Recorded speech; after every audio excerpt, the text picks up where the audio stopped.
Okay, so before we get started, um, we have some things to talk about. Uh, one, I have not done any testing to see if the game is going to crash again when we get Aragorn again. We thankfully saved just before going into the Mitsuhama building. We need to rescue Aragorn, David Owlfeather's brother, so that Owlfeather will help us. Owlfeather has information that can help us in our quest to avenge our brother's death. We need to rescue his brother. And when we rescued his brother, the game crashed. And I've never encountered that before. That's the first that I've seen that happen. So hopefully that doesn't keep happening. If that does keep happening, then we're kind of fucked. The second thing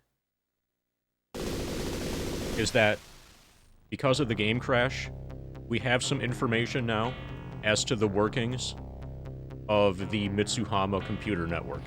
So I'm going to be able to do a better job of hacking this in the future. I know where some of the tar pits are.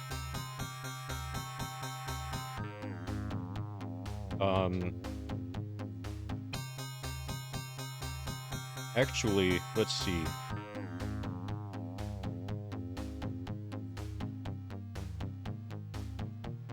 I have an idea.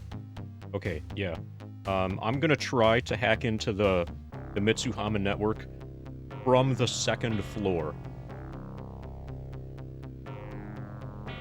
Okay, you're already doing the Stark side quest. Nice. So Fairy Wheels, if you're not mapping Salish Sheedy yet, then I advise that you start mapping Salish Sheedy. I'm going to be making a map for all of the wilderness area should get mapped and explored.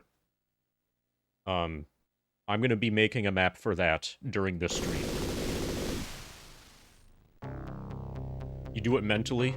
Okay, you're trying to say that you're crazy, right?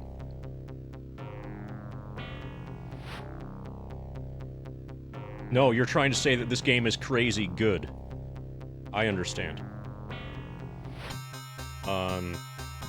Yeah, so, and then, on a related note, actually, on a completely not related whatsoever note, I'm probably, like 69% likely, maybe even more than 69% likely, to be buying a 2070 Super soon. Since, like, you can get one for, like, $320 on eBay. Yes, it's an X mining card, but also it's $320.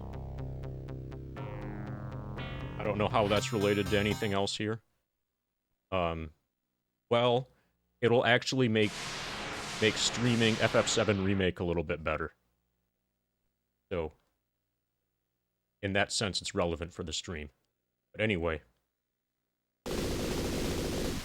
Oh, and also, we are confirmed for the follow-up no memory card Hundo world record attempt starting Saturday. That is going to happen. We're going to try to beat the 21-hour time. And we have splits to run against. We actually have no memory card splits to compare to. So that'll be cool. My plan for the no memory card Hundo is it's not going to be a subathon. It's going to be a spinathon, where one sub gets you one spin. And every 10 subs, I add a hat. And I have a lot of hats. Part of the challenge is going to be playing FF7 without a memory card, and the rest of the challenge is going to be playing with a massive stack of hats. I don't know how many hats I have, but it's probably more than 20. It's probably like 25 or so. So if somebody wanted to gift 250 subs to see if I could, like, I'll have to be like this so that, like, all of the hats can be visible. But, like, that's the plan for Saturday. Actually, that's the plan for Saturday.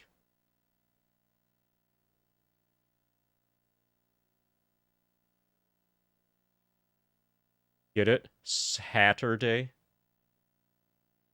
Hey, Mr. McMuncher.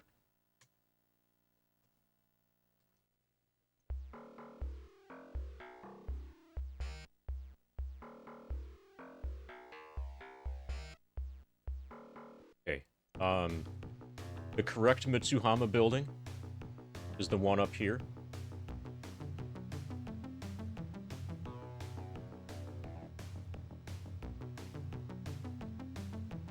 Ba, ba, ba, ba, ba. You wait until after hours and slip into Mitsuhama with the night cleaning crew. Hopefully Aragorn is still here. I don't remember what floor he's on, but I know he's not on the first floor. A security guard spots you. Show me some ID, pal. You show the ID that you purchased from, I think, Quentin James, and he waves you past. And then I just, like, bump into him. Like being a total dick.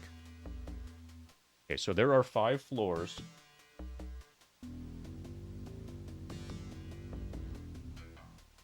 If I go to 3rd floor, that should bring me to one of these specific triangles. Hey, Alan Mosley. Yes. We're finally doing our first corporate extraction, where we're extracting a human.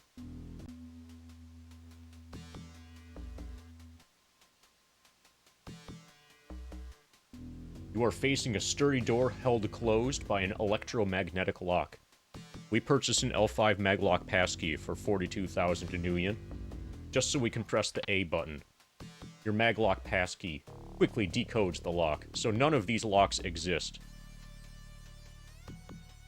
Barely, or like, we auto pass all of these security checks with our level 5 maglock passkey. A barely audible swish click tells you the door has been disabled.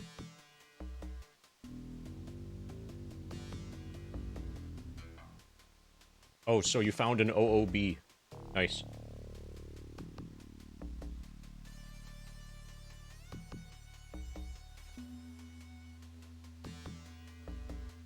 Okay, what I'm looking for now...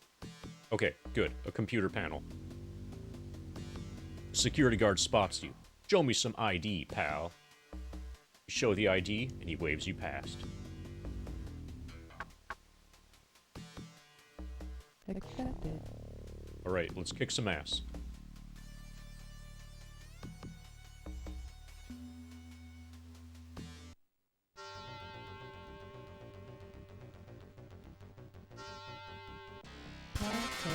Accepted. Nice.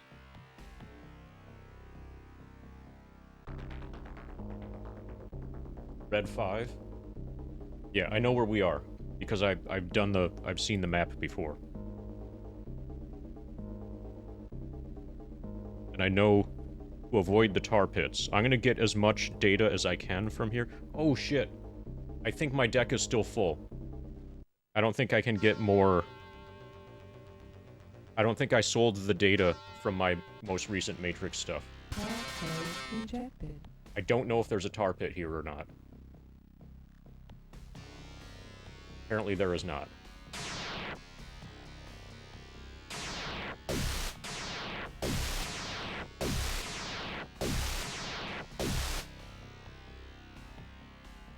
Okay, red 6 barrier.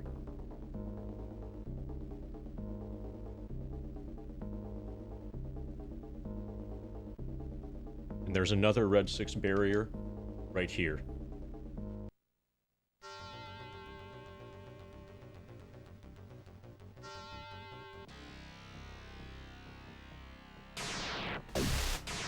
It's so nice knowing that there's not a tar pit.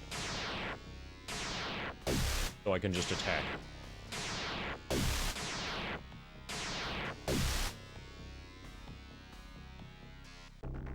Confidential data store. Transfer data. you find an interesting file that you download to your notebook.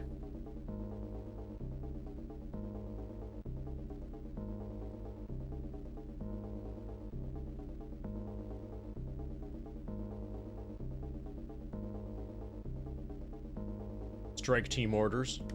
I can't fit it. I should have sold my stuff.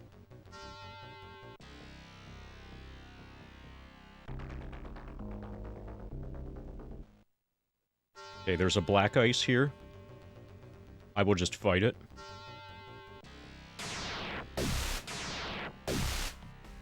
Well, that's how you defeat that. I have not been to this data store yet.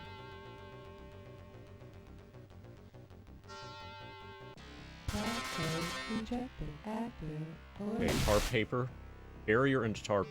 Okay, no, black ice and tar paper. This is fine.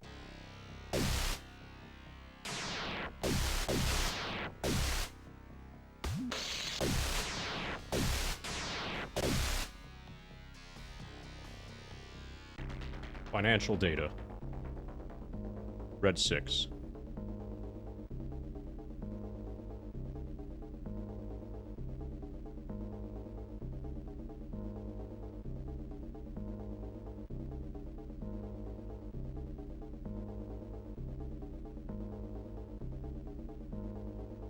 So, I could shut down the alert, but I would face a tar pit in the process.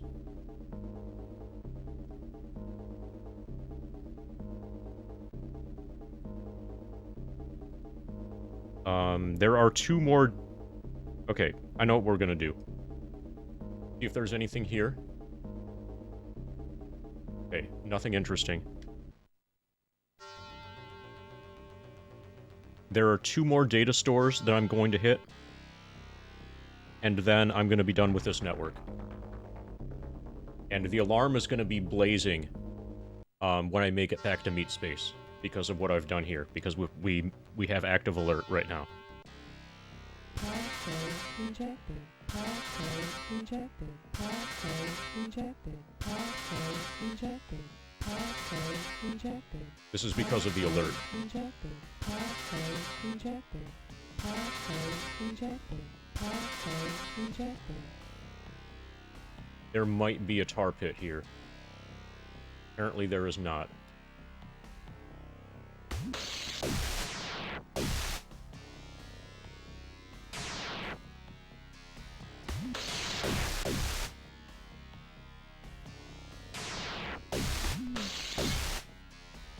Okay, we're through. This is a red 6.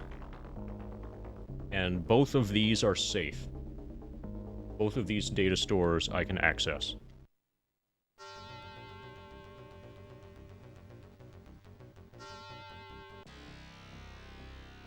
Passcode accepted. System files.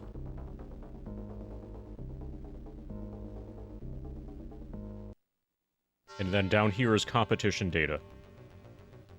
This has a tar paper. Passcode accepted.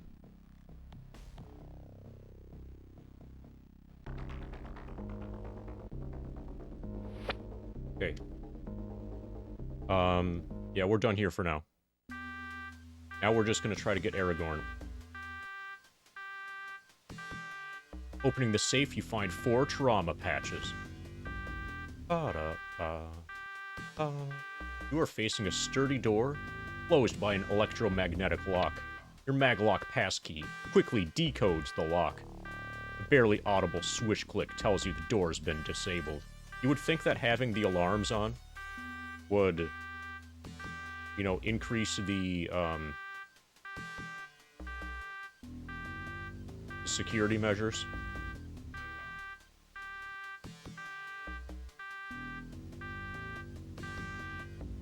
So I'm kind of just wandering.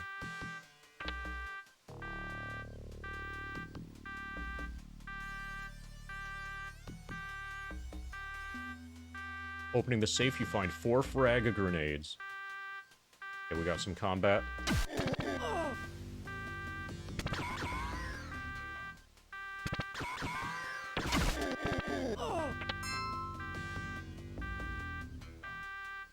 So, now I'm basically wandering looking for a place, like a terminal that I can use to shut off the 5 clips, shut off the alarm, and get information as to where Aragorn is.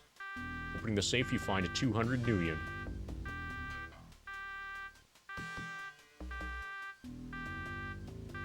Okay, here's Joshua.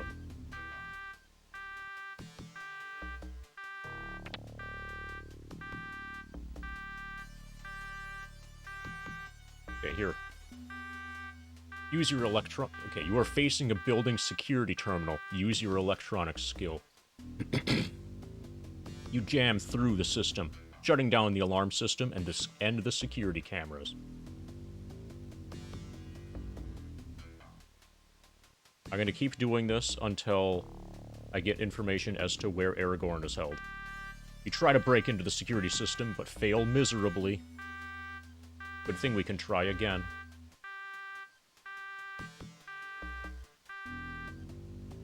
You manage to shut down the alarm system. For the moment.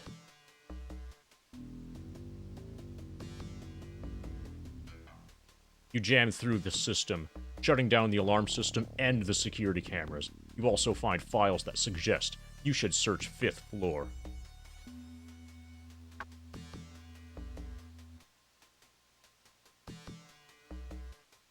Opening the safe, you find 2 trauma patches.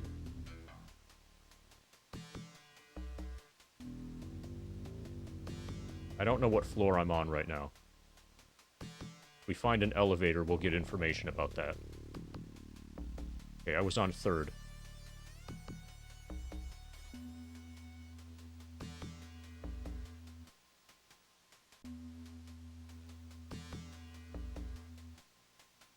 That's a common glitch, that black line. Okay, there had just been shooting in the building. There had just been the alarm on, and then off, and then on, and then off. See, and this guy is gonna act like this is a completely normal day in the Mitsuhama building. He just wants me to show some ID. Security guard spots you. Show me some ID, pal. You show the ID, and he waves you past. Must have been some other people who had been shooting the shotguns downstairs. Totally wasn't me. We're facing a sturdy door held closed by an electromagnetic lock. Your maglock passkey quickly decodes the lock. Barely audible swish click tells you the door's been disabled. Think this is the room. There's Aragorn. Please don't crash, game. Good, the game didn't crash. Walking into the room, you startle Aragorn to his feet. His eyes search the room frenetically for an escape before focusing on you. His brow furrows in puzzlement as he realizes that you aren't his tormentors. We're gonna get you out of here, chum. Aragorn's puzzlement turns instantly to anger. I don't need your help, foreigner. And with that, Aragorn runs from the room with adrenalized speed. So why didn't he, like... Okay, that's how we rescue him. Why didn't he, like, you know, leave without me if all he needed was some motivation by seeing me? A scientist walks by, deep in thought. I'm looking for some information. I'm afraid I have no idea what you're talking about. Good day.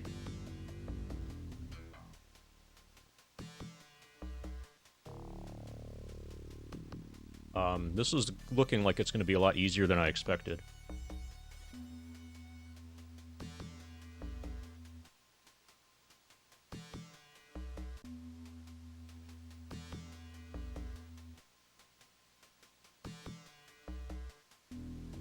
You find a terminal logged into the management database.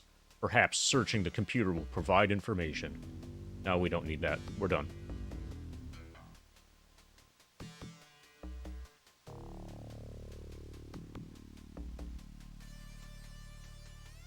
Nice. We're out. Alright. I gotta sell my data. Sell the things I picked up, like the trauma patches and stuff. the grenades. And we gotta check. Okay, tips and clues. You freed Aragorn from Mitsuhama, who then ran off without any thanks. Ungrateful wretch. Maybe Owlfeather will give you the name of his friend anyway. Renraku. Okay, so like let's get up to speed on the story. Renraku began harassing Boris after Michael had visited him to purchase equipment for his run. Mako Sochao is heading the Renraku Inquiry. Mako has been spending a lot of his time at Club Penumbra lately. Frosty is a member of the Sinsirach Elves. The tribal lands of the Sinsirach are south of the Amerindian village. And we got an interesting file from Mitsuhama.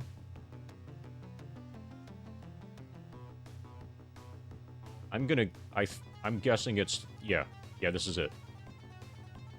We have the entire Chernobyl password now, I think. From Aztechnology to Mitsuhama. Newsnet data. Nuclear winter for Bismarck, North Dakota. After reactor mishap. Passcode. A C and an O. Alright, so these are the path... This is the full data set, the Chernobyl passcode, I think. From Ares to Aztechnology, Newsnet data. Seattle Corps band together to form power cartel. Prices rise. From Renraku to Fuchi. Virus brings down new computer system in South America. Origin traced to system files. Part of the passcode. From Aztechnology to Mitsuhama. Newsnet data. Nuclear winter for Bismarck, North Dakota after reactor mishap. Part of the passcode. From Fuchi to Ares. Newsnet data. State-of-the-art computer installed in Shiawase Atomic Nuclear Plant. Redmond Barrens. From Mitsuhama to Renraku. Corpse indicted in Matrix sabotage. Renraku, Fuchi, Ares, Mitsuhama, and Lone Star, all suspected. Part of the passcode. And that's it. It spells out Chernobyl. This is the Chernobyl side quest. We use Chernobyl. Now we can, from here, we will be able to hack into the Chernobyl network.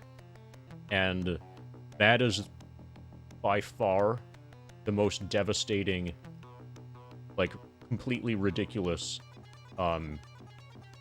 decking adventure that we will go on.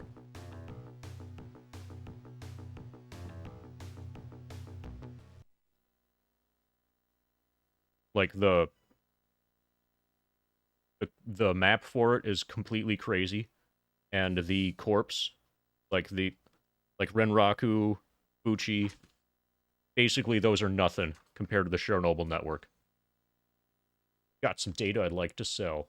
Project records, 2,500. Access request log, 5,000. Security records, 2,500. Long range goals, 5,000. Contacts dossiers, 1,500. Okay, now we have space on our deck.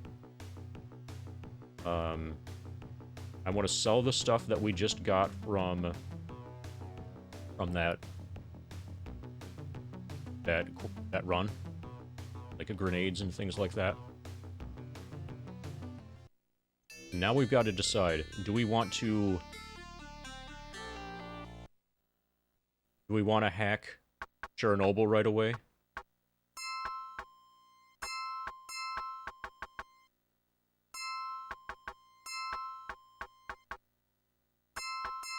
Apparently we don't really need medkits anymore.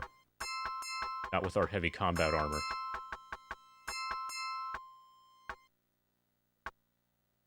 Alright. Yeah, so I'm about to do the Chernobyl quest.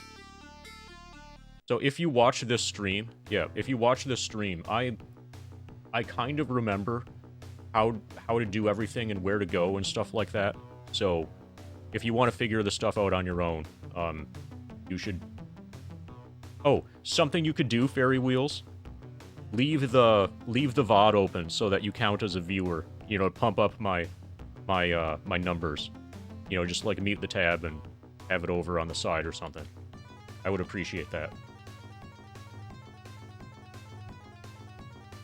Crowd's part, as you are approached by a Lone Star patrol. A moment, citizen. We want a word with you. Attack. The Lone Star forces draw their weapons with well-trained efficiency.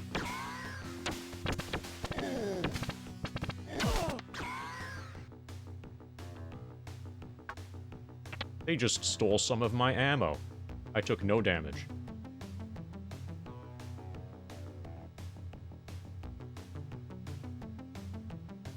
Okay.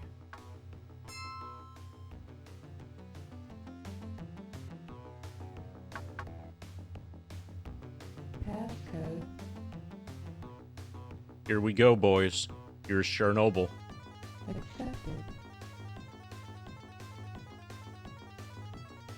Are we ready to get obliterated?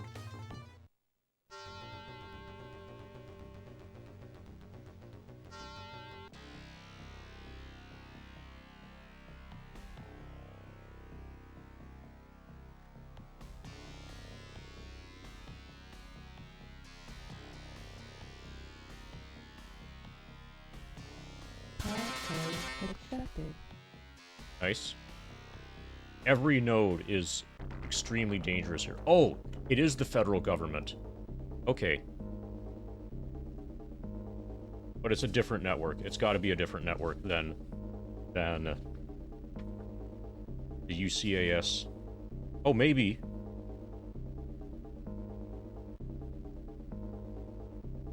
Okay, so when I was doing UCAS federal government before, I kind of have a map of it, that started with an orange 4. So maybe we've been here. Yeah, it looks... I think we're fine.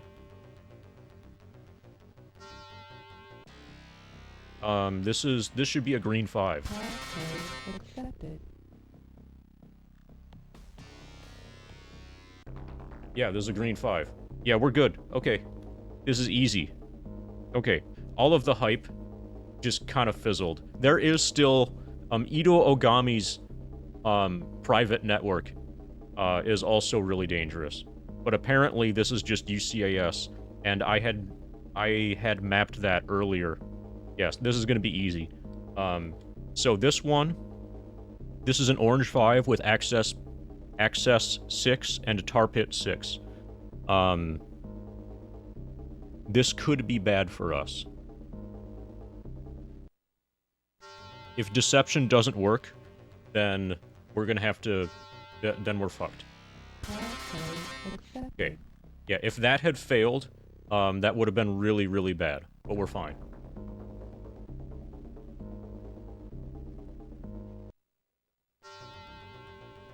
There is a tar pit on the CPU here Passcode accepted. that we are on our way towards.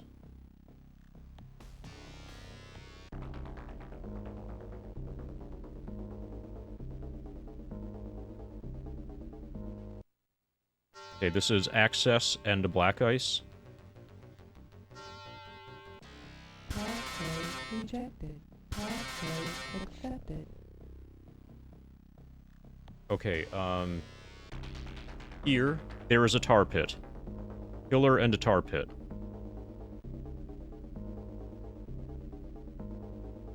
This is... This doesn't have any... This is basically undefended. Let's get this out of the way. The CPU, over on the right there, is Black Ice and a tar pit. That's bad. Passcode accepted. Project Files Data Store, green 4. Okay, the names of the... Okay, in my notes here, I have this as financial data, green 4. So apparently the nodes are the same. Like the incursion countermeasures are apparently all the same. But what is in the nodes and the names of the nodes seem to be different. Before this was financial data, now it's project files. We have to check every node again. Project requisition, I'll take it. I'm going to take one file from each of these. Basically, we're looking for a secret file.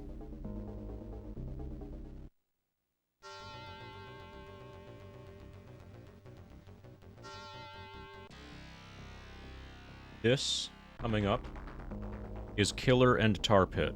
If we're lucky, we can deceive this killer. If this fails, then we're fucked. Passcode rejected. Passcode accepted. Okay, we got really lucky. That failed without us getting fucked. But there was a tar pit there. That could have deleted our... That could have permanently deleted our deception program. Financial data store. Nothing of interest.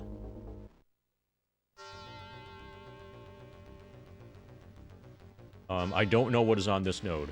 Passcode accepted. Okay, good.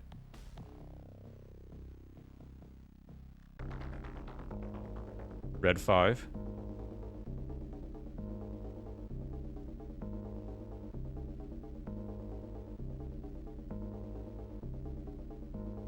My notes say that this is prisoner files.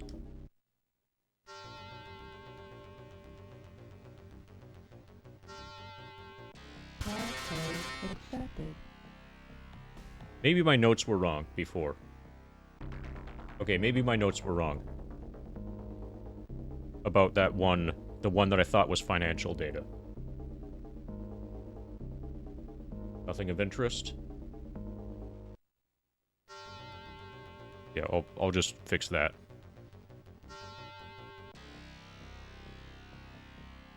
Project files.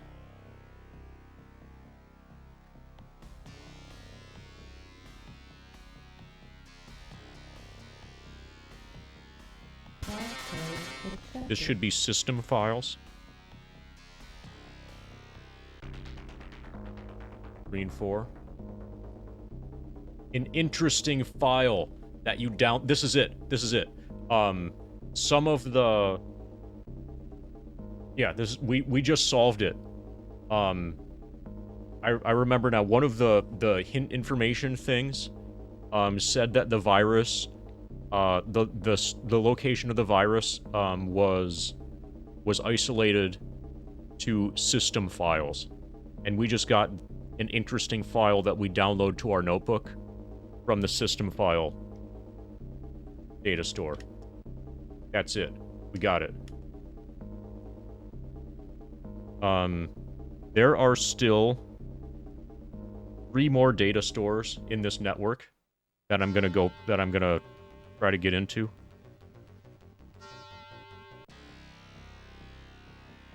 But I'm like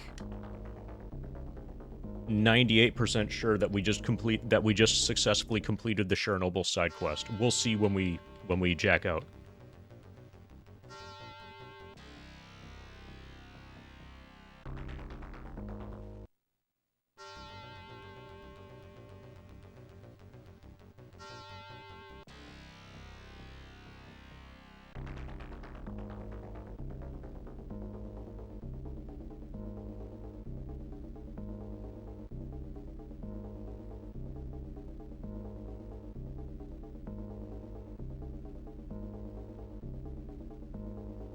Okay.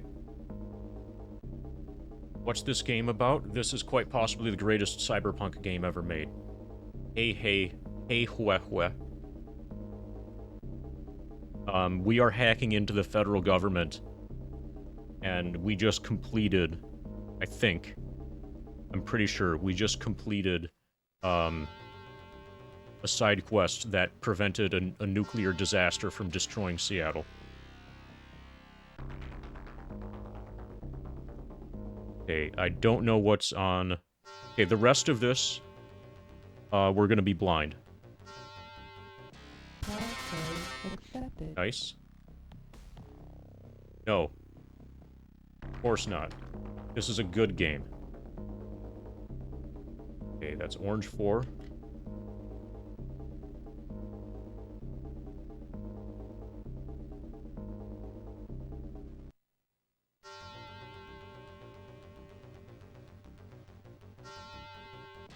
Passcode rejected. Okay, let's see if there's a tar pit.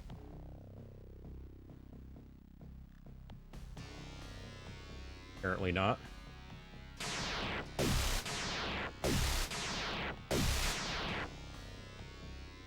Okay, security files, red 5.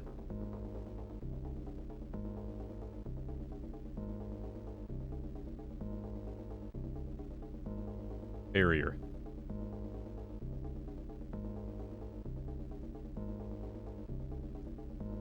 Nothing of interest.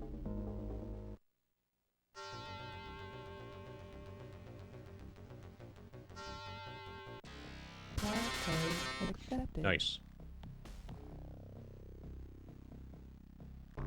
Management files, red 4.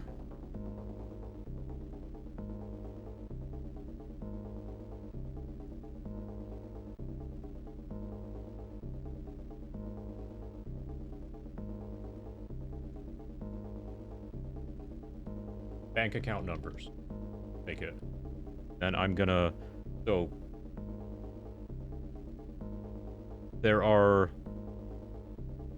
There's one data store left on this network. And I know because when we were playing earlier, I mapped UCAS federal government. This is like the sys map. So I know where to go to get to the last data store. And then before we leave, we will go to financial data and get everything of value, or like fill up our storage space with as valuable as of information as possible. Even though we already basically have infinite money.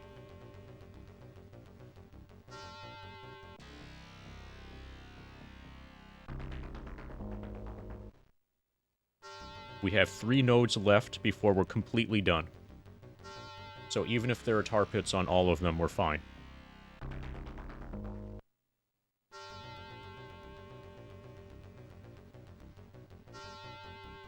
Passcode accepted. Nice.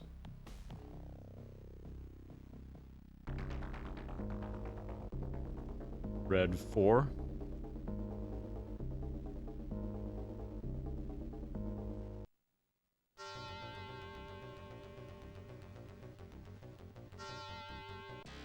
Passcode accepted.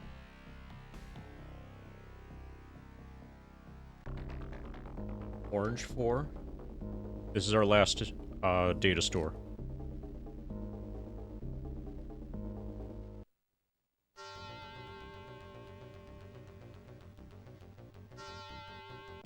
Passcode accepted. We should get a fuckload of karma for this. Outdated files, green 4.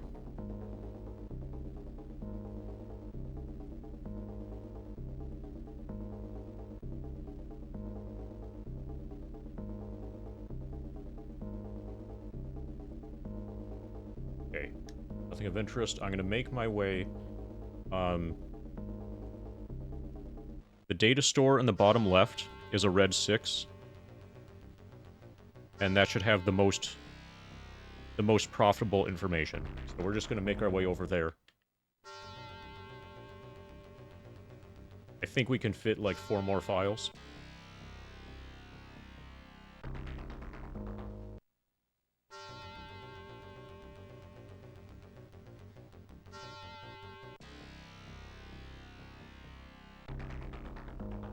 So we did kind of get lucky here. We made it past 2 tar pits without them activating.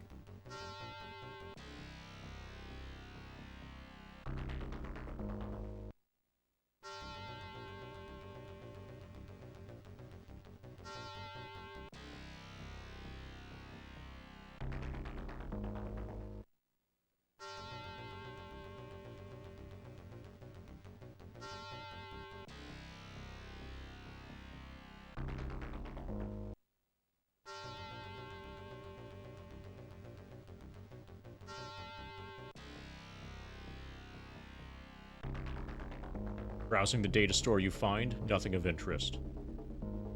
Nothing of interest. Bank account numbers. All precautions are now enforced. Corporate account. Corporate account. Okay, we got 5 files.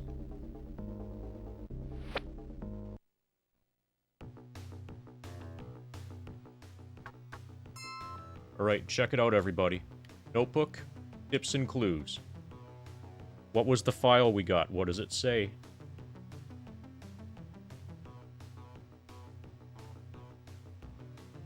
You have deleted the virus and saved the citizens of Redmond Barrens. You also managed to divert a large sum of creds to your account. Saga of America thanks you for your efforts. Fuck yeah. That's the side quest. That's the good side quest.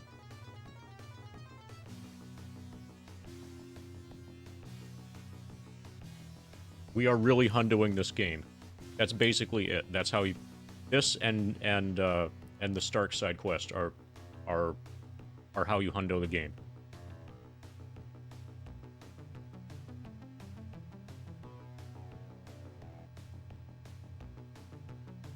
You're welcome, Saga of America. Oh, actually, apparently that was like... That was a fucking lot of money. That was a large sum of creds that was diverted to my account. I think that was, about 50k?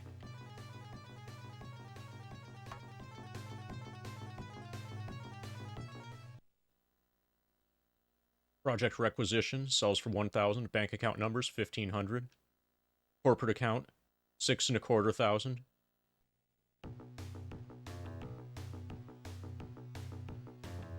Okay. So with that out of the way, let's go see Owlfeather. A female voice modulates from the pretty face on the vid. Sharky here. You looking for a ride, handsome? I would like to procure your services. You need to bypass the Salashidi visa checkpoint? Or maybe you want me to drop you deep in the woods, like down by the Sinsarach. I also have a stash you may be interested in. I need to get to the Salashidi. What's the matter? Lone Star record gets 69 pages too long?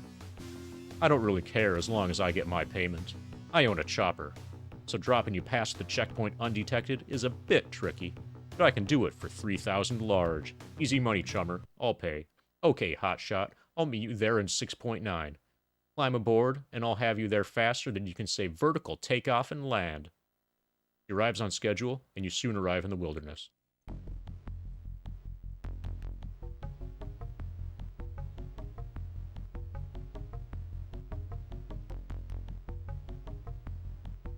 Right. Talk to Owlfeather. He was in the big building here.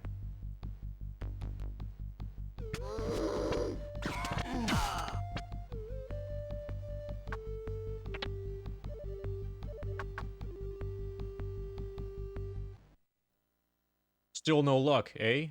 Well, I insist you keep searching. I just know that Aragorn is alive and in need of help. What? I freed your ungrateful brother! The station doors swing wide and Aragorn swaggers through. Head held high, he speaks with arrogant dignity. I have returned, brother. The evil stain of Seattle was no match for me. His last few words waver, should be quiver, I assume, in his throat as he recognizes you. Owlfeather quickly clasps Aragorn in a huge embrace, winking knowingly at you over his brother's shoulder. Brother, welcome back to our land. Make yourself comfortable in the back so I can finish biz here. Aragorn strolls into the back room, pausing long enough to give you a warning glare over his shoulder. You must forgive him. He is much too proud to admit defeat. I, however, am grateful for his return. The best man to aid you is my honored elder, Spirit Eyes. He is wise in the way of things unseen. Go to the medicine lodge and talk to the shaman there.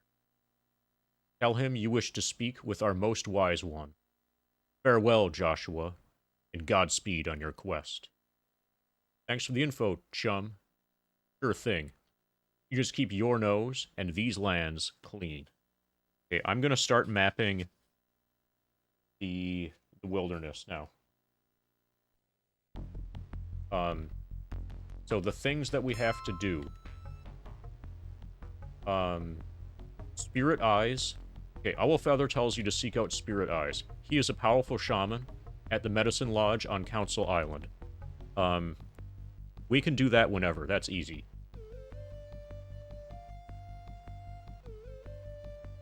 That's one of the leads.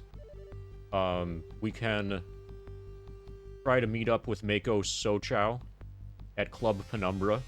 That's another easy. I can do that whenever. Those are both effectively in Seattle. We want to find Frosty. A third lead is finding Frosty. She is with the Sinsaroch Elves, and I could have Sharky, that the girl who has a helicopter. I could have her bring me there. But I would kind of prefer to map this out on foot. So is this game fun in my opinion? Yes. Game is awesome in my opinion. When I say it's quite possibly the greatest cyberpunk game ever made, that's no kappa. It captures the original feel of playing a pen and paper RPG. Is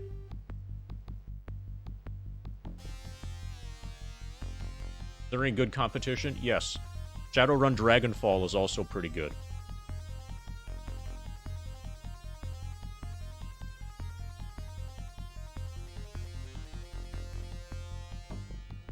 But its only competition is from other Shadowrun games.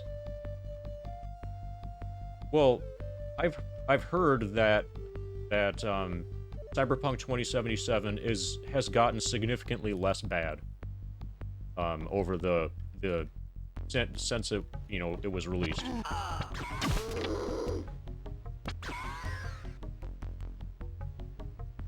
Okay, from the starting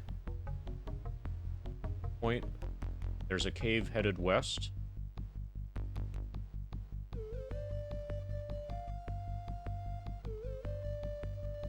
Okay.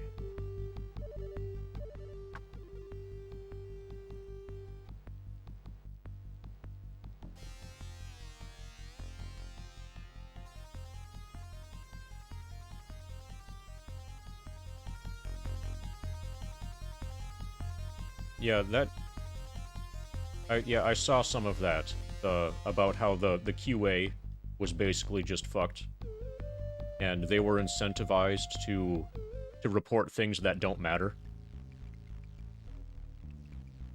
as opposed to report things that actually affect the game. Like if you were a QA tester, apparently, you were graded on how many bugs you found, as opposed to the severity of the bugs. Okay, so this cave screen can exit to the west.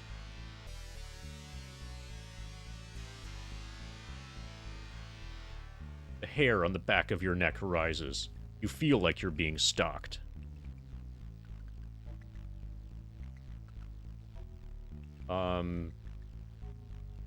Wait for more information. Oh yeah, that's his Fairlight Excalibur. You see also, he's got a double data jack, one going into his brain and another going into his bulb. And he's got cyberware also. A tattooed man in a loincloth, and Buskins approaches. You look lost. If you seek the Amerindian village or the Sinsaroch, I can lead you there. I would rather explore on my own. Egg on that, chum. The shaman is not interested in talking to you. He walks away. Okay, we can go down.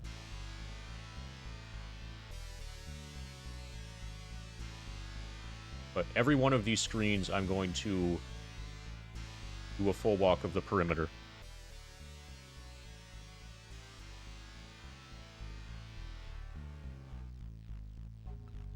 Okay, let's head west.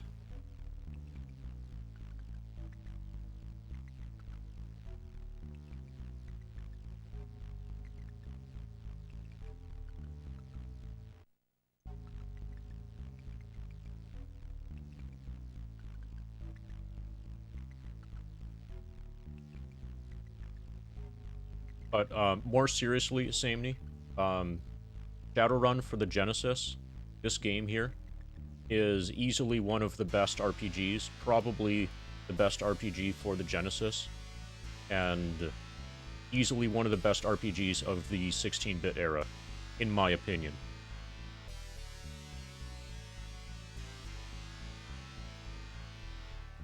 Okay, you can leave to the south there. And that's saying a lot, because the 16-bit era was pretty damn good.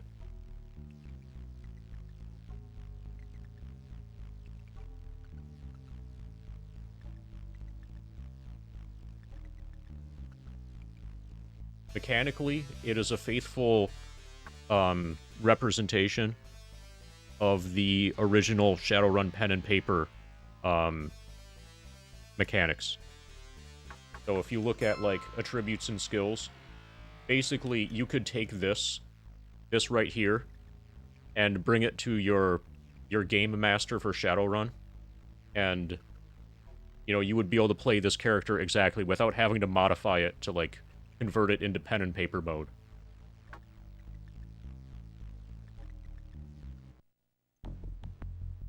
Okay, now we are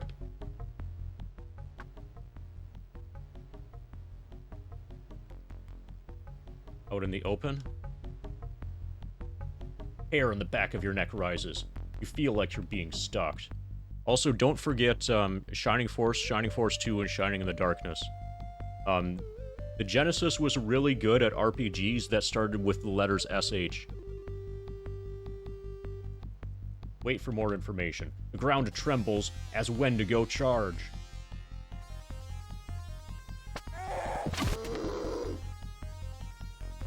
Good thing I'm OP.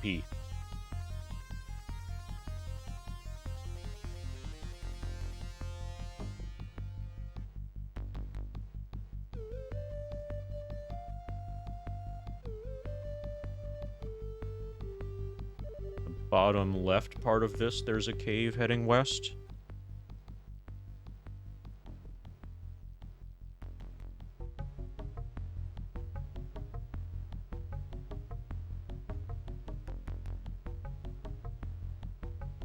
Got a river.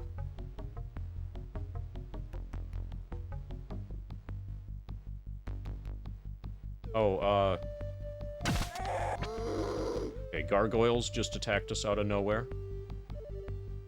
No, that's part of the game, and what I'm doing, Samney, in this stream, I am 100%ing the game. And that means... So, like, that means doing all of the decking stuff that's available. There is a decking-specific side quest that we just finished. Okay, so this... probably links to that other cave.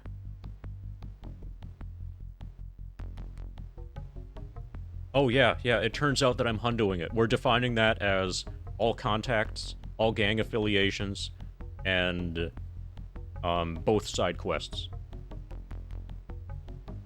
And one of the side quests requires many hours of decking, many hours of in the hacking, you know, system thing.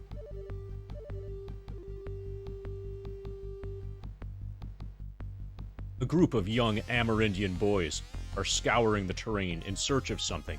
One warrior looks up. We're looking for an arrowhead. Help them. Eventually, you find the arrowhead. The owner reluctantly gives you a 50 million reward. Good thing they have money.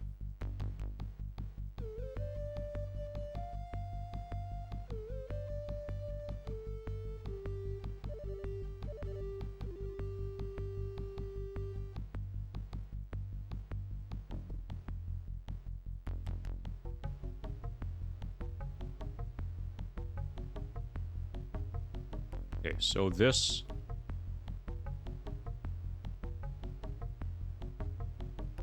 This is most likely going to lead... I go in here.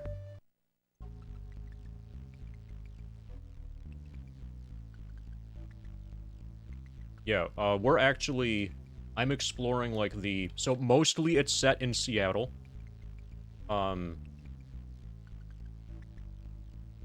You will spend most of the game in Seattle proper, like the actual city. For some things, you need to go into the wilderness outside Seattle, which is where we are now. And I'm kind of exploring and mapping the wilderness areas now. This, like, in the wilderness outside Seattle is the most dangerous part of the game. Like, the most dangerous region. Like, you're not supposed to be here until you're already, like, badass. And doing, like, late game-ish story segments. And then, like, the other, like, third of the game is the decking. But a lot of the decking is optional. I think you can play through no decking. You can do a completely... Yeah, I'm pretty sure you can play through the game without decking whatsoever.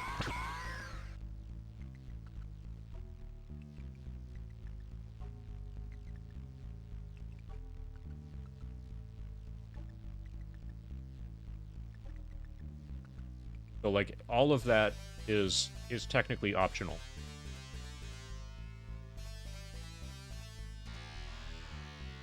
So this is just a cave.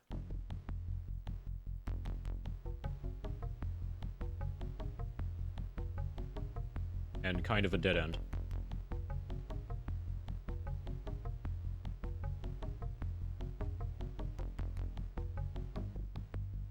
However, you will learn a lot more. You'll get a lot more access to, like, you know, additional story-related information if you do the decking stuff. You know, you'll learn way more about the lore and what is happening in the background if you participate in the decking.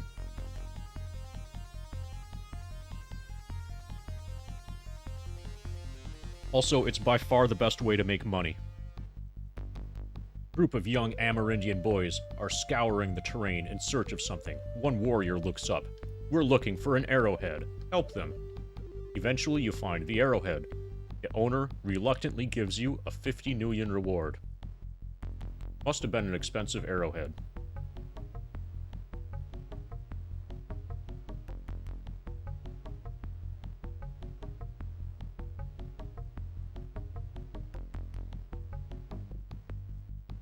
From here, we can go east.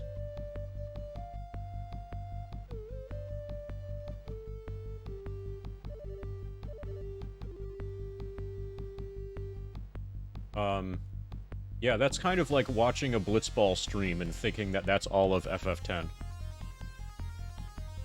It is good. The decking is actually interesting and fun. The game is way better for having it than if it did not have it.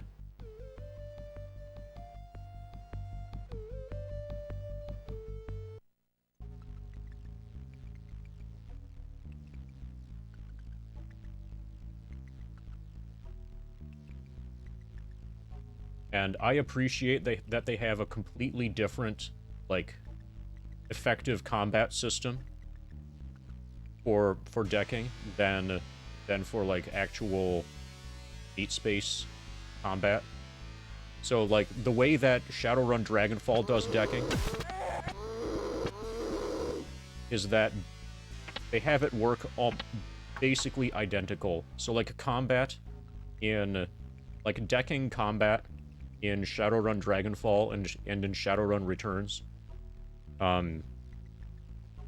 is effectively identical to combat in the real world. It's just happening in cyberspace instead of in the real world.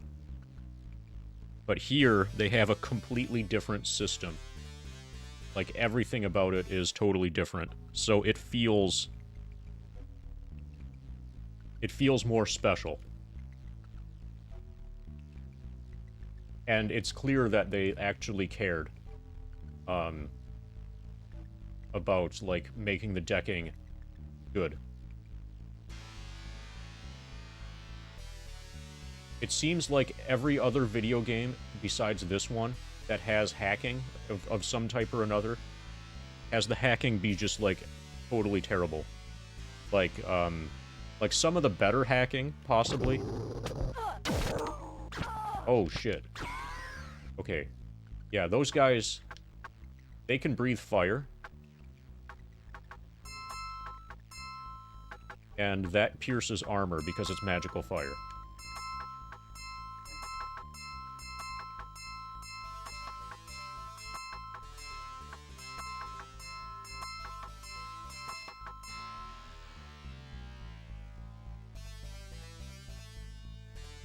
Like, kind of a sad example of good hacking in a video game would be something like,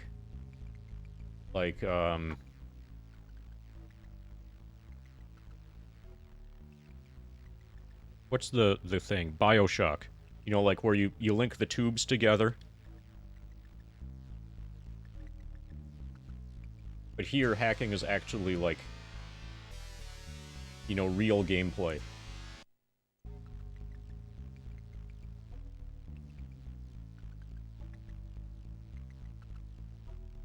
Okay, we can head west from here.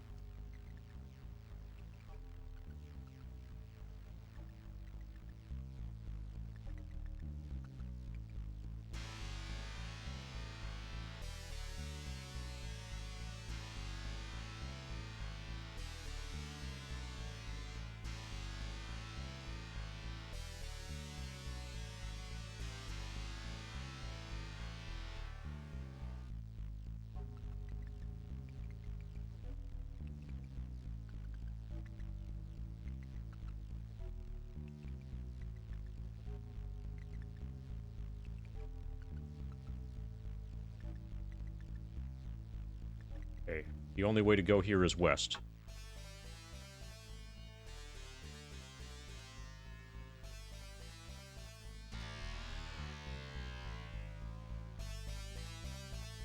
Ba ba ba ba ba ba.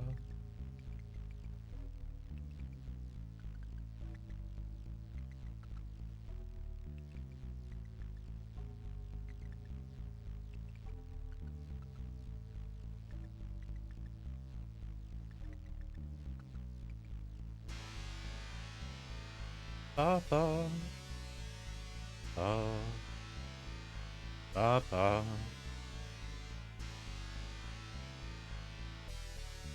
Okay. Can go south, not go west.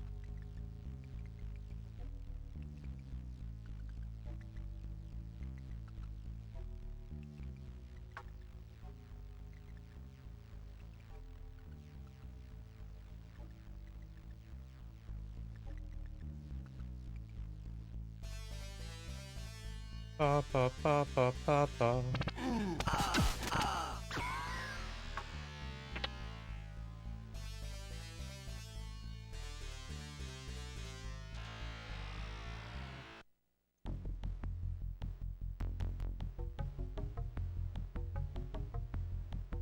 Okay, we've got a river on the west here.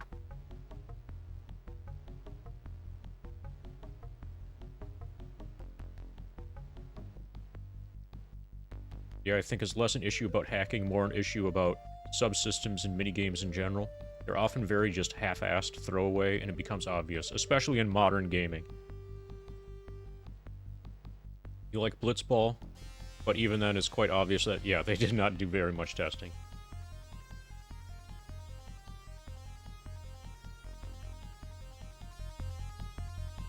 It feels like they got Blitzball just solid enough that they could have it be, like, part of the story.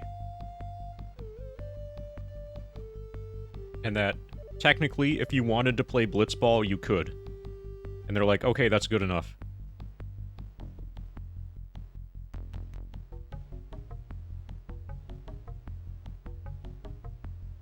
Okay, so now that we have these alternate statue designs, I'm pretty sure that we are getting close to the Sinsurach elves.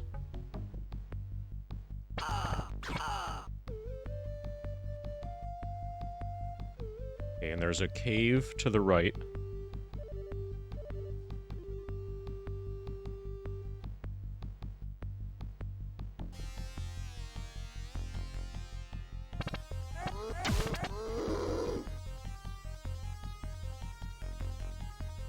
I'm gonna have to top up my ammo soon.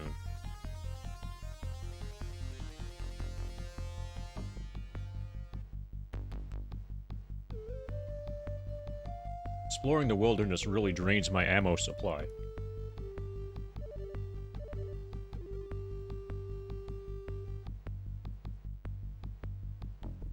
Okay, there are two bridges. I'm gonna take the northern, the more northern bridge first. The hair on the back of your neck rises. You feel like you're being stalked. Wait for more information. A small band of elves stop to chat. A pretty female shaman offers to try out her newly learned healing magics on you. Hesitantly, you agree. But when she is done, you feel much better. Would have been nice if I had been damaged.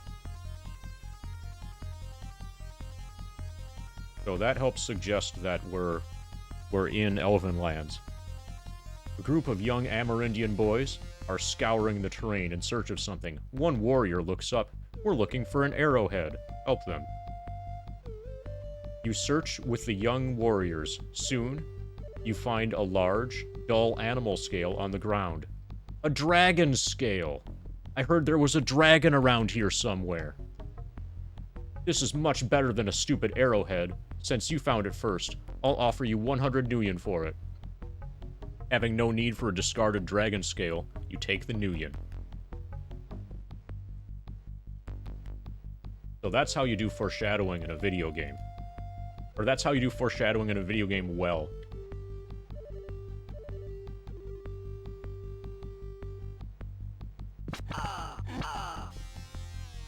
So apparently Winston is lost. Where are you, Winston? Back here for some reason. Oh shit.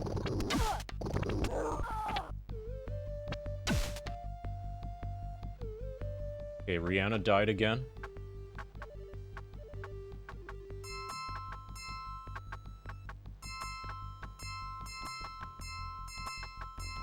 I should increase her body stat.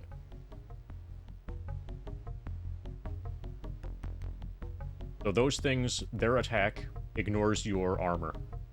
And she has been relying on the heavy combat armor. Okay, this looks like a destination.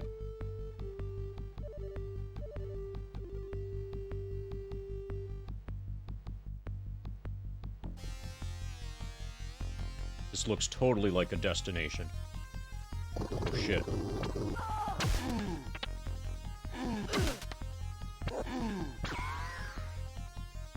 Okay, hellhounds are dangerous. Extremely dangerous. That's what I'm learning. Oh shit, more of them? Fuck. Okay. This has got to be the Sinsirach elves.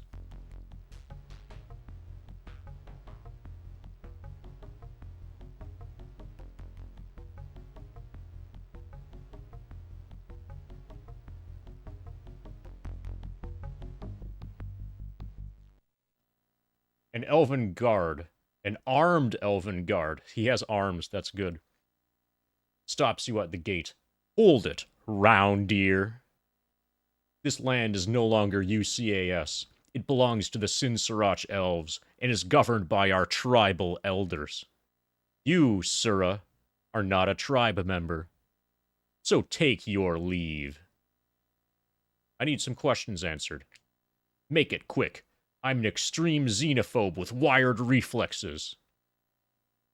What can you tell me about Caleb Brightmore? Ah, the infamous Mr. Brightmore. Now your presence does not seem nearly as mysterious. Even though he is not a tribal member, he is oft times invited to consult with the tribal elders. I've got another question for you. I'm looking for an elf named Frost. Make it quick. I'm an extreme xenophobe with wired reflexes. Yeah, these days people don't really. It's not really in vogue to admit that you have wired reflexes. I'm looking for an elf named Frosty. You will have to discuss that name with the tribal elders. Some of our citizens have earned their privacy and are treated with great respect. Well, okay, fine. May I speak with the tribal elders? Perhaps that would be best. They will judge your requests and determine if there is any merit to them. I will show you to the lodge of the elders. Thanks, chum. The elven elders grant your request for an audience and assemble quickly in the lodge. Lady Gillian Morningsong presides over the council and listens as you relate your search for your brother's killers. She frowns when you ask her to tell you of Frosty's involvement. You would have... Okay. You would have us trust you. But these are such difficult times. You come from a great distance, and you say your need is great. We are willing to accept that testimony if you prove worthy. Will you agree to be tested? Heck yes, I will. Excellent.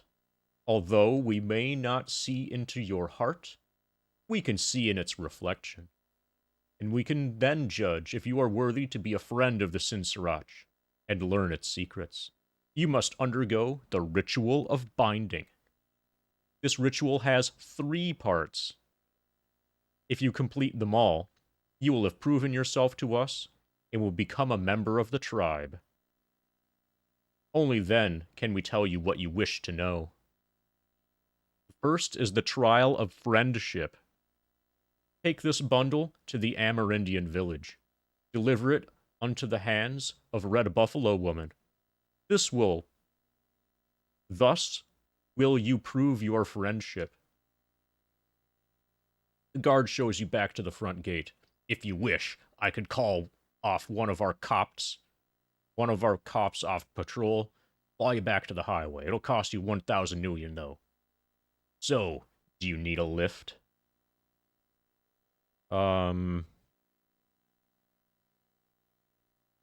Yeah, I'll take it. Whiz, chum. It'll save me much needed time. The Nuyen is downloaded from your cred stick, and a copter is called in. After a brief but exhilarating flight, skimming the treetops and skipping through rocky crags, you find yourself back at the highway.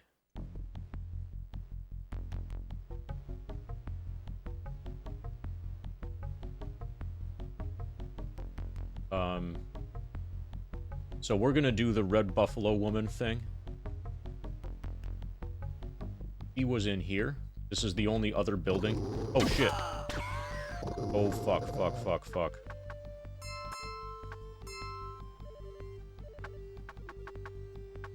So we have, like, no health. That's bad. Okay, I'm gonna reload out of combat. Actually, I'll reload here out of combat as well.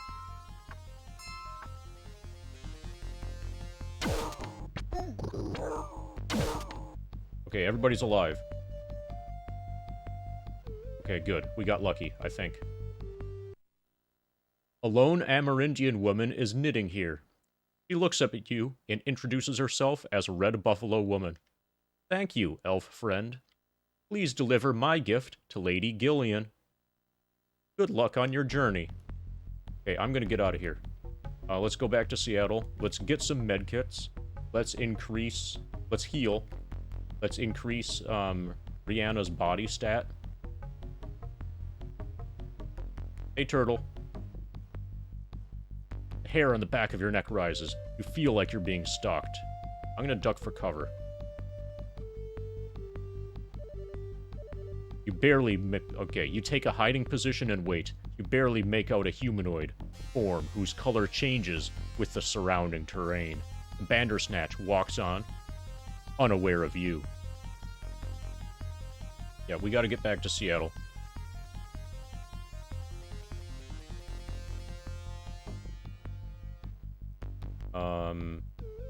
Yeah, we can buy medkits here.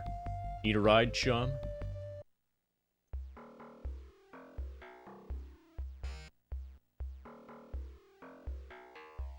Okay, no, first we'll stop in here.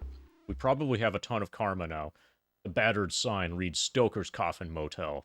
Motels like these are cheap. Each room only large enough to fit a small bed. We're gonna have a human, a troll, and an elf, all fitting in one small bed. Nice. Dumps like these tend to attract the dregs of humanity. The manager yawns. I won't bore you with the welcome speech, so what do you want?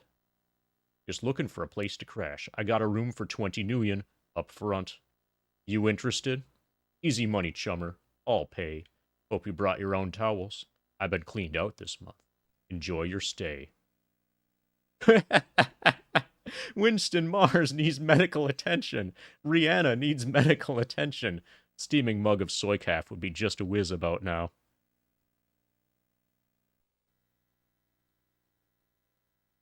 Okay, we've got a ton of karma. Our computer is maxed. He needs points in body. Like, a lot.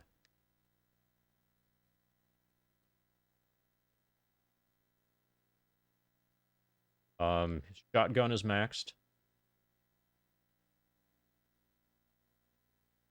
Intelligence, willpower, and quickness are maxed.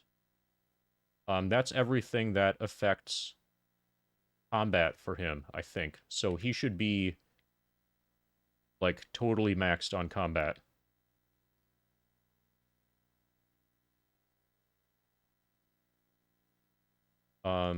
We could have him be the biotech person.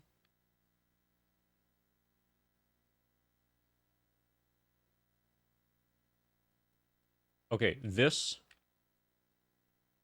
the one to the left of the 4, and to the left of the 5, that's just, that doesn't mean she has 15 body. She has 5 body. Her quickness, intelligence, and willpower are all maxed. Body 5 is probably fine. Let's increase my firearms. Let's increase my firearms again. Okay. Firearms determine success with all types of guns. So if you get firearms to 12, then specialize in one of these, then you can get any of these to be, or all of these to be at rank 13. And that's necessary in order to, like, completely max out the damage meter.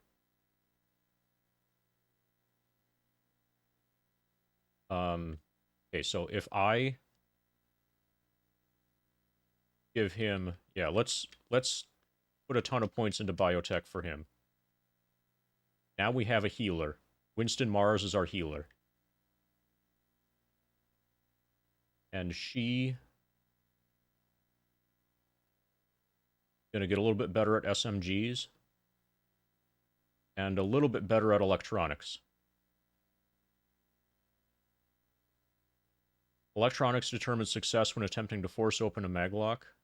Actually, no, that doesn't matter. We don't care about that. 5 is fine. So we don't need to force open maglocks ever because we have a level 5 maglock passkey. So what the electronics score is actually used for is for hacking terminals that are available in corps, in, like, inside office buildings. And you can just, like, attempt that over and over and over until it succeeds. So electronics 5 is fine.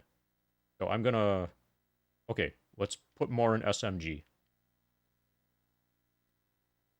Okay, so we increased her body stat from 1 to 5.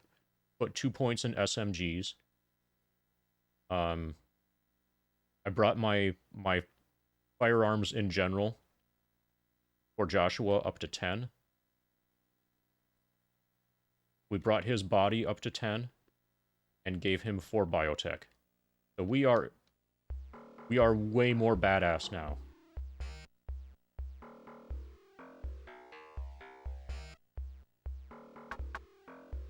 This is a hospital.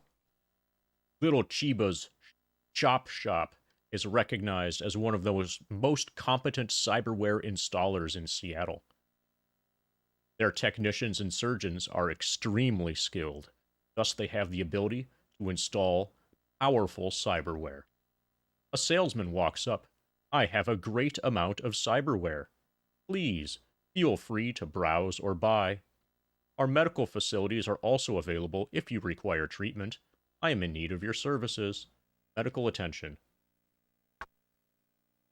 Okay, we have an almost dead troll, and it only costs 80 million to get him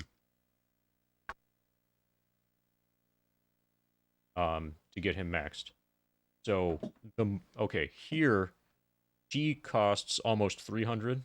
First of all, these rates are really low because I joined the Yakuza and we have a special in-family discount at little Chiba's through the Yakuza. The amount that it costs to get medical attention depends on your essence score.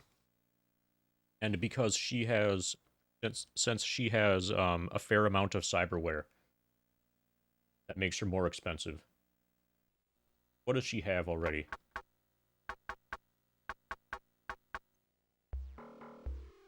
Probably has wired reflexes.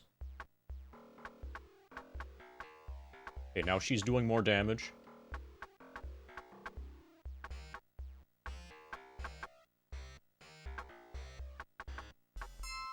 Okay, she has a data jack, a smart link, and wired reflexes ×2.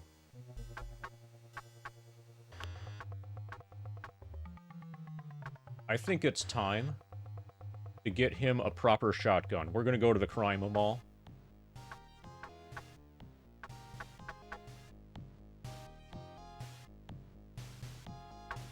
Get a shotgun for Joshua. And get some ammunition.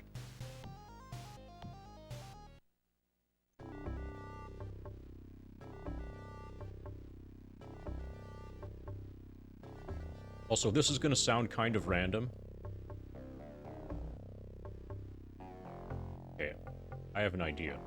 I'm not gonna just, like, call out a person. I'm gonna see if they're here. On users in chat. Oh, hey! They made users in chat less useless. Nice.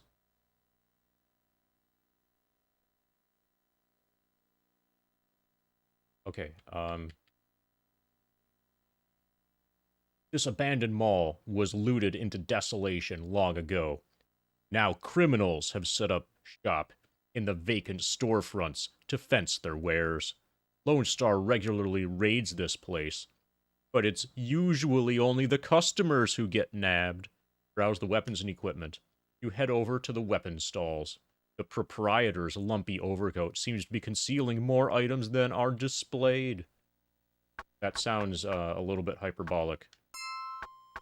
Okay, we're done with this. Warhawk heavy pistol. And this only has one use. Let's dump it. We're taking another Allegiance shotgun.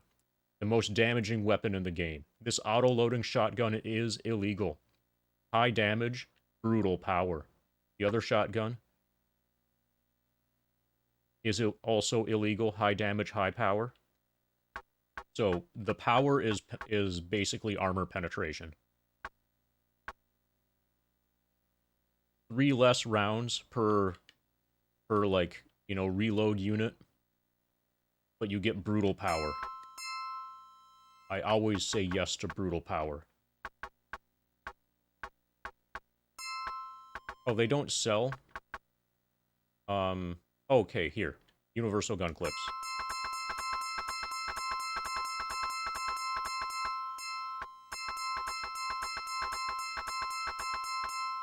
Okay, he's at max.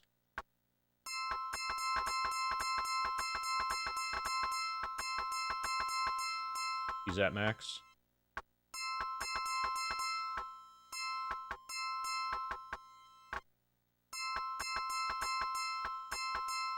Alright. Now we're good to go.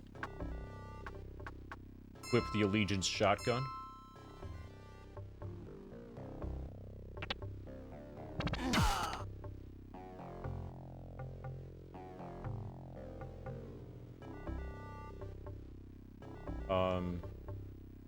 I think we go back to where we were here. I think this place sells medkits. Having a bit of trouble following the upgrade system. Yeah, certain, if you're talking about weapons, I don't know if you're talking about weapons or leveling up.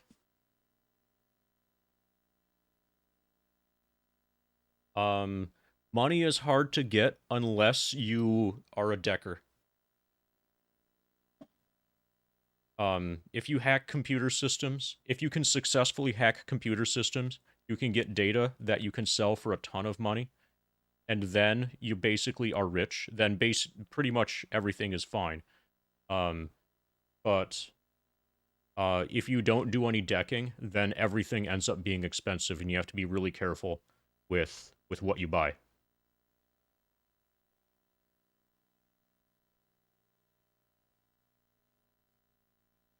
A large man with the Ares logo on his huge coveralls grins at you over the counter. You'll love this place, sir. None of that wimpy stuff here, no way. You just point out what you want.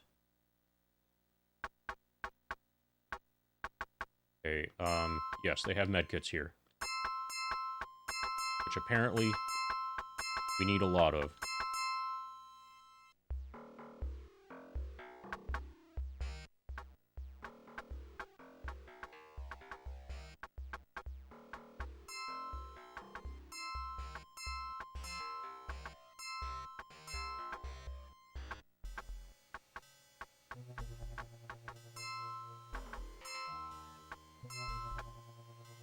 Okay, we're basically maxed out. So shotguns cannot be upgraded, or they cannot be accessorized. That's like their disadvantage. So we have 2 samurais with heavy combat armor and an allegiance shotgun. Yes, the game has a max. Each character has 8 inventory slots.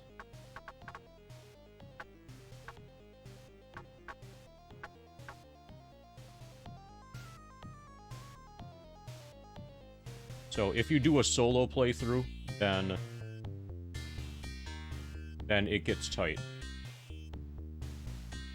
Okay, what do we want to do? We want to go back to the Sinsirach. Okay, in order to get there, let's talk to Sharky.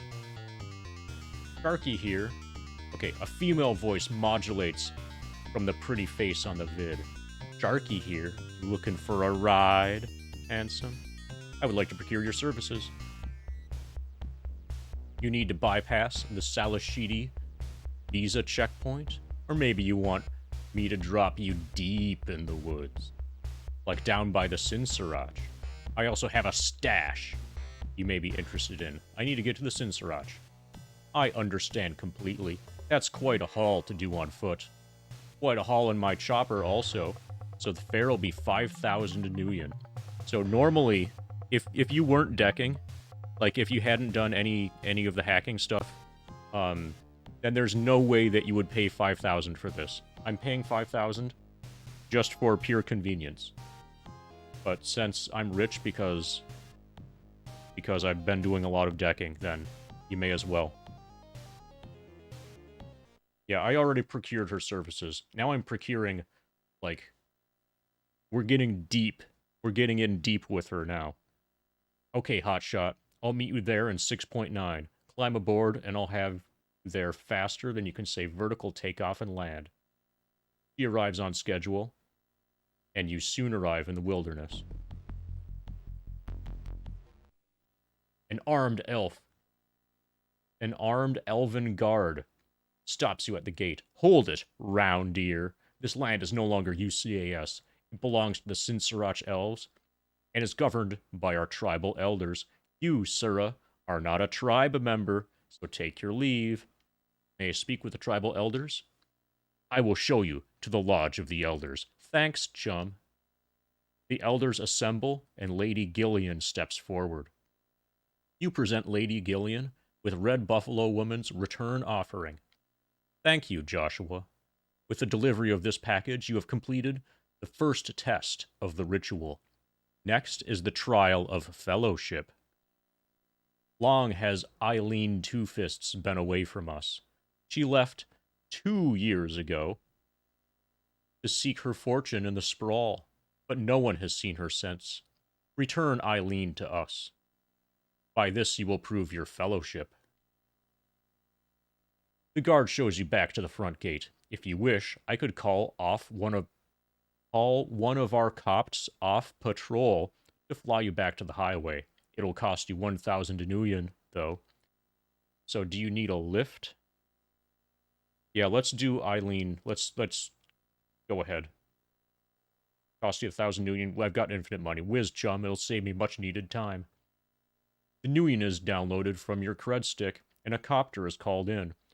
After a brief but exhilarating flight, skimming the treetops, and zipping through rocky crags, you find yourself back at the highway.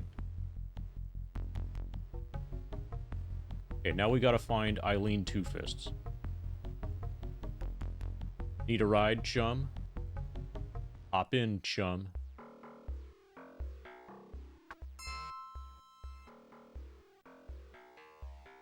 Okay.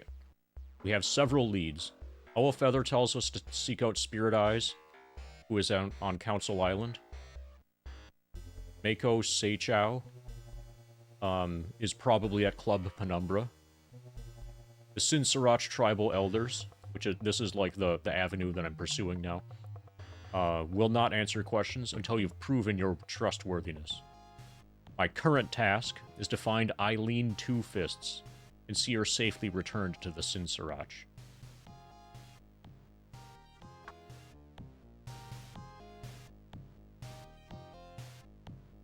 And I think there might be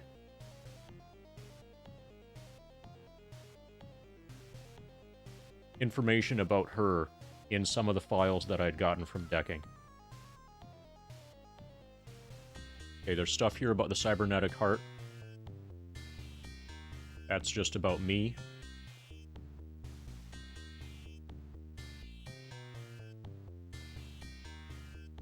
Okay.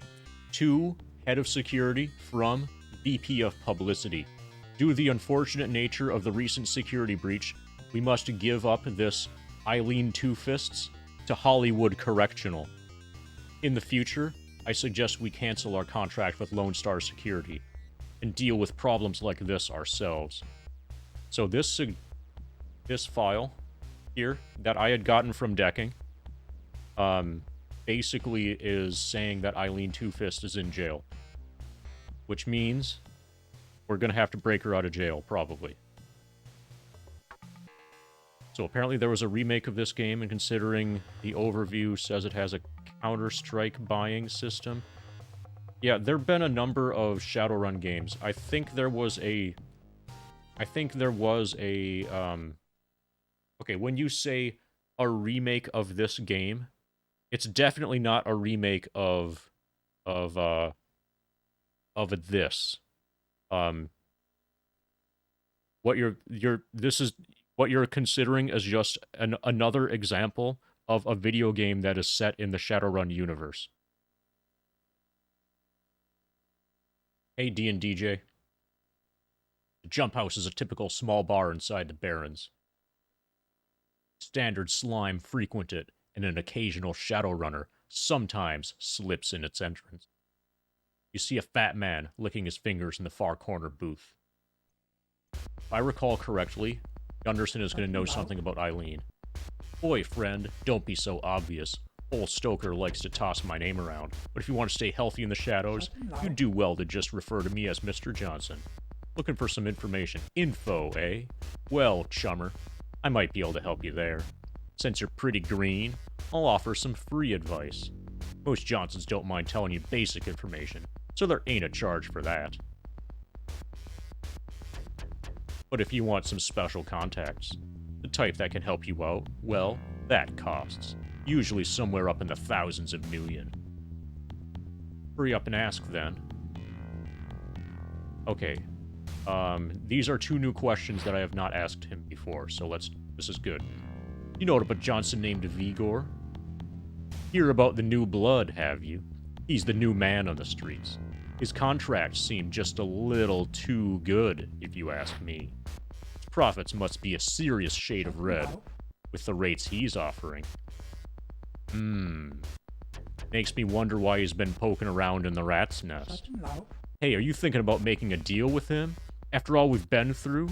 That's gratitude. Got another question for you. Who's this guy Erisco? Strictly small time. This is Boris. The guy in the greenhouse. Strictly small time. He can get some gear and goods for you. Most of his stuff is second rate and overpriced. He's set up in an abandoned greenhouse here in Redmond. Talk to you later, chum. So, D and DJ, if you are interested, and also if you are not interested, I'm going to be doing another no memory card hundo starting Saturday.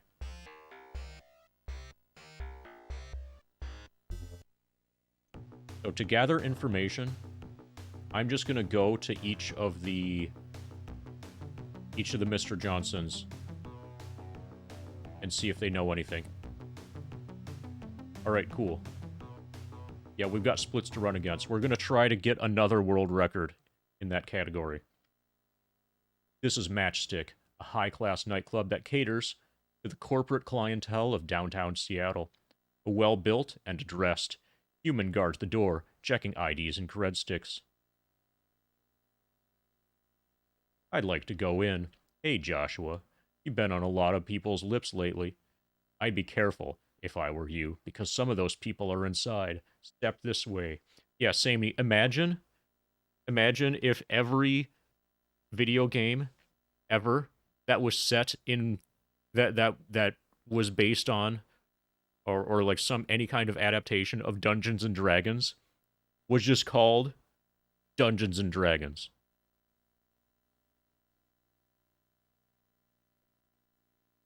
So there would be probably 200 or so. There's probably over 100 video games, if not many more, that are D&D based in some way or another. Imagine if every single one of those was just called Dungeons and Dragons with nothing else. Not even like specifying Forgotten Realms or anything.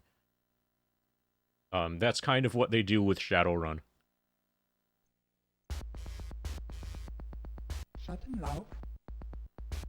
Julius looks up from his pocket computer. Yes? I'm looking for some information. I'd be happy to tell you what I know, for a modest price. 1,000 Inuyan grants you a contact. Questions are free for the moment. I need some questions answered. Okay, he doesn't have any new stuff. I'm hoping that somebody will know something about Eileen Two Fists and where she is.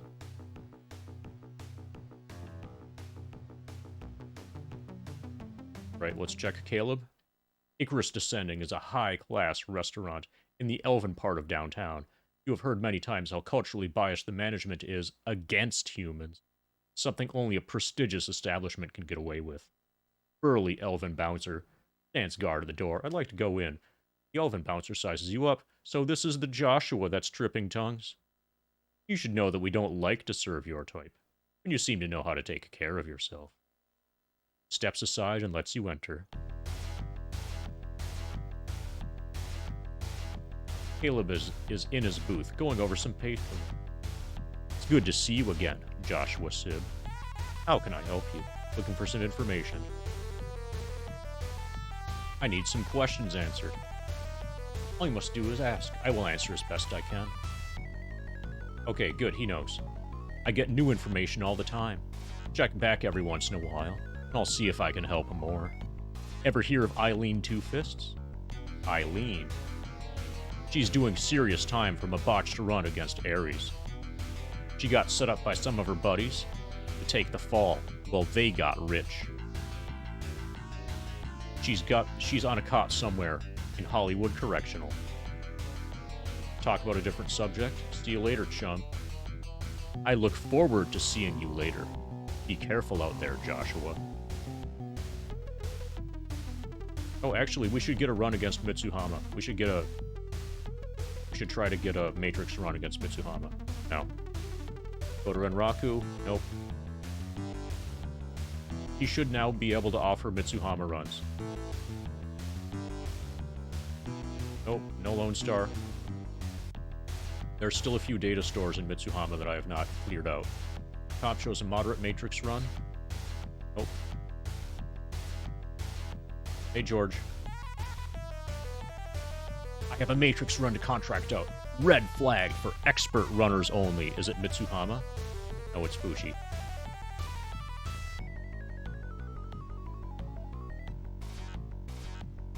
I have a Matrix run to contract out. Red flag for expert runners only. Hollywood. Okay, yes. Oh, this is really good. We can hack Hollywood first. And get, like, data files. This is necessary for Hundo. And there's probably going to be, like, secret story data files that will give us more information about Eileen Two-Fists. So yeah, we need to do this next. Hollywood has been quite active lately. Go into their system and bring me a list of current inmates, so I can update my files. You will be paid upon delivery of that information. Heck yes. Mr. Johnson logs the run on his pocket secretary and downloads the information to you. I've loaded a recognition program and passcode into your deck. Thanks, my friend. Good luck.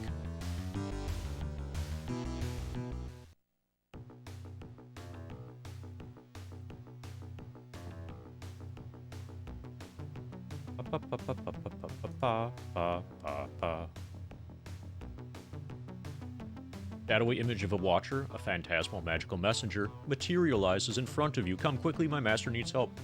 Take me to him, I'll help. I'm itching for some combat. Watcher leads you through some side streets.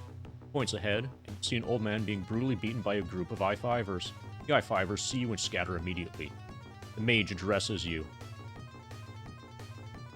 Thank you for your help. This, I'm afraid, is all I can offer in return. He hands you 200 Nuyen. Apparently, I'm badass enough. This is the first time this has happened. I'm badass enough that gang members ran away from me instead of trying to attack.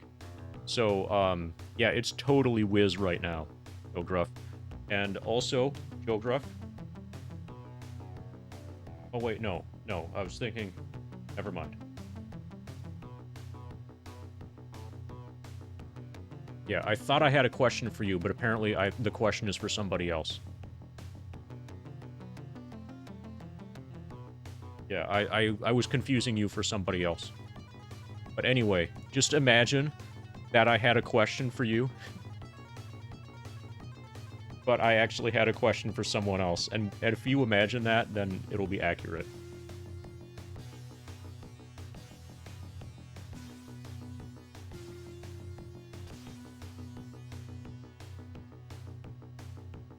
Alright, we're gonna hack Hollywood Correctional.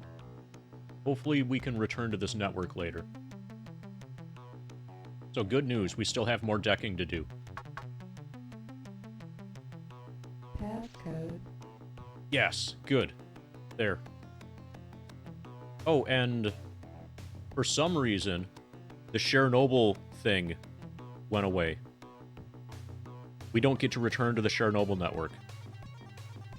Or not easily. We can still get there through, like, ordinary UCAS federal government runs. Alright. Alright, let's do this. Hollywood. Accepted.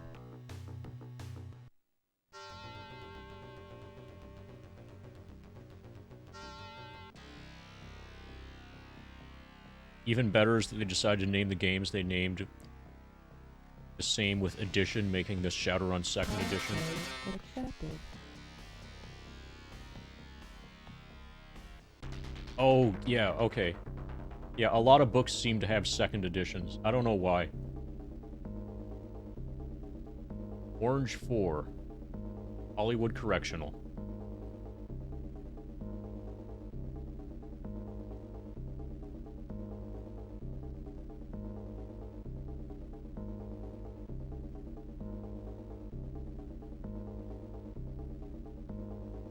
It It feels like I've been here before.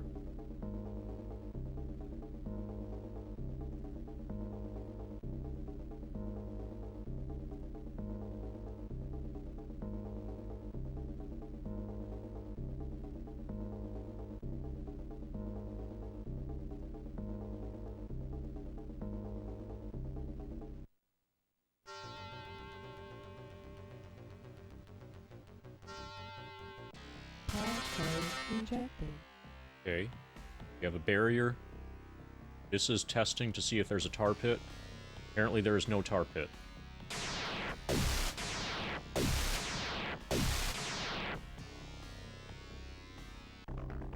Red 5.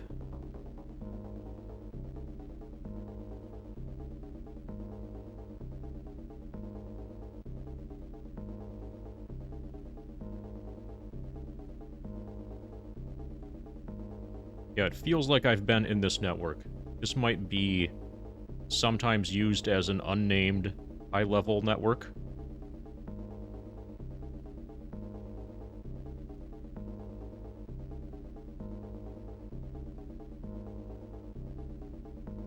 No, the Matrix things can be done in basically any order. So, to get access to the Chernobyl network, you need to find hidden files from each of a list of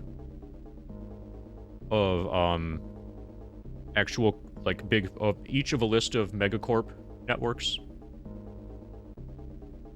But what order you get those, what order you do those, is up to you.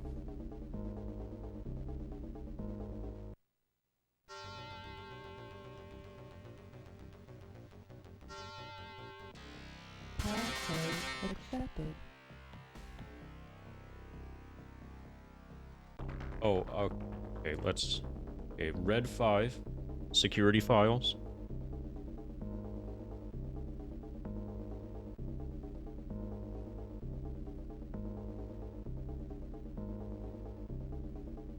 Browsing the data store, you find nothing of interest. I'll come back for that later. If I have to. The order that I'm doing these is just based on, like, I'm trying to get to... Well, right now, I don't know what the shape of the system is like. Usually, the ones like this, that are like the D12, I guess. Usually these are meant to be linkages with other parts of the network. So normally that's like an alley, like a main artery. So this is, like, these are never a dead end. These are commonly a dead end. These are commonly a dead end, but they are where the data is held.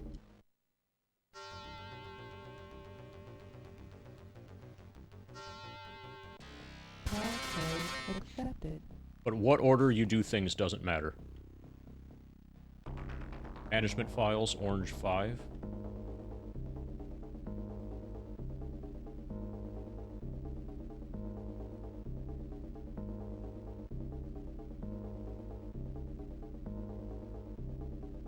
Browsing the data store, you find client information. Okay, here's the CPU.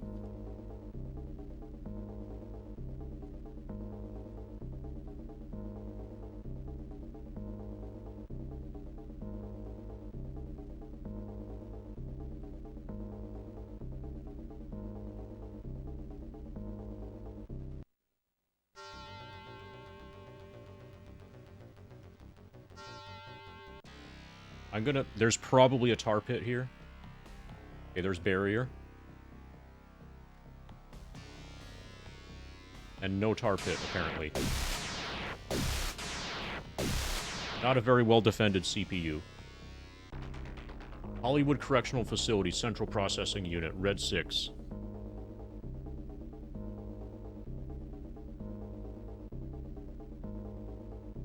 That was easier than I expected. Okay, now we see the entire network, and we can, from CPU, we can travel anywhere.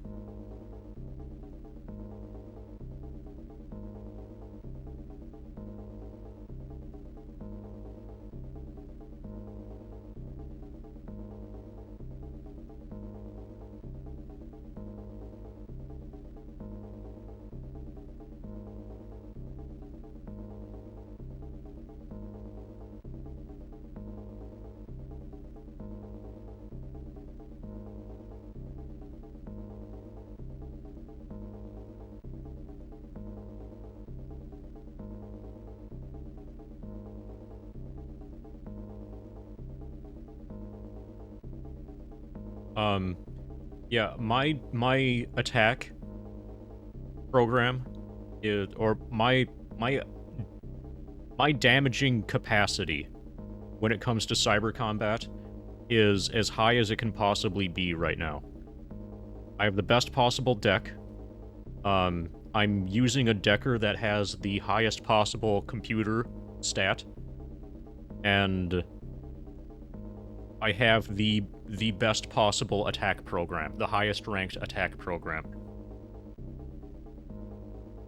Like, I'm completely maxed out for damaging capability.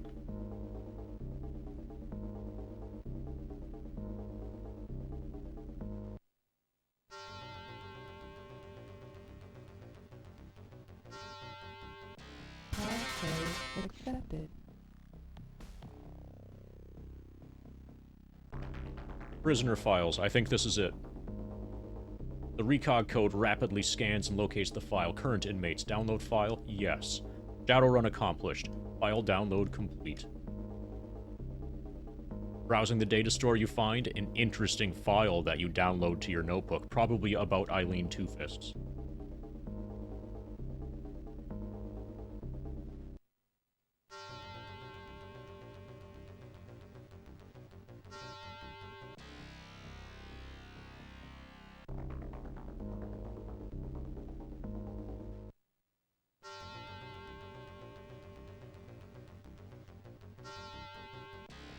Passcode accepted. Financial data. Red 5.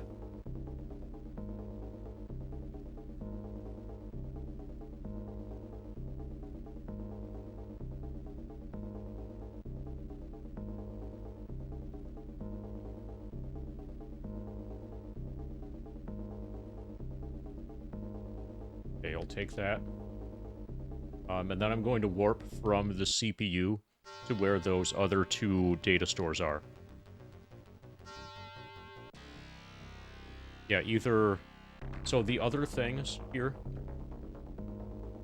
So the circles, the triangles... Yeah, the circles and the triangles have effects in real life as well. The triangles are ways to get into...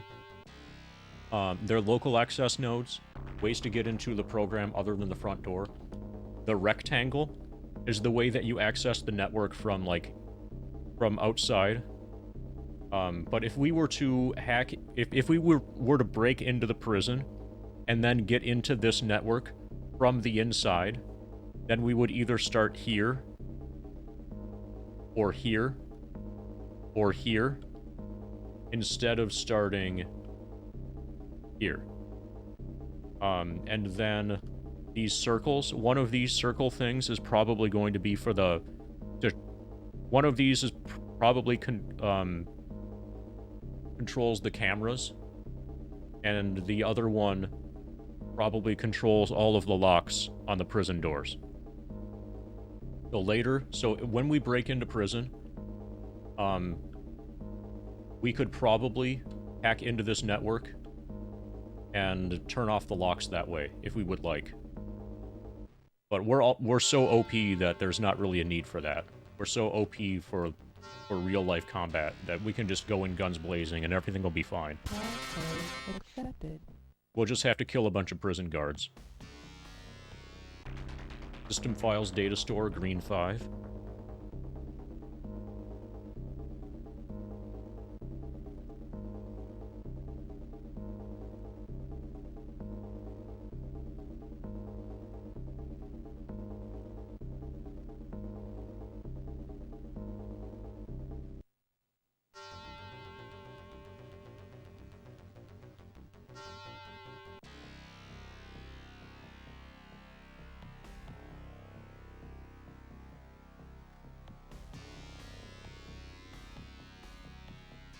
Passcode accepted. So just to show you... Okay, updated files, green 4.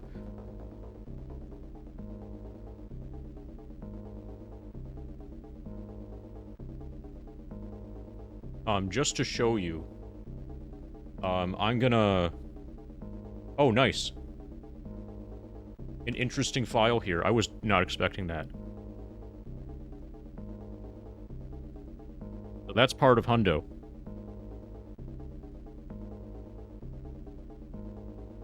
Another one.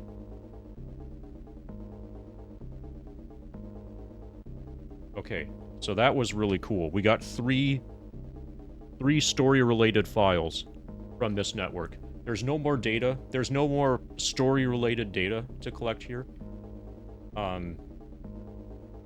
Just for the sake of completeness, let's defeat this entire network, and then just for fun, while we are breaking into the prison,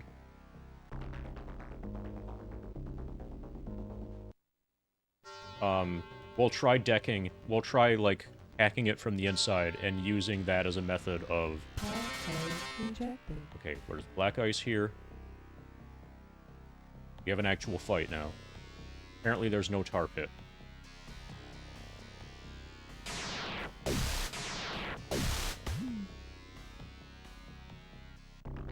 Okay, orange 4.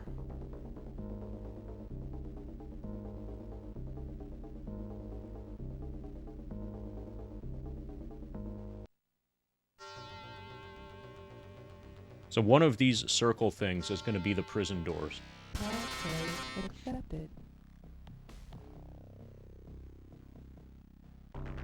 Okay. HVAC systems. Slave module. So that probably doesn't matter. Heating, ventilation, and air conditioning.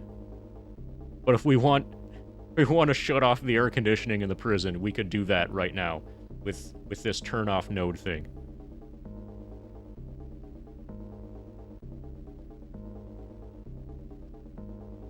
Let's do that. Node is offline. They no longer have AC.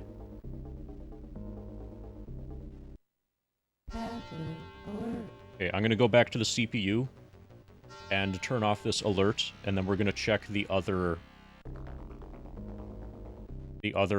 circle node. And that one is probably the prison doors.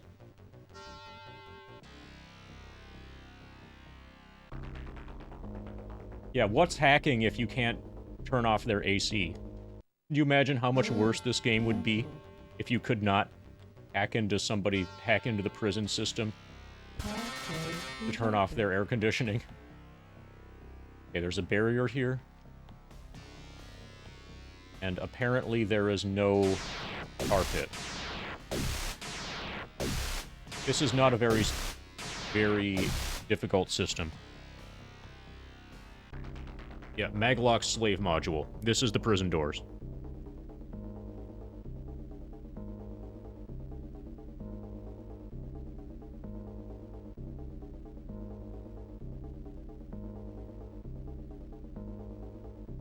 Let's open the prison doors.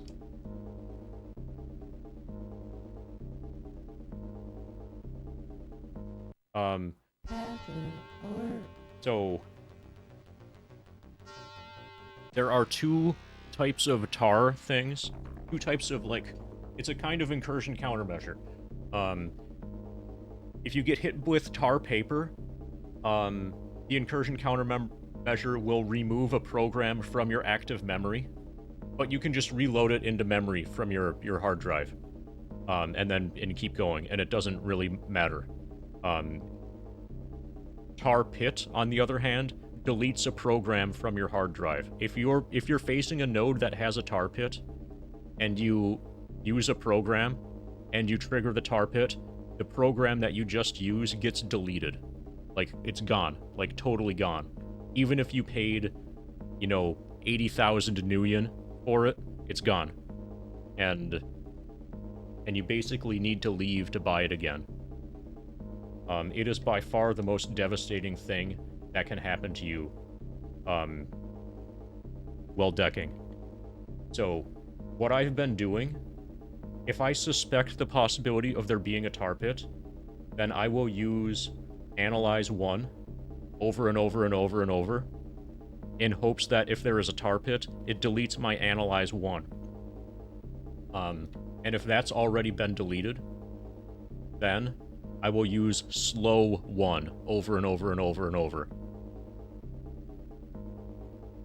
And if both of those are already deleted, then I will use degrade 3 over and over and over and over. These are basically sacrifice programs that I feed to tar pits so that I can keep my deception, which is actually really expensive and really necessary, and keep my attack, which is really expensive and really necessary. If I lose my attack to a tar pit, I'm totally fucked.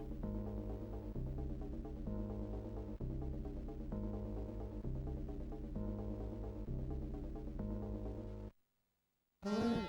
Cancel. So just for the sake of completeness, let's see if we can defeat these as well. Passcode rejected. Okay, so here we have a black ice. I'm using Analyze repeatedly. And there appears to not be a tar pit.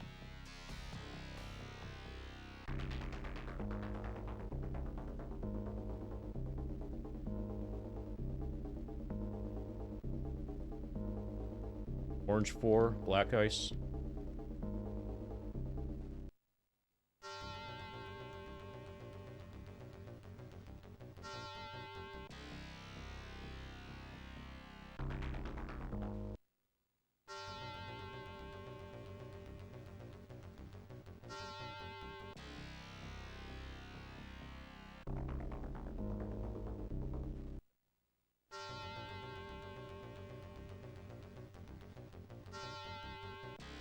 Passcode accepted. Yeah, the game is good. This is an orange 5.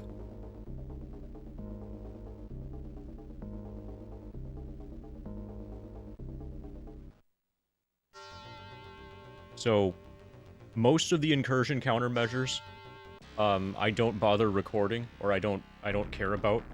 But the maps that I'm making, like this, they show me, primarily they show me where the barriers are, where the black ice is, and where the tar pits are.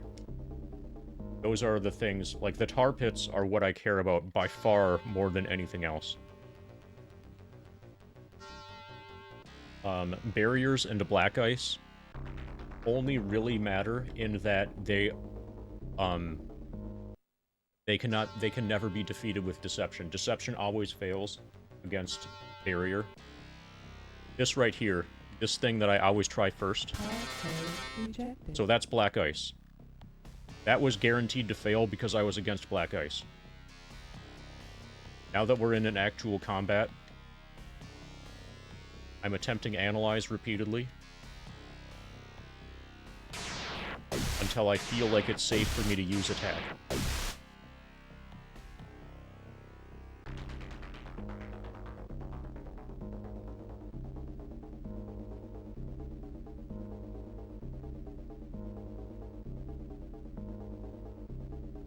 Yeah, okay, so we've defeated every node here.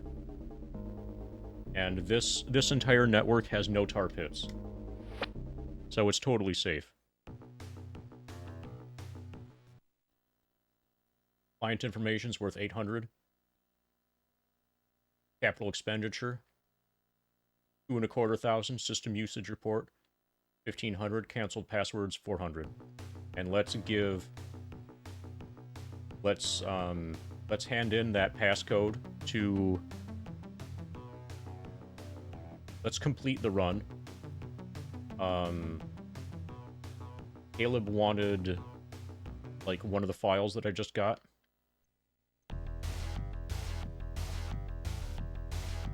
Much thanks for the run, Joshua. Caleb is completely professional, as well as pleasant with the transactions. Is there anything else I can help you with? What I'm actually looking for is a run against Mitsuhama. Go to Lone Star Security. Nope.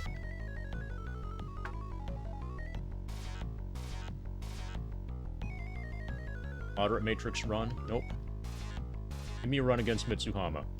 Just so I get the passcode for Mitsuhama. Go to Renraku offices. Nope.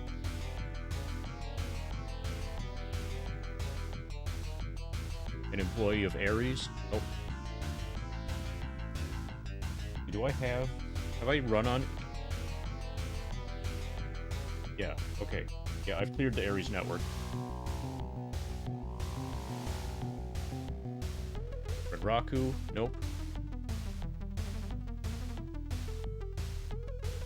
I have a matrix run to contract out. Red flagged for expert runners only. Please be Mitsuhama. No, it's Ares.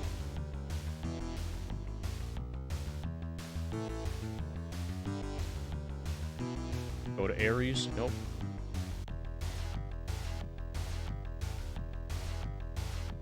Go to Renraku. Nope.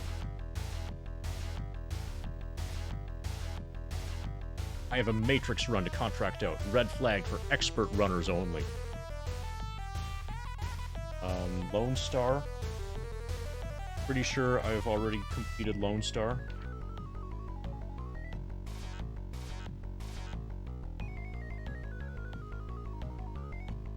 Maybe I haven't.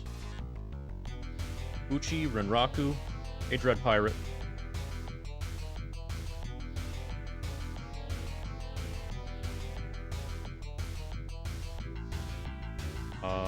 Okay, this is Hollywood.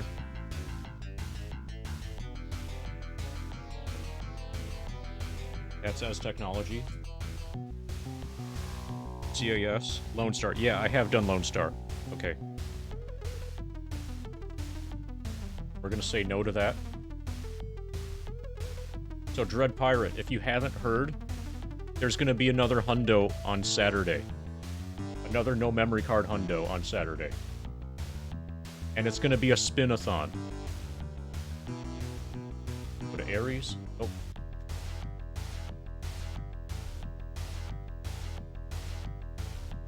Well, that's fine. There's still gonna be a spin-a-thon. 1 sub is 1 spin. 10 subs adds a hat, with no limit to the number of hats that can be stacked, unless I run out of hats, but I don't expect that to happen. And we're gonna try to WR no mem card again. We increase spin velocity. The actual spin velocity is probably gonna keep declining as the hat stack increases.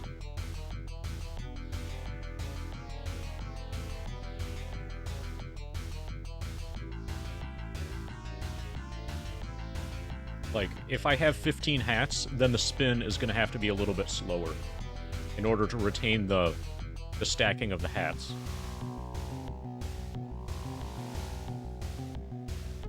Okay, maybe the game is still just not wanting to give me a Mitsuhama run.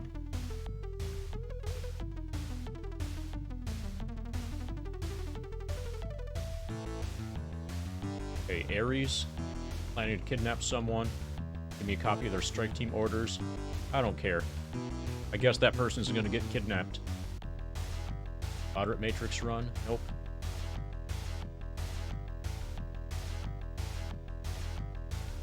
As technology? Already did that.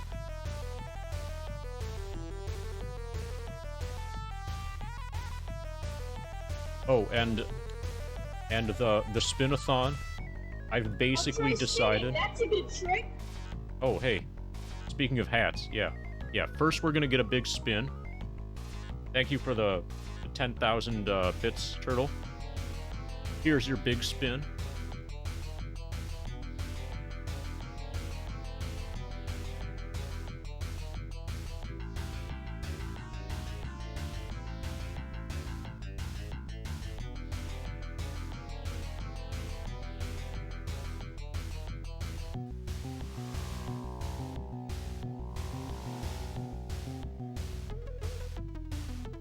Alright, this is gonna be 2 hats. Bowler hat.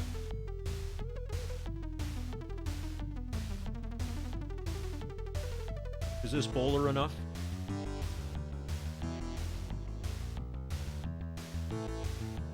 Each of them could be half of a bowler hat. So on a related note, I've basically decided that I'm gonna be getting a new graphics card. A new graphics card out of the eBay flood soon. and things like Turtle's massive financial contributions to the stream. Basically, that's what your bit cheering is going towards at the moment, Turtle. I'm looking for some work. I'm most likely, perhaps even today, going to be purchasing a 2070 Super. 2070 Supers are apparently like $350 on eBay at the moment, and it's pretty much ideal for my use case.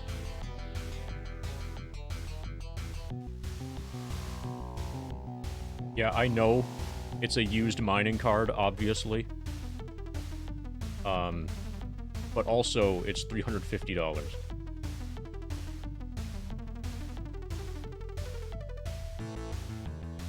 And there's a good chance that they'll never be that cheap again.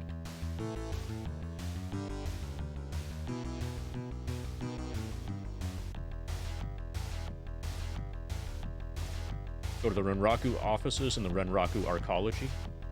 No thank you. What is the fuzzy? This is just a winter hat. And it's got a thing on the top for, like, decoration purposes. Okay, apparently there are no Mitsuhama runs available.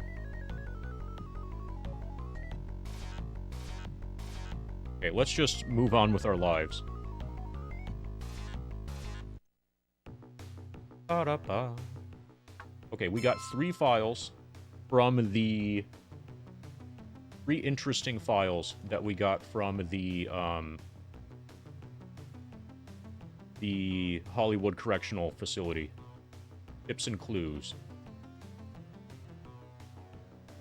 Your current task is to find Eileen Two Fists and see her safely returned to the Sinsirach. Eileen is doing time in Hollywood Correctional for a botched run on Ares.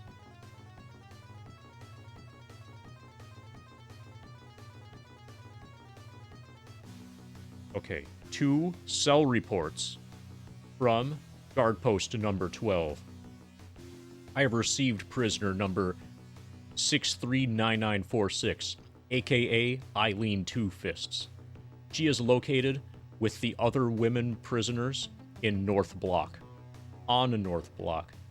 Cell records, prisoner number 597030, aka Vigor, must be released from incarceration. Igor has been a model prisoner, and it is the qualified opinion of this board he has reformed, and now he's a Mr. Johnson. Cell records, Hollywood Parole Board, prisoner number 575832, aka Boris Arisko, should be released from incarceration. Arisko has not been the ideal prisoner, but he has served his sentence to completion. Okay, so we got prisoner records. Right, let's go kick some ass. Let's go break.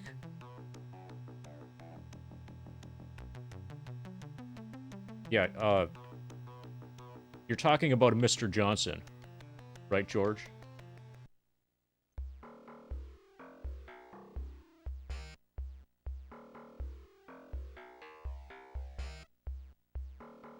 So there's supposed to be ways to, like, to do this stealthily, but I don't care.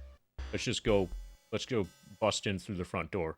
This is the entrance to the Hollywood Correctional Facility, home to a large number of criminals and scum of the city. A security guard toting an SMG meets you at the gate. Where are you, a tourist? Leave this facility immediately. Open fire on the guard post. You kill the first guard, and he slumps over the controls that open the gate. You dash into the prison, with the other guards hot on your trail. And they don't notice me. They're like, I literally just murdered somebody. You could consider this a bug. Just for the sake of fairness, I'm gonna fight these guys also.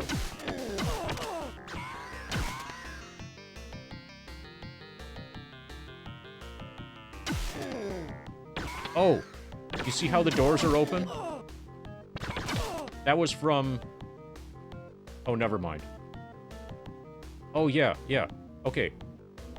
When I hacked their system before... So normally these would all be locked, but I disabled their mag locks. I also disabled their air conditioning.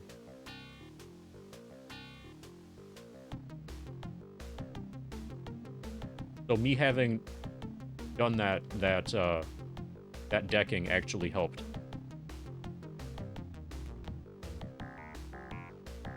Okay. Eileen gracefully leaps into a cat-like fighting stance as you enter. You briefly explain your involvement with the Sin Sirach and your purpose for being here.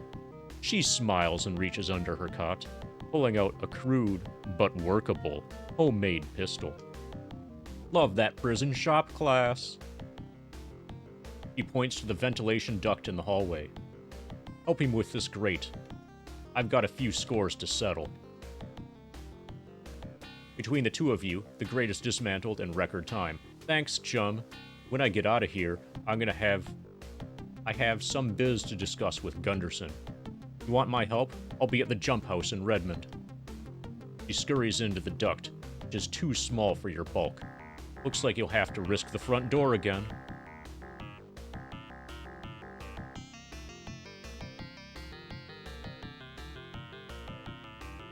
And then there's this random prisoner that just apparently doesn't want to break out.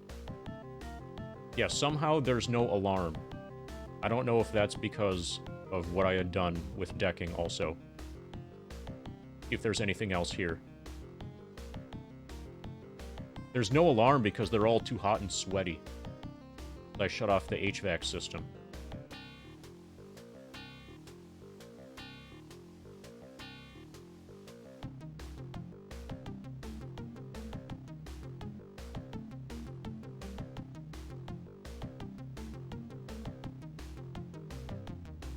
And apparently Winston got lost.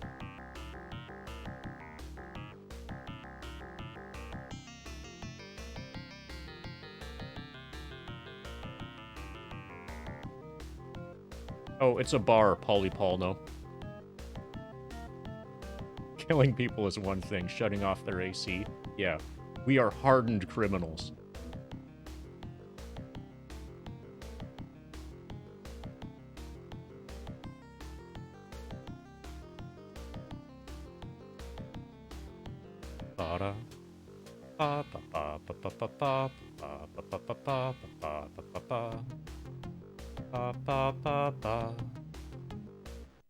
Alright, that was easy. So she said she would be at the jump house. It was up here.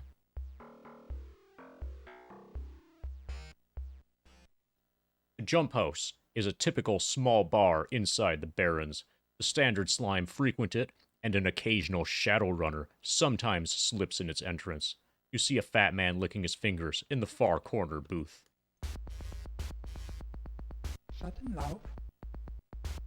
Eileen Two Fists is here.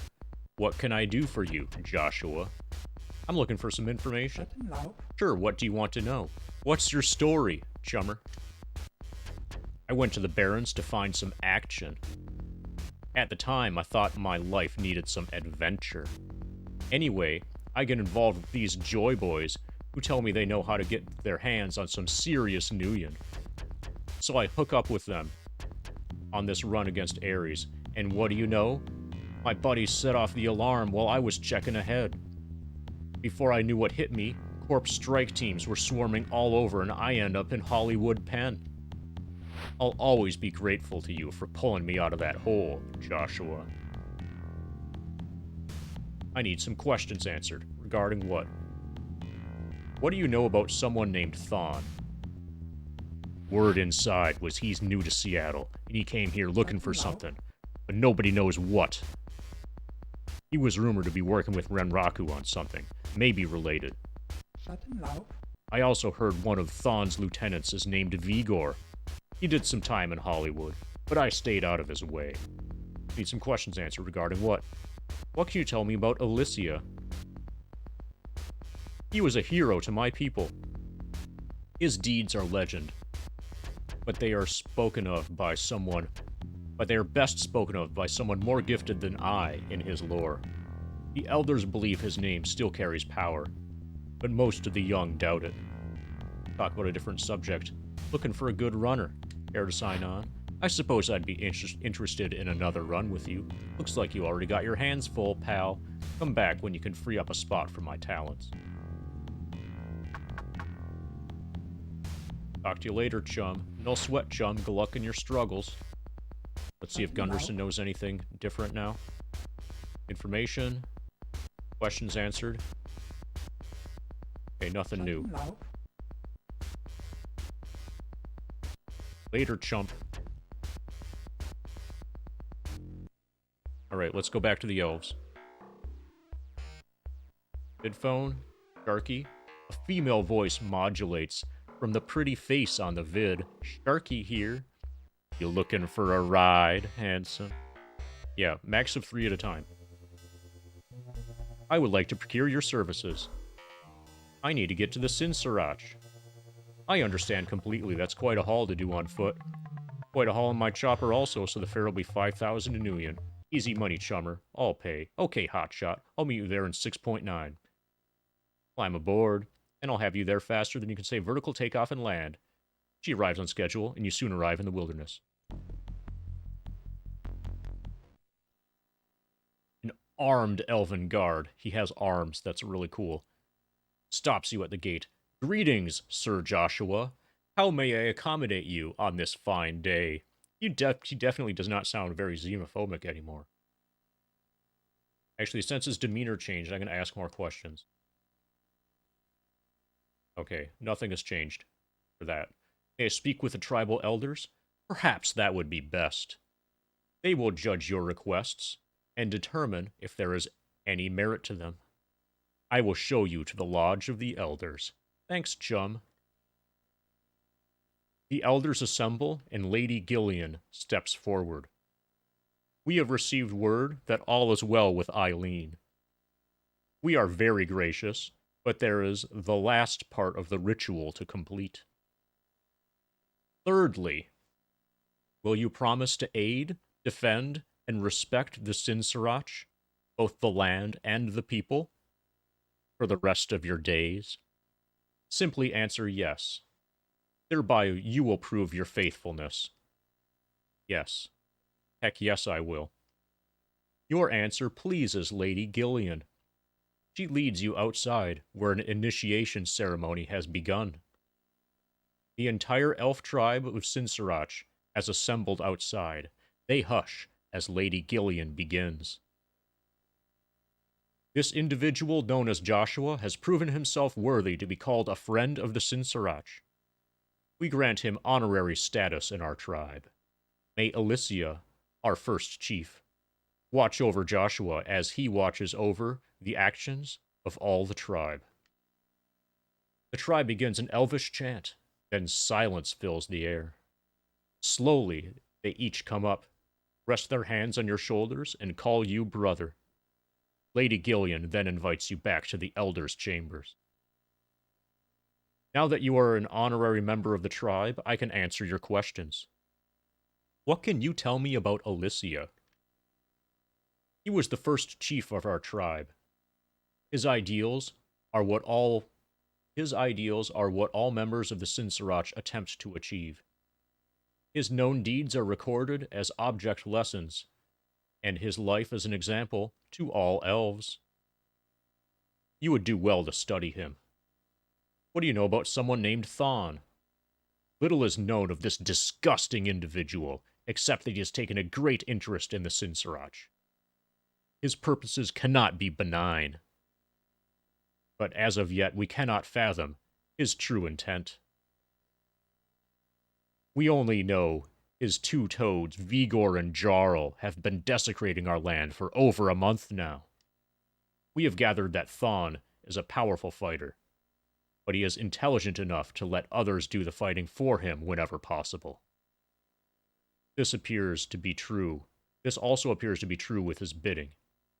I'm looking for an elf named Frosty. Ah, Jane Foster. She is the student of one of the most powerful and secretive elves in Seattle. She came to Seattle under mysterious circumstances and has worked with her patron ever since. She said that before your paths can cross, you must first seek the wisdom of your ancestors. I must go along with her desires, and cannot yet take you to her. Return here when you have attained wisdom. All right, we need it. All we need now is wisdom. The guard shows you back to the front gate. If you wish, I could call one of our cops off patrol to fly you back to the highway. That'll cost you 1,000 nuyen, though. So, do you need a lift? I actually want to stay in this area and get back to mapping the wilderness. Egg on that, chum. I'd rather walk. Sure thing. Just keep your nose and these lands clean. Okay, what have we learned? Notebook, tips and clues. Okay, our various leads are talk to Spirit Eyes at Council Island. Find out about Mako Sochow, who is apparently at Club Penumbra. And I have vowed to aid, defend, and respect the Sin Sriracha for the rest of my life. And I need to... Apparently, I need to attain wisdom before the Sin Sriracha will let me talk to Frosty. Okay, and we're gonna do more... We're gonna explore the wilderness now. Yeah, I won't spoil... I'll try to not spoil that, Turtle.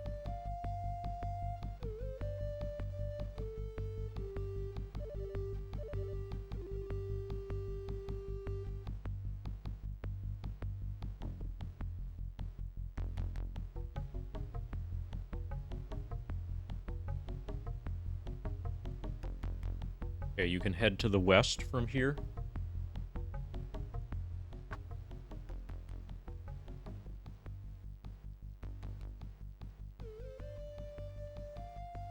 When you say it's wildly deep, what you mean is that we're in the wilderness. We're deep in the wilderness, right?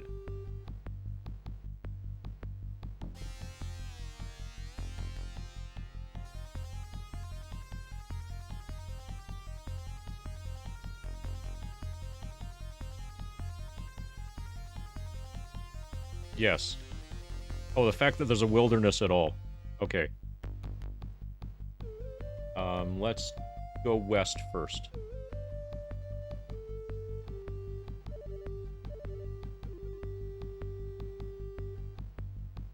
So I know that there are some significant landmarks around, like, in the wilderness, but I don't remember exactly where they are. So I'm remapping this stuff.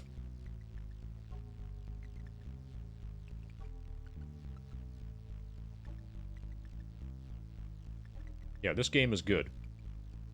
Ever since I became a video game streamer, I knew that I needed to eventually stream this. This is too good to not stream.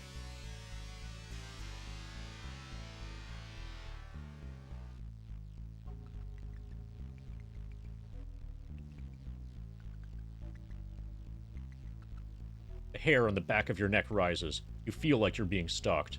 Wait for more information. The ground trembles as Wendigo charge.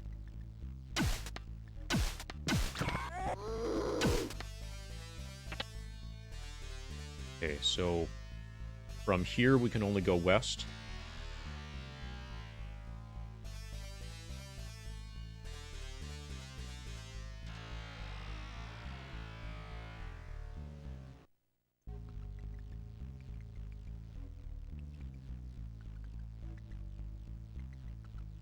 This is the kind of game where I wish that there were more like it that were mechanically identical, just with, like, different stories, like different, you know, campaigns.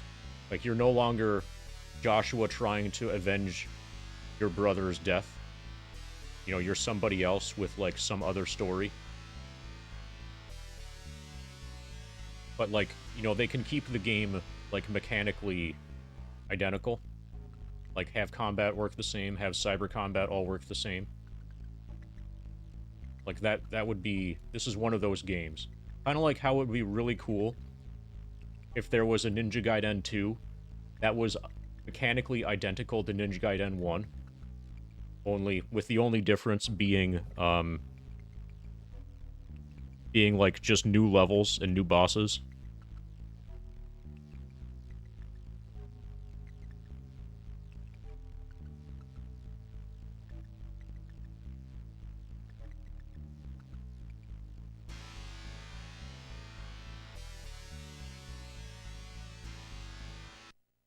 Well, things are going to gradually get spoiled as I play through them, Turtle.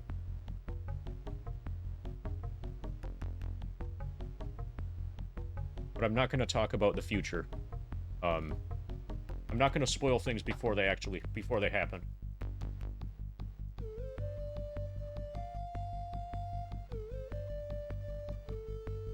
I'll just say that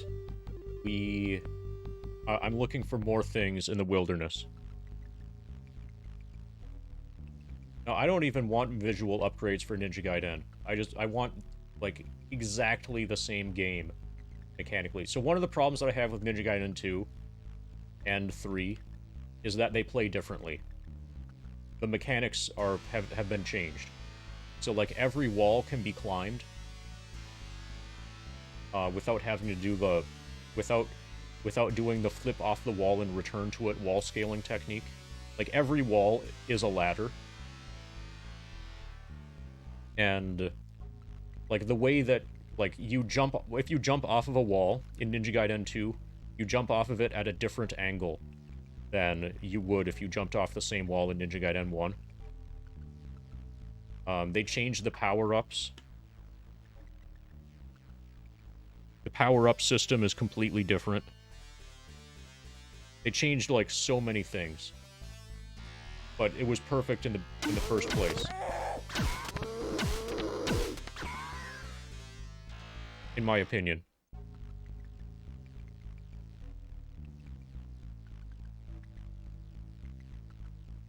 Okay. From here, we can go left.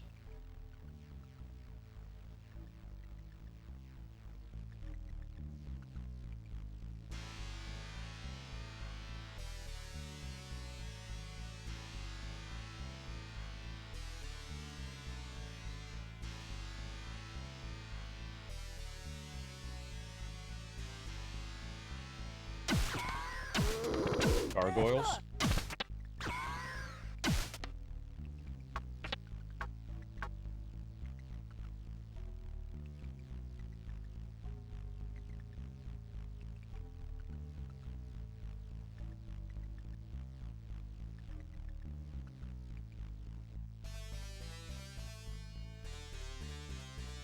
Okay, I think I came from here. Yeah.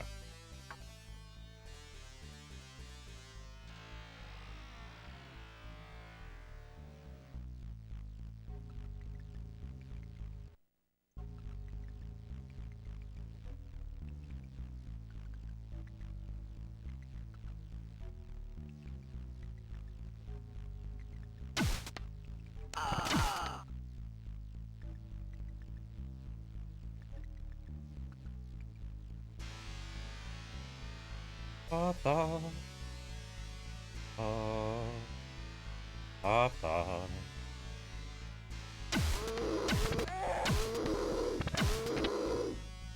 Okay, from here you can go west. Not north. And you can go south.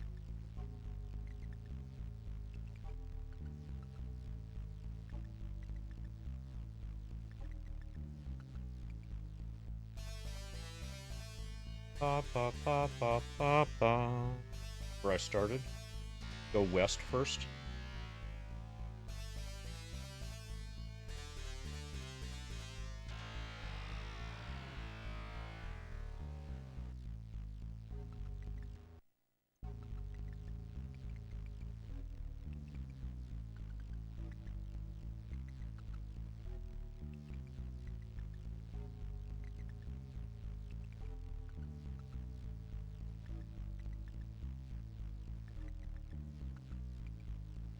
Continue west. Not go north.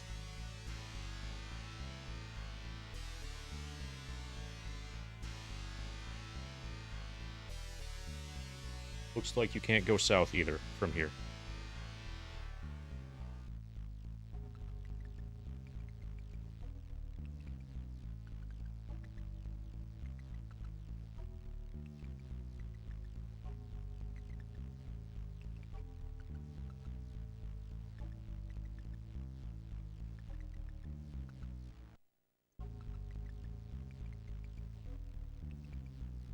You come upon a Renraku strike team lurking about the cave.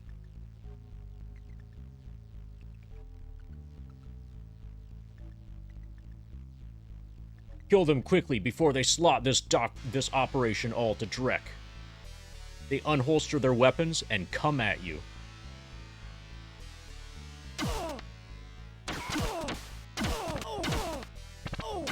Good thing I'm OP. Apparently that was some really good heavy combat armor.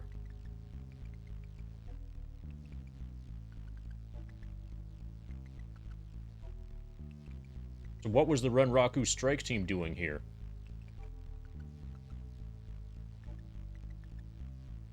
Okay, you can go west.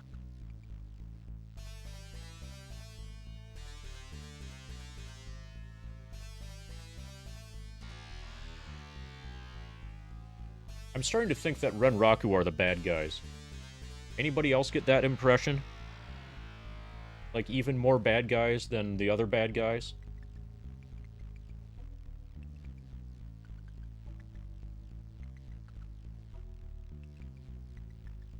You glimpse a feathered serpent taking flight through a large opening in the ceiling.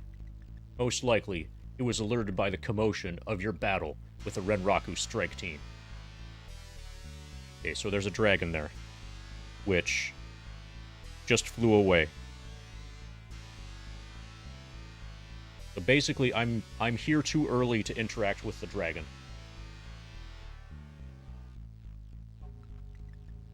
So we will be back. We will be back here later.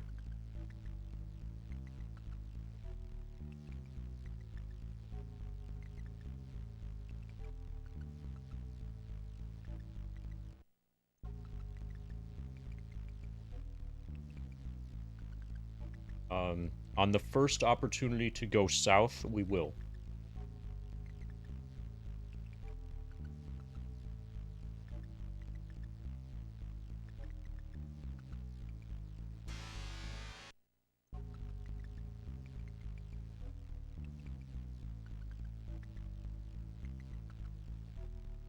Okay, here we go.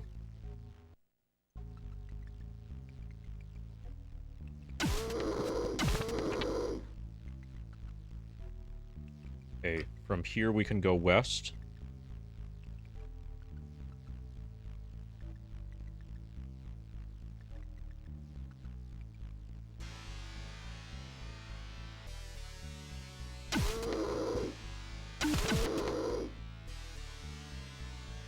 Shotguns are really good.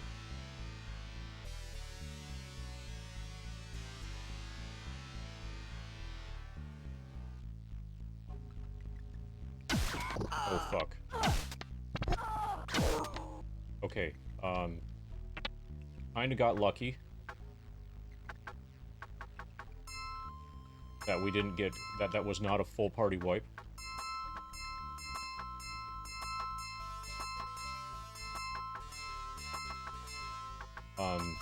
Hellhounds, their fire breath attack, is armor piercing. So they can just, like, massacre you, even with your heavy combat armor.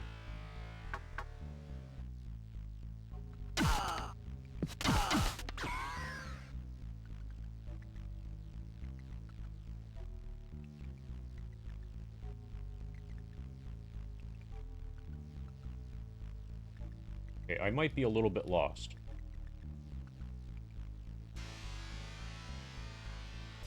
Okay, I think I'm not a little bit lost. I think I know where I am now. There should be a path to the west. Yeah, okay, we're good.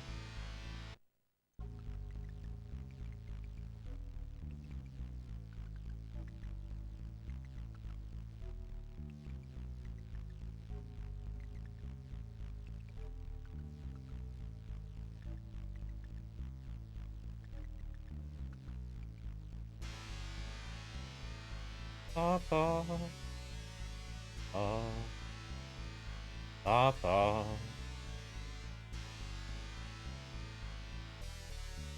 Okay, finally we cannot proceed further to the west.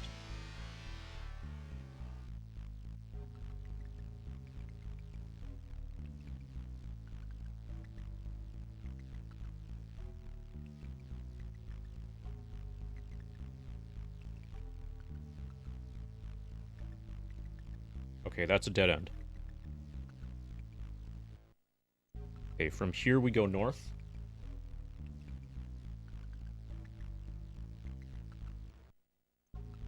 Here we go east. Oi, ti amo.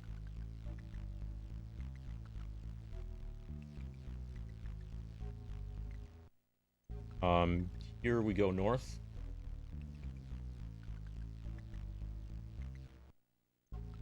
Oh, that explains it. I heard somebody enter the house. You're saying it was you and not a serial murderer. That's nice information to have.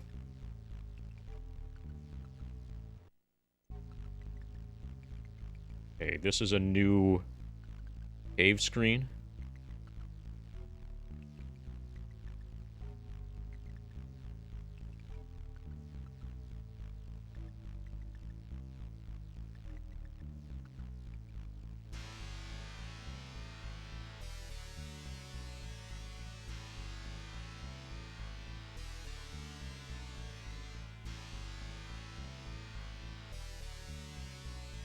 Yes, Tifa absolutely hates being on call.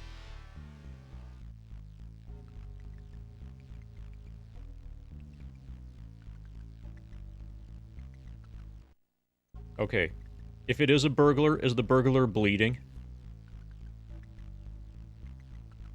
Okay, now we head west. So this cave system we have cleared now. We have mapped out this cave system.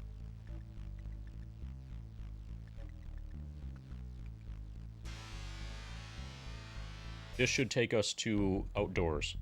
Perfect. Now if we go up here, follow this trail, we'll get to a cave, and we'll go east, north, and east.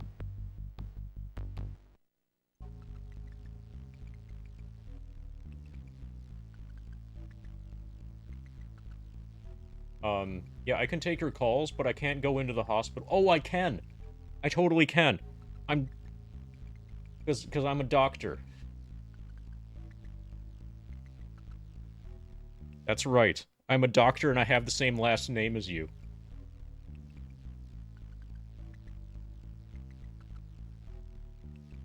Well, certainly I can answer the phone. It's just, you know, my voice sounds a little bit more masculine than yours. Okay, now we are out in the wilderness.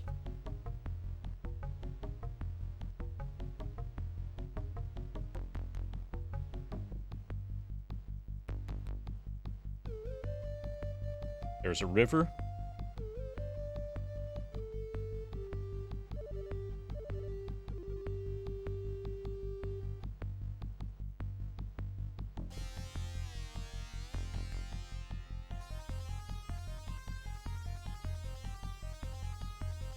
There's a bridge.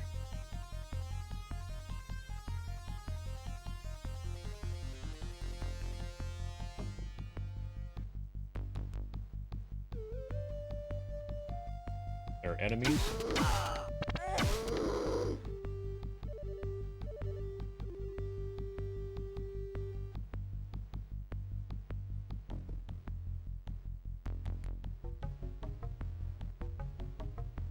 And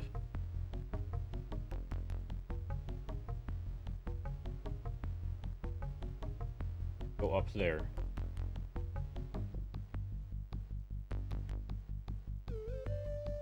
Okay, can we head west other than from the way we came from?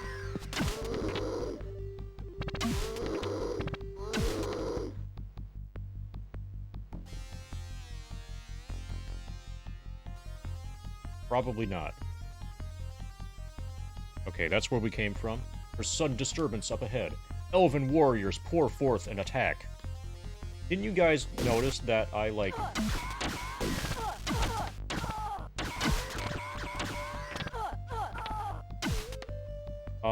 Hey, Dirty Den. Yes, I did. We validated the run. It is valid. I have no memcard WR. Also, Dirty Den, this Saturday, I'm gonna do another one. This Saturday, I'm gonna start another WR attempt for no memcard. See if we can get sub 21.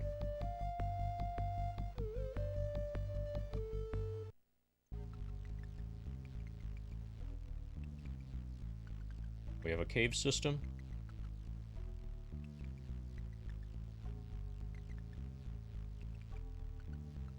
Okay, from here we can go east.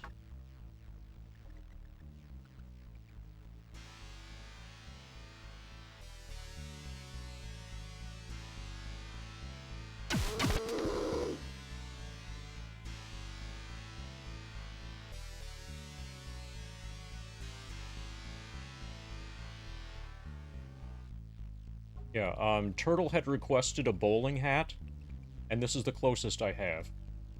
Apparently that's a way of saying that I need more bowling hats.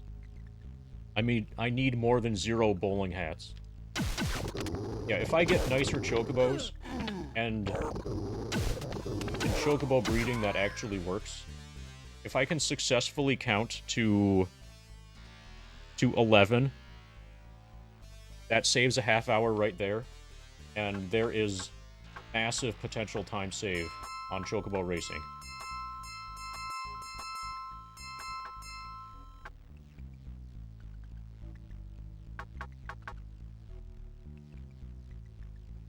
But also, because it's no memory card, there's also obviously always massive chance of failure. So many things can go wrong during a no mem card run. So it's always hype. Okay, now we are at the village. Alright, this is what I was expecting.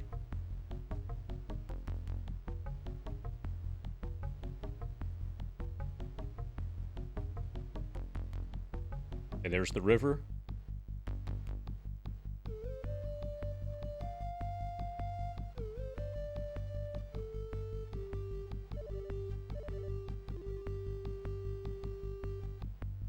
That's where Owlfeather is.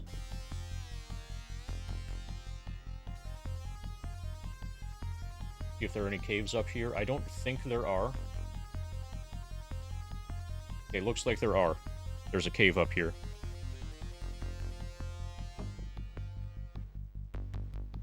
The hair on the back of your neck rises. You feel like you're being stalked. Wait for more information. A tattooed man in a loincloth and buskins approaches. You look lost. If you seek the Amerindian village or the Sinsirach, I can lead you there. No, I'm fine. Egg on that, chum. Chum is not interested in talking to you. He walks away.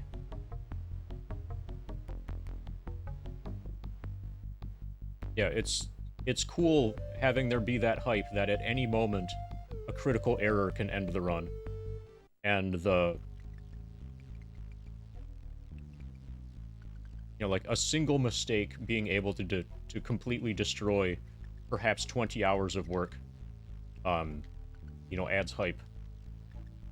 The hair on the back of your neck rises. You feel like you're being stalked. Wait for more information. Ground trebles as Wendigo charge.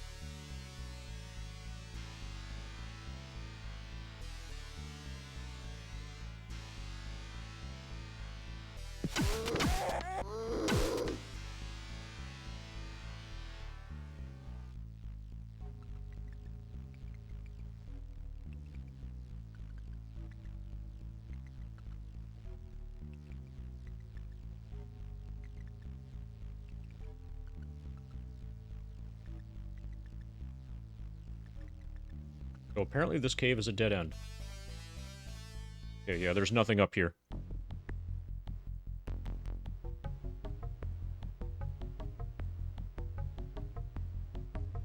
There's sudden disturbance up ahead. The ground trembles as Wendigo charge.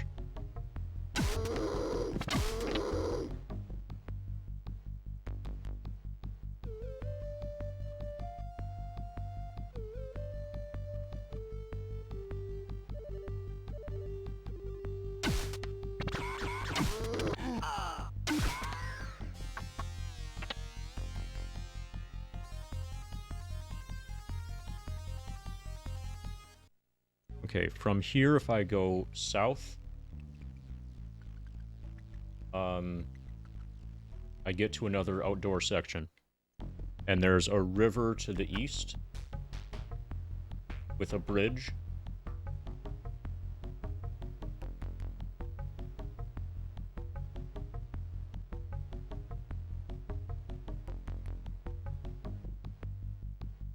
Okay, here's the bridge.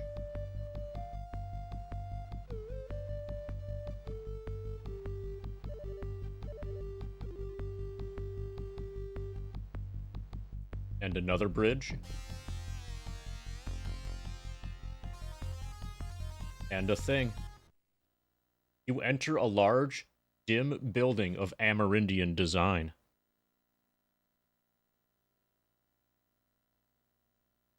A young shaman approaches warily. I'm sorry, but this medicine lodge is only open to the local tribes. I hate to be rude, but you'll have to leave. Oh, I was just in the neighborhood. Resignedly, you begin to turn. But a flurry of movement catches your eye. A younger Amerindian runs up to the shaman, but his wide eyes never leave your face. He's excitedly waving something in his hand and pointing to you with the other. Garg! This looks just like the one in this hollow. The shaman looks as if he wants to backhand the youth into the next age of magic. He manages to capture the wildly waving hollow and takes a closer look. His anger slowly turns to surprise. Why, I do believe you are correct. He turns the hollow for you to see. A bust shot of Michael grins at you from the card. That's your dead brother. Emotion clogs your throat as you rip the hollow picks from his grasp. Where did you get this? Tell me now! See you later, Dirty Den. There is a strange electricity in the air, and you realize that you are about to become shaman toast. You quickly apologize for your outburst, and the tension subsides. The shaman watches you for an eternity while he weighs infinite decisions. Follow me. He turns and walks deeper into the lodge. You end up in a small alcove with burning incense and candles. A large figure lies still on a small bed. Do you know this man? The huge Amerindian lying here is so cybered you can barely see the rise and fall of his shallow breathing. Tattered metal, tangled wires, and exposed circuits litter his damaged body. You instantly recognize him as your brother's best friend. Stark! Stark, can you hear me? How did you get here? Why don't you do something to heal him?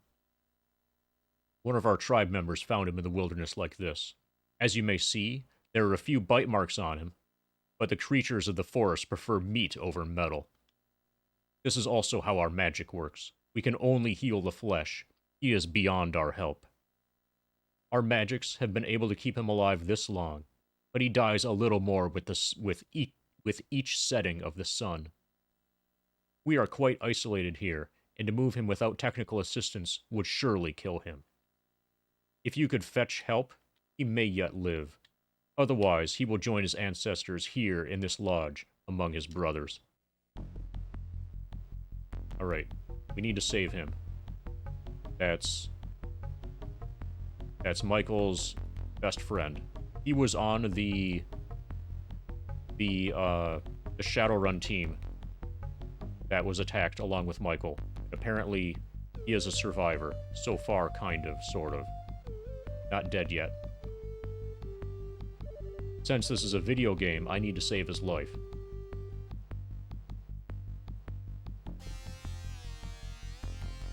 Checking to see if there are any more caves here. Looks like there are not.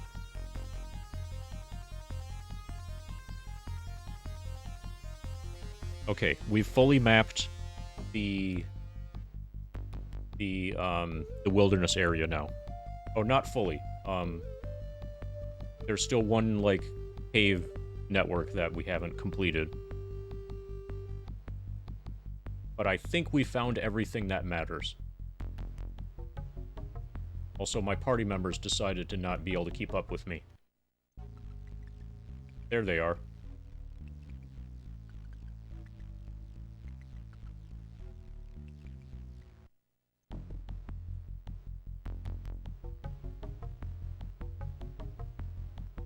Okay, up by the highway, I can call a taxi.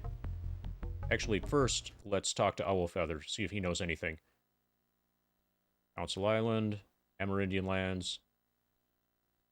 Okay, none of that is new. Let's go to the highway.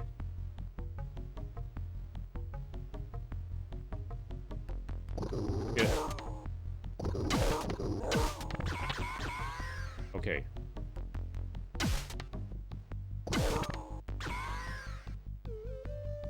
Okay, we got really lucky to not take any damage there.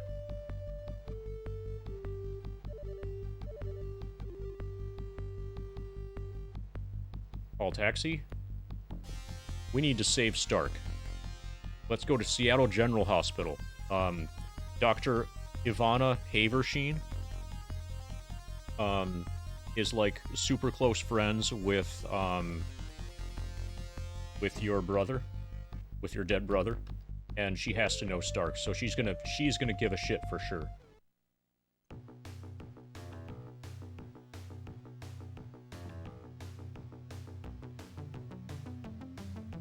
Ba ba ba ba. Ba ba ba ba ba. You enter Seattle General Hospital. The admittance room is packed with humans and metahumans, each waiting for service. A woman with the name Dr. Haversheen, stitched on her smock, is filling out forms behind the desk. I found Stark, but he's in real bad shape. Stark? Alive? Where is he? What's happened to him? You quickly explain how he is barely alive in the wilderness, and why you couldn't move him. She grabs her medical bag and commandeers a crash wagon. Within the hour, you have Stark at the hospital. I'll be in the waiting room when you are finished. After a long examination, Ivana meets with you.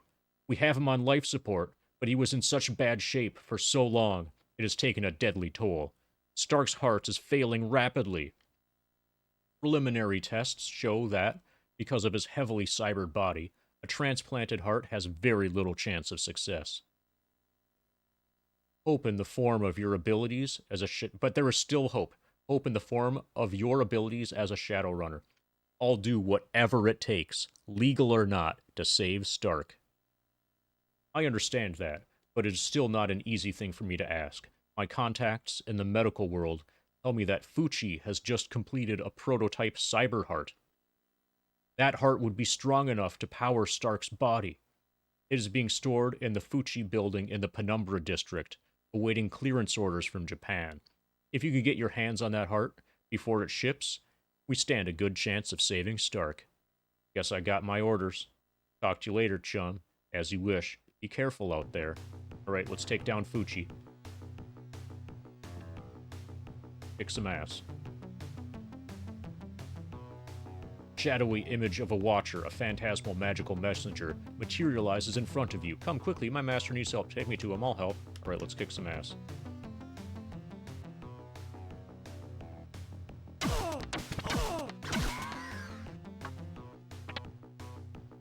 Yep.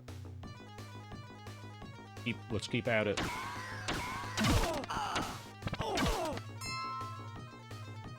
Well, that time, an innocent bystander got involved. Or, like, you know, standing in the wrong spot. Now I feel a little bit bad.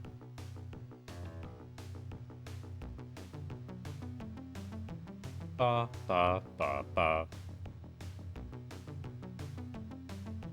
Ba, ba, ba, ba, ba.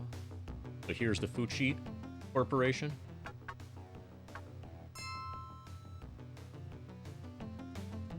Let's go get a cyber heart.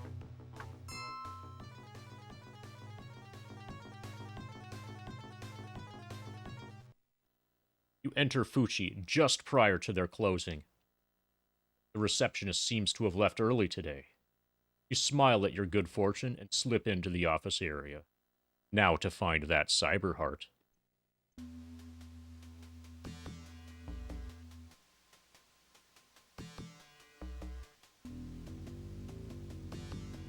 Someone taps you on the shoulder. If you don't show me an ID badge and half a tick, you'll be sorry. Spin to find a secretary tapping her foot. Oh, I'm sorry, I didn't see your ID badge. How can I help you? I'm looking for some information. You managed to make her laugh, so... You managed to make her laugh, so she drops her guard. Check the third floor, handsome. Nice. That's fast talk success.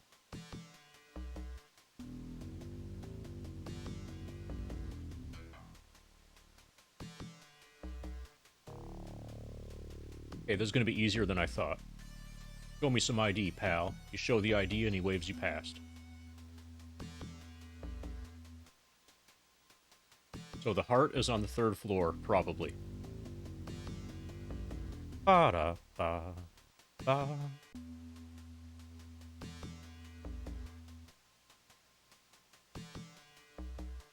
Opening the safe, you find 2 frag grenades.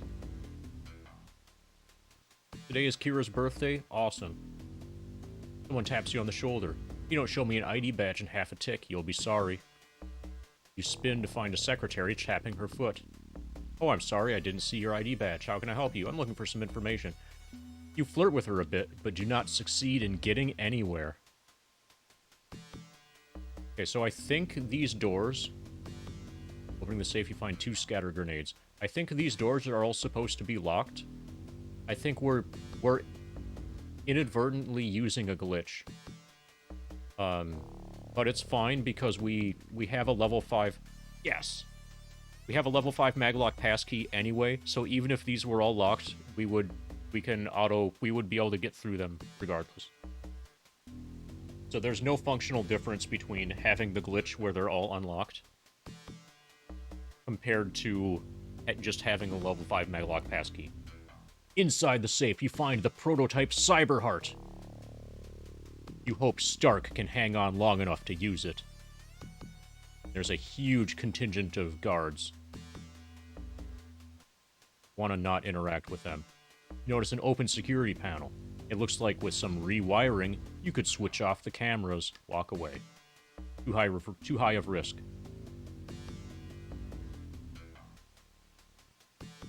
Okay, let's get out of here. This might be easy.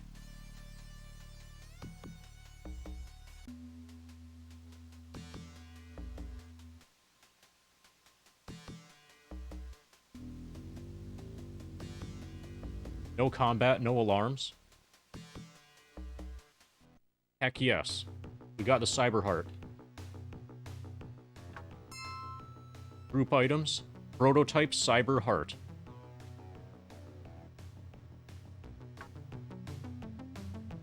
Pa, pa, pa, pa, pa. Pa, pa, pa, pa.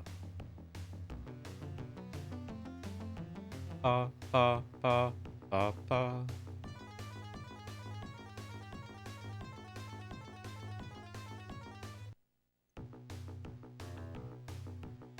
There is sudden disturbance up ahead. Gang of I-5ers jump out of the crowd. So you choose to serve the Yakuza? Then you deserve to die, like the other enemies of the Mafia.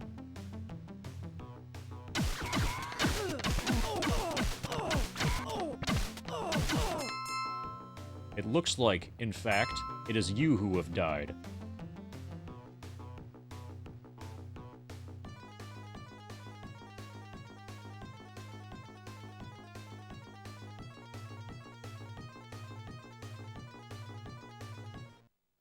You have the heart! You are amazing, Joshua!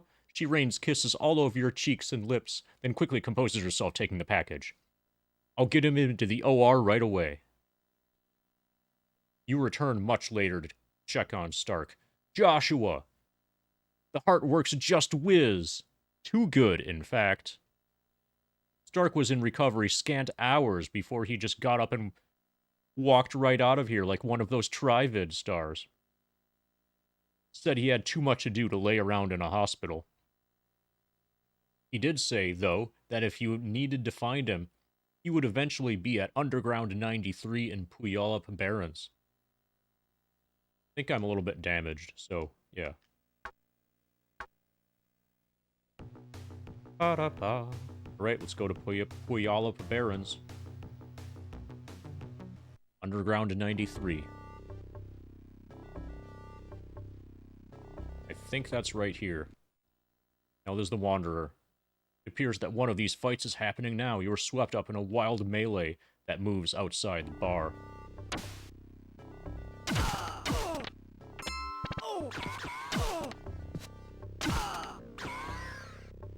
Okay, well that was the wrong place anyway. Where's Underground in 93? There's sudden disturbance up ahead. You glimpse someone taking your picture with a holocam. The person quickly disappears into the crowd. Underground 93 is known as the wildest bar in the sprawl. A troll bouncer screens the clientele and tosses anyone who gives him lip. I'd like to go in.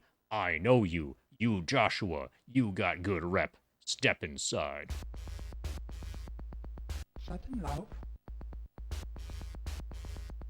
Stark is here, sharpening his cyber razors.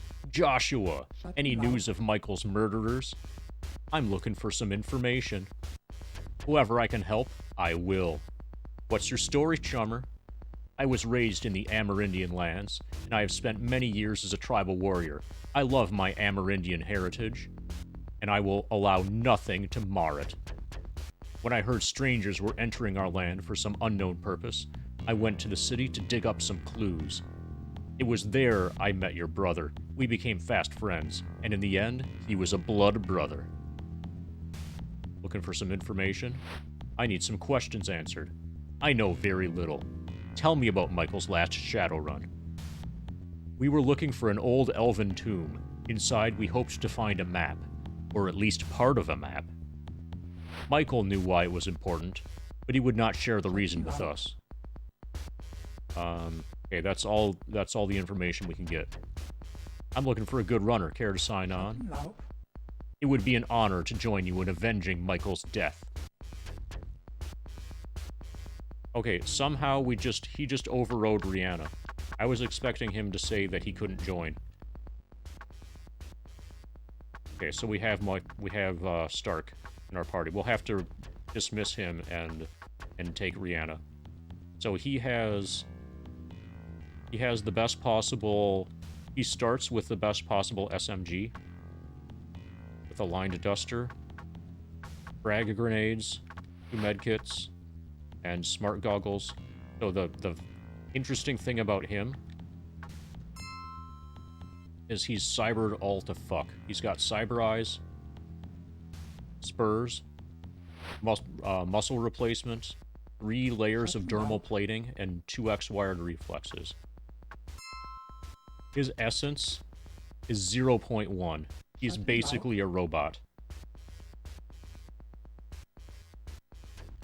Body 5 enhanced to 8. Quickness 6 enhanced to 7. Strength 5 enhanced to 6. Firearms. Okay, his firearms score is 6. Biotech 5. Reputation 5. Melee combat 5.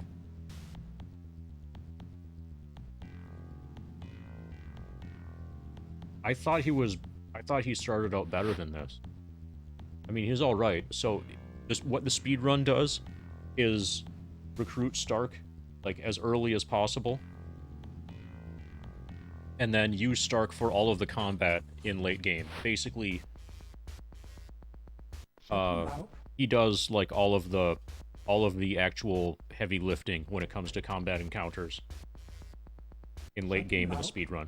That way you don't have to level up one of your own characters. But my own characters are currently dramatically better than Stark. Anyway, I was not expecting him to join the party. So let's say no to him. Dismiss runner, Stark.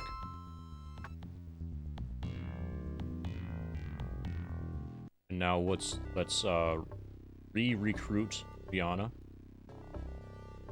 Hopefully she's not mad at me. Even if she is, I can totally afford her, though. So that was the Stark side quest. Saving Stark's life by first finding him and then getting the Cyber Heart. So we've done both side quests. We are on our way to hundoing the game. Shadowrun.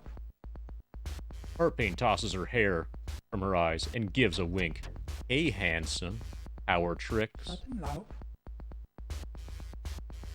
Okay, she doesn't have any new information. Looking for a good runner. Care to sign on? This could be much to my liking. I could use a lifelong pal for hire. What do you say? You got me, pal. No regrets. You'll see. And I think her inventory is all the same.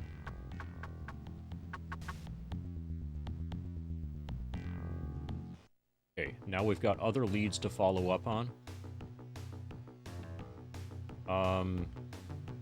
I'm going to go sell, like, the grenades that I'm sitting on.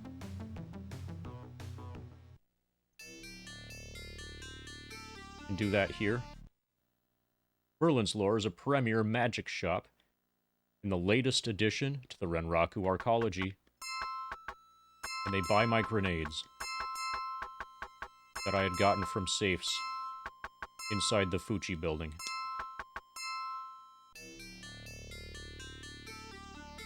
Okay, so here are our leads. Notebook, tips and clues. Owlfeather tells you to seek out Spirit Eyes. He is a powerful shaman at the Medicine Lodge on Council Island. Let's go there next. Also, we need to look into Mako Sochao, who is at Penumbra, probably, Club Penumbra. And we need to obtain wisdom before the Sinsrosh elves will help us. Okay, I didn't mean to walk in here.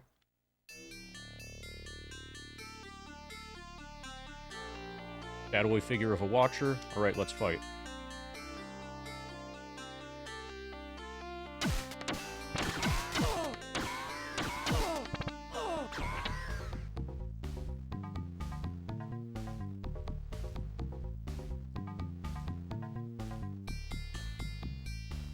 Okay.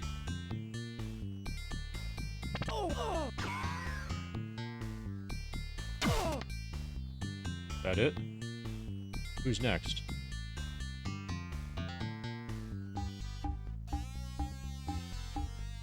Okay, Council Island.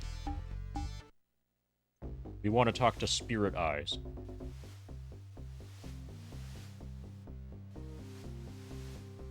Who I think is up here.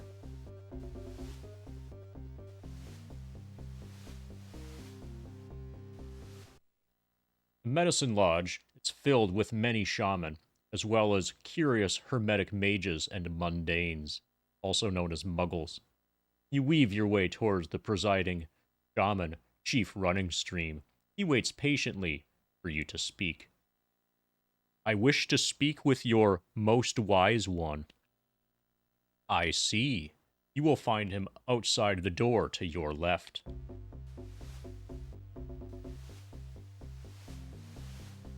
You come across an ancient Amerindian sitting cross-legged near an open fire pit. Your breath catches in your throat as his eyes slide open and he turns to face you. His eyes are bottomless black pits that seem to hold the knowledge of centuries, the deep sadness of racial injustices, and a wealth of human compassion. This is Spirit Eyes. Welcome, stranger. Sit and let me look at you. You carry a heavy burden and travel in a strange land. Enemies surround you, and you seek help. Is that not true? I hear you can help me find my brother's killer. I can and I will help you, for your quest is noble to the spirit. You must seek the identity. We must seek the identity of your foe. For to know your opponent is half the battle. However, I will need you to assist me in acquiring this information. In order to learn the name of your enemy, I must perform a complex ritual. I will need 3 key ingredients, and the task I ask of you is to gather them. What must I gather for your ritual? First, I must have the horn of a gargoyle removed by your own hand. Heed my warning. Gargoyles are extremely tough and rarely attack alone. When you acquire this, return and I will tell you more. So, we've been attacked repeatedly by gargoyles in the wilderness area. And there's also, there's a cave system there that I have not finished mapping. So, this seems to be a good time to try to finish mapping that. Let's do that next. Also, let's save. In case anything goes wrong. Like the console crashes again. Alright, Sharky. Email voice modulates from the pretty face on the vid. Sharky here, you looking for a ride, handsome? I'd like to procure your service. I need to get into the Salashashidi. Easy money, chummer.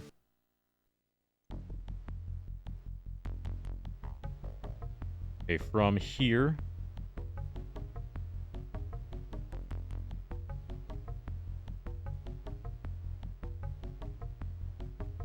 Okay, from here we go through the village.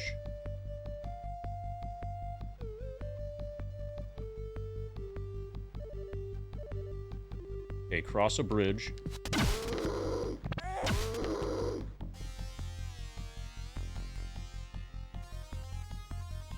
There's a bridge. This will put us into the Amerindian village. Take the cave system in the bottom right corner.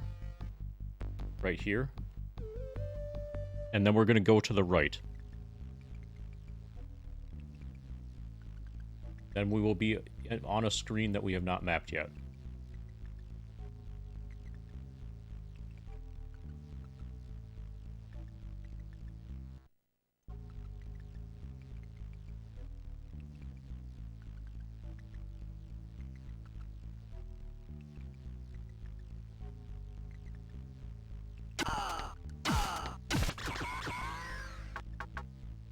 We're hoping to get attacked by gargoyles.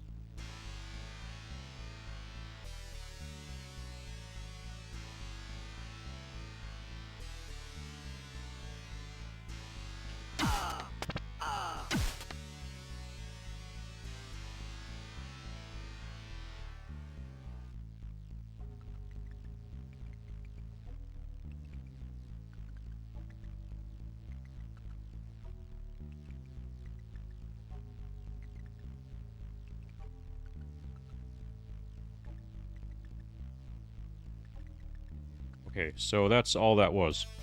That was a dead end. I guess, basically, we just, like, wander around until we get attacked by gargoyles. We need a gargoyle horn. And this is one of the places to find gargoyles. So, and we're here already, so this is the place that we will use. There we go! Gargoyles. Group items. Gargoyle horn. Get out of here.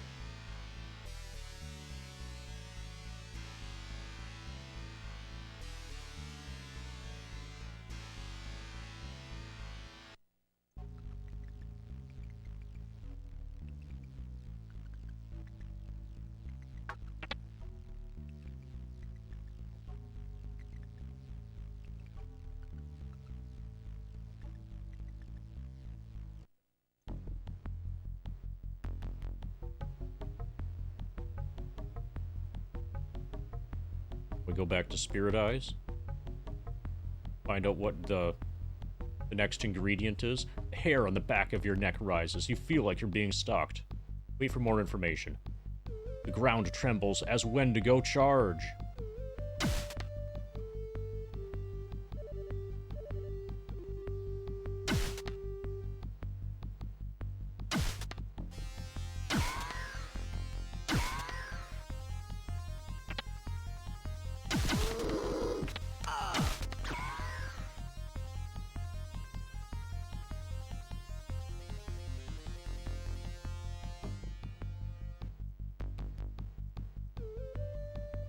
ba. Ba ba ba ba ba ba. Need a ride, chum?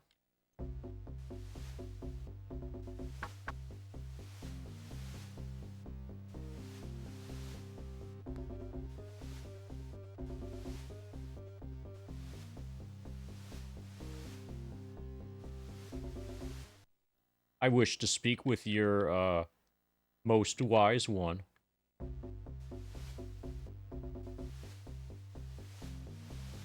Well done, young warrior. The second item required is the pelt of a hellhound. These foul creatures travel in packs, attacking lone travelers or defenseless groups. Remember, the pelt must be removed by your own hand. Alright, so this is going to be basically the same as before, where we just kind of hang out in the wilderness until we get attacked by hellhounds. Actually, there's another thing we could do. I have an idea. We could do a... Okay, let's go to Penumbra. And we might require this as part of the 100% definition. No, never mind. But anyway, one of the things... So I think that hellhounds can exist in abandoned buildings. So we could do a ghoul bounty. Also, ghouls exist in abandoned buildings. So let's try to get a ghoul bounty run. Move into the booth. Bodyguards search for hidden weapons on your body. When they are satisfied, a voice speaks from the shadows. Well, what have we here? A Shadowrunner looking for work? I'm Mortimer Reed, and if you serve me well, we can both make a lot of million. Perfect. Ghoul bounty. There is a community of ghouls somewhere in the Penumbra district. They have been preying on the citizens there. Kill as many as possible and return here for payment. I'm offered 55 million per kill, up to 20 kills max. I say yes. Let's go kill some ghouls. And if we're lucky, we will get attacked by a hellhound while we are killing ghouls. So some of these buildings are abandoned.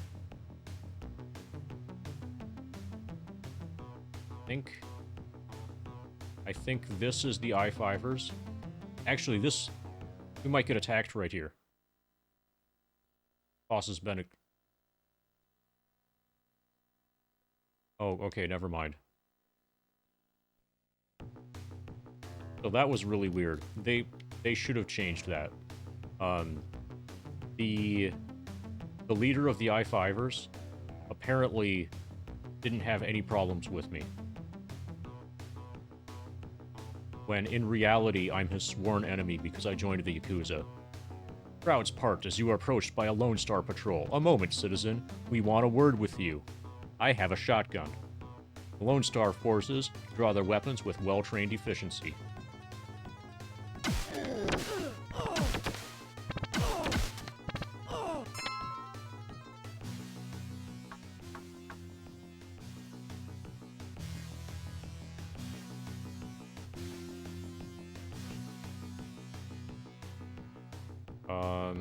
This might be it. Yes. You enter an abandoned building. Ghouls tend to gather here, packs of them, waiting for some fresh meat. Entering the foul place, you smell the stench of rotted flesh and hear the sound of movement. So hopefully we get attacked by hellhounds. And we are getting paid 55 million per ghoul that we kill. Up to 20 ghouls max.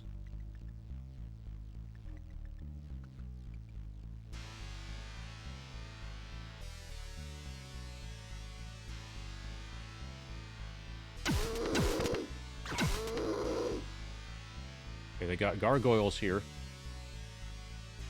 You have hellhounds.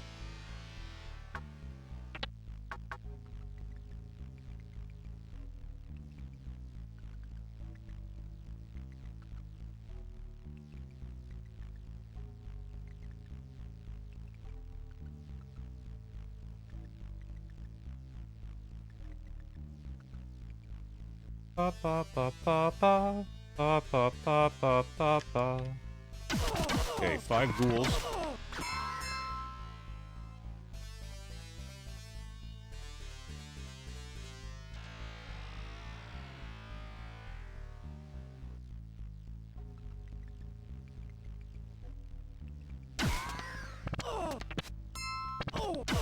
Now we're at 8 ghouls.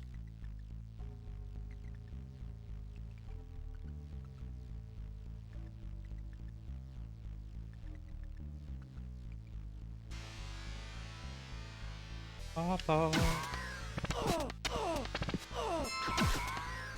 11 ghouls.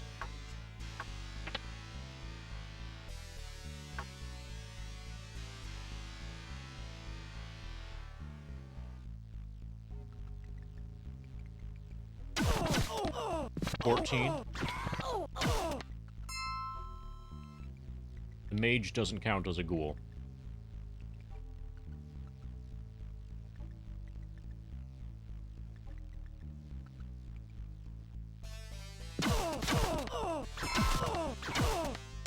And now we're at 18.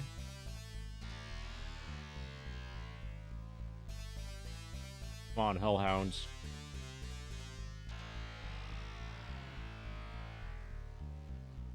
Another way to get hellhounds is to, like, break into Renraku. Renraku uses hellhounds for, like, defense. Get in a fight with the Renraku guards.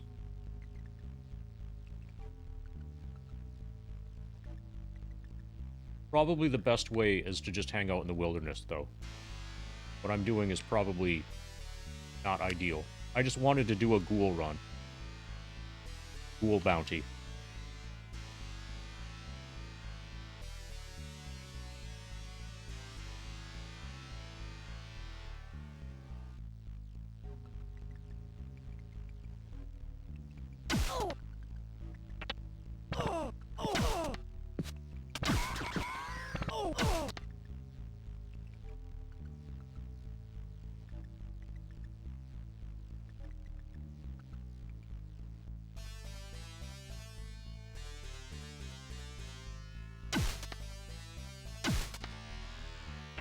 Okay, we've gotten gargoyles twice and no hellhounds.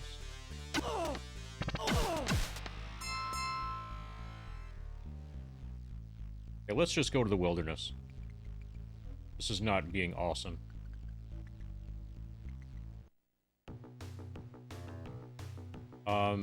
Yes, our ammo is limited. Oh, shit.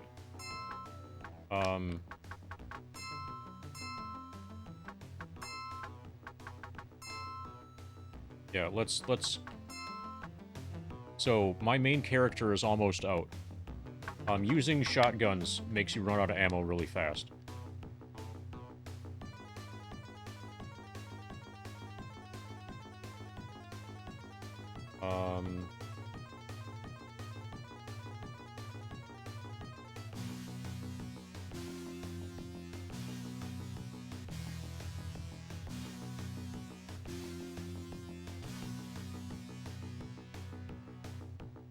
This it? Yes, this is it. The big rhino. Get paid for our ghoul bounty. Looks like I owe you some creds. Mortimer makes the transactions, gets back to business. Talk to you later, chum.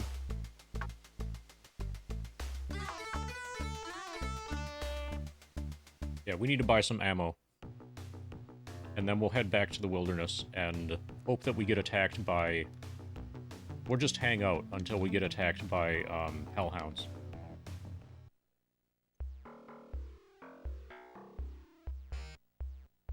We probably also have a lot of karma now.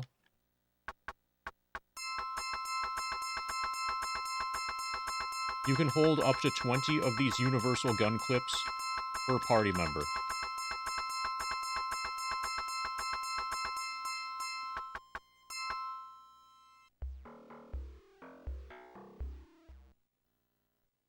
Now Winston needs ammo. Is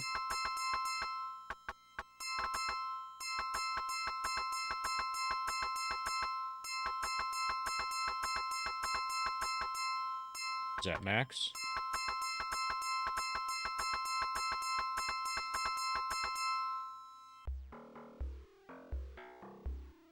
We probably have a lot of karma because we've been doing some story stuff. Steaming mug of soy calf would be just whiz about now.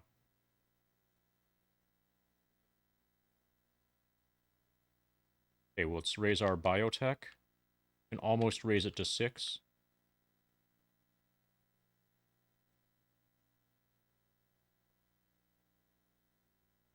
Raise her SMGs. Alright, SMG 8. Nice. She'll be able to do a lot more damage.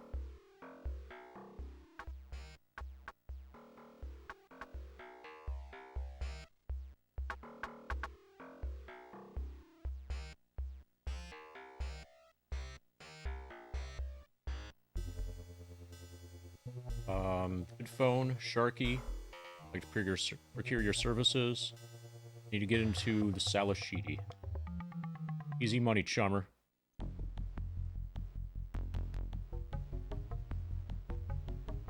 And now... Okay.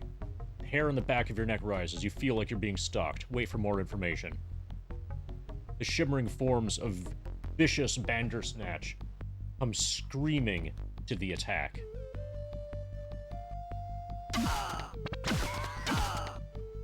The hair on the back of your neck rises. You feel like you're being stalked. Wait for more information. You look lost. Egg on that, chum.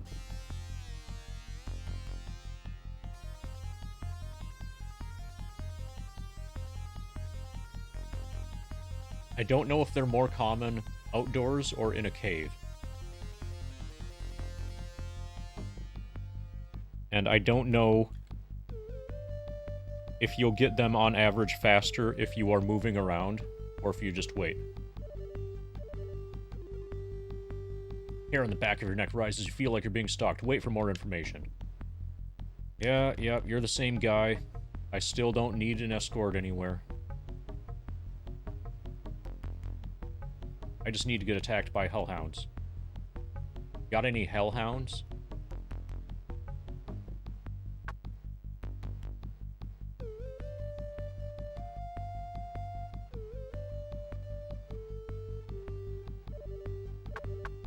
Okay, let's just go through the cave system. I have this all mapped now, but let's just, like, make our way through it. Hopefully we get attacked by the right thing.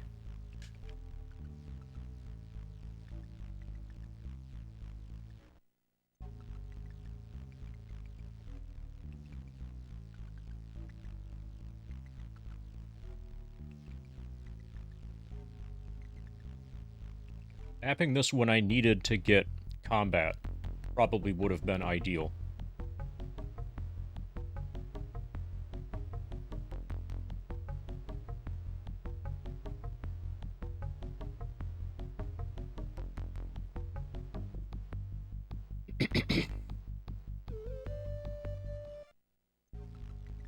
This is a dead-end cave.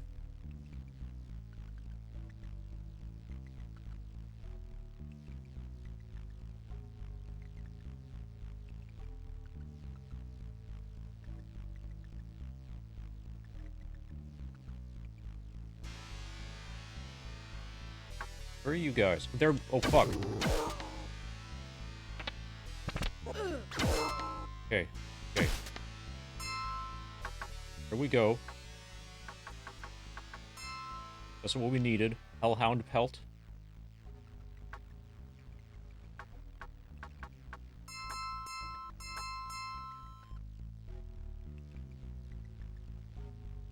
Let's get out of here.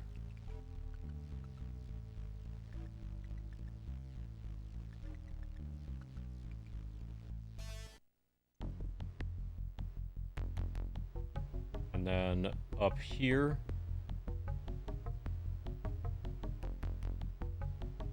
we can get a taxi.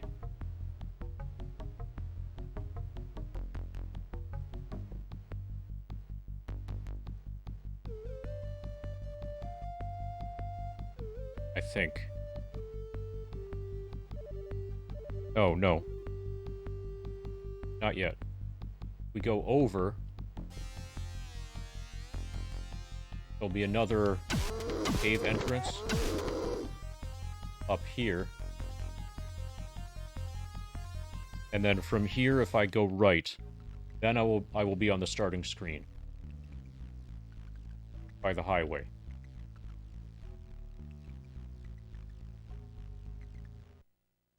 Okay. Now we're good.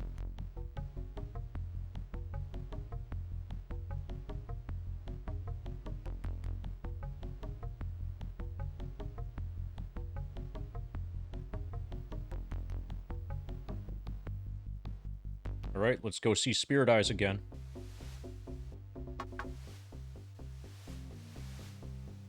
Pa pa pa pa.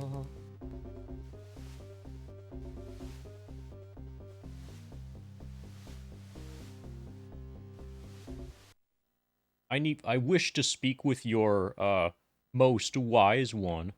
I see. You will find him outside the door to your left. The final task is at hand. Return with the living scale of a feathered serpent. The feather must be given freely, not taken, from the dragon to be of use. Return with this final item, and you will learn your opponent's name. So, I already know where there's a dragon. Because we found it while, like, exploring. And it's going to be fastest to get there starting from the Sinsirach. Bid phone, Sharky. Would like to procure your services. I need to get the Sinsirach. Easy money, chummer, I'll pay. Okay, hotshot. So now from here, if I go down to the bottom right corner of this map,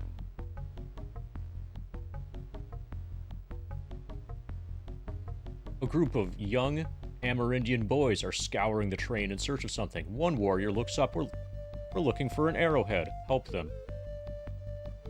You search with the young warriors. Soon you find a large, dull animal scale on the ground. A dragon scale. I heard there was a dragon around here somewhere.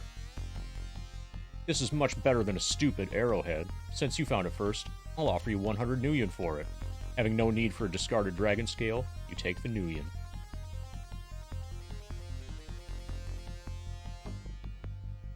Help them again. Same thing again. There are a lot of dragon scales here. Hope they don't run out of increments of 100 Nuyen.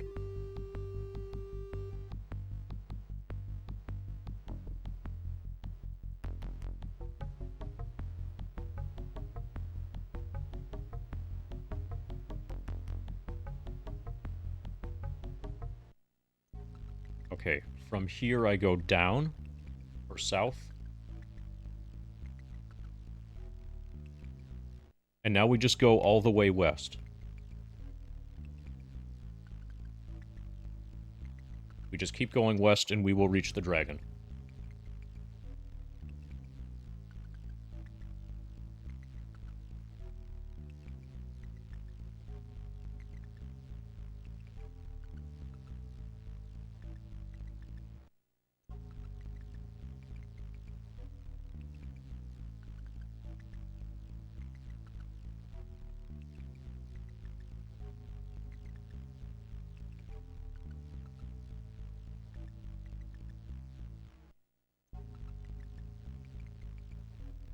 You come upon a Renraku strike team lurking about the cave. Kill them quickly before they slot this operation all to dreck.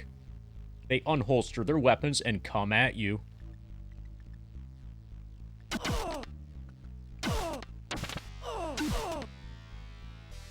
They didn't seem to be very effective at combat.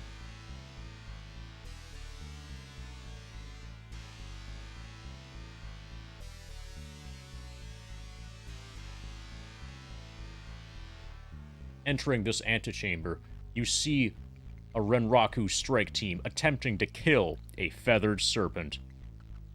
Knowing the evil that Renraku seems to breed, you join sides with the dragon and quickly finish them off.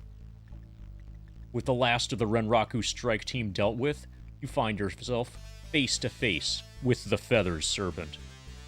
As you stand wondering what it will do next, an ethereal voice fills your head. I thank you, human, for assisting me. It seems the Renraku Corporation has it in for my kind. They now most likely have it in for you also. But tell me, how did you happen to come here? Before you answer, remember, you deal with a dragon. Well, We need a feathered scale to avenge my brother's death. Hey, Cornfed. The feathered serpent gazes at you for what seems like an eternity. Honesty is so rare in humans. Understand it is appreciated, even by non-humans. Thanks? I would be glad to help with such a small task. I feel, however, that it is not enough. What exactly did you have in mind? I owe my life to you, and I sense that you have many trials ahead of you. One of these trials I doubt you will survive. Thus, I will bond myself to protect you in your quest for the truth. Know that I will appear only once to aid you, and only when that situation is dire enough for my intervention. Yeah, apparently the dragon doesn't know about my heavy combat armor. My name is Licortrix, and now we are bound.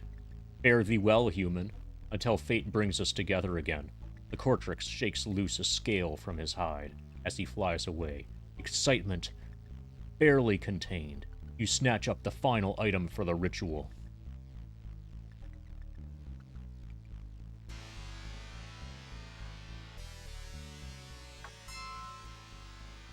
Group items, feathered scale. So Cornfed, if you haven't heard, this Saturday, starting this Saturday, I'm going to do another no mem card hundo attempt. Actually, I'm pretty sure I told you this before, and you said that you were going to be there. But this is your additional reminder, in case you're low on reminders. Also, when I say this, then, you know, there could be other people that didn't know that I was going to do that, that are, like, that are watching the stream, that might be hearing about it for the first time. So it's not completely stupid for me to say that. You're taking the weekend off to 420? Are you taking the week off just to chill? Or are you taking the week off to simultaneously hype and to chill?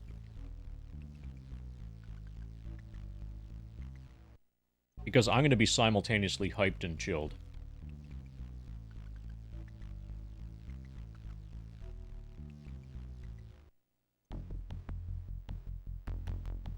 Okay, now we're at the Sinsurach. I'm going to talk to them, and then have them, bring me to the highway. What time Saturday do I anticipate starting the run? I kind of have no idea. It depends on a lot of things that I won't... So it's really hard to predict, but an expected range, I would say, MacGyver, what could be anywhere between noon and 4:20 p.m. U.S. Eastern. But I need to like eat first and be like physiologically ready to be able to stream without any be able to stream for like 24 hours without there being a bathroom break longer than like 90 seconds, if you know what I mean. So starting at any specific time any specific predetermined time is impossible, but probably somewhere in the range between noon and 4:20 p.m. If it ends up being before noon, then I'll notify Discord about it. An armed elven guard stops you at the gate. Greetings, Sir Joshua. How may I accommodate you on this fine day? I'd like to see Frosty, please. Frosty recently left without notice. I know not where she went, and I don't know when or if she'll be back. She is well known for her long absences. Yes, I'm in Eastern Time Zone. So that would be... for you, Cornfed, I think that's between 11 and 3:20 p.m. Probably. Talk to you later, chum. You wish I could call one of our cops off patrol to fly you back to the highway. It'll cost you 1,000 million. Whiz, chum.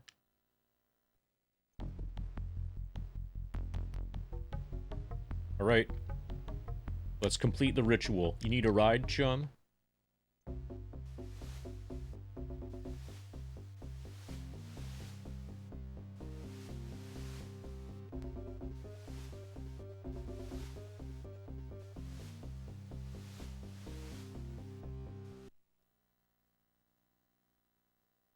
I wish to speak with your most chum one. I see. You will find him outside the door to your left, chum.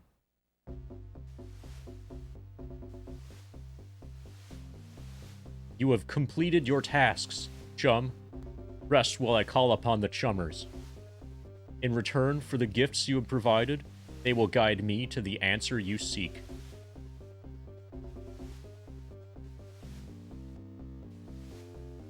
Spirit Eyes is soon set up for the ritual with the items you have provided. You watch spellbound as he begins. Evil walks the land. It is more powerful than I expected and dedicated to the pursuit of power. This is the true face of your enemy, and his name is Thawne.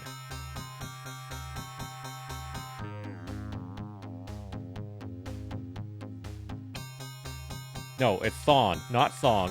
Thawne. Don't get chummy, okay? Don't be getting chummy. This actually feels like a really good time to take a bathroom break.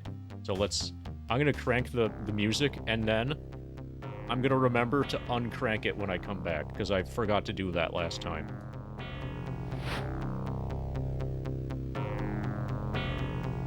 But now you can see Thawne, the true face of our enemy.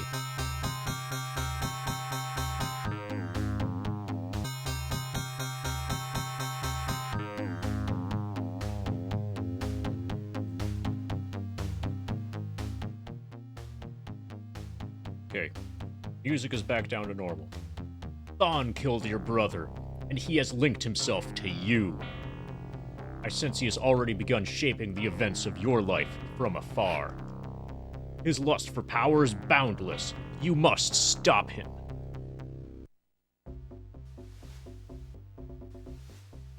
Warrior, why do you waste your time here with me? There are no more answers I can provide. You must seek out Thawne. You must find the clues yourself.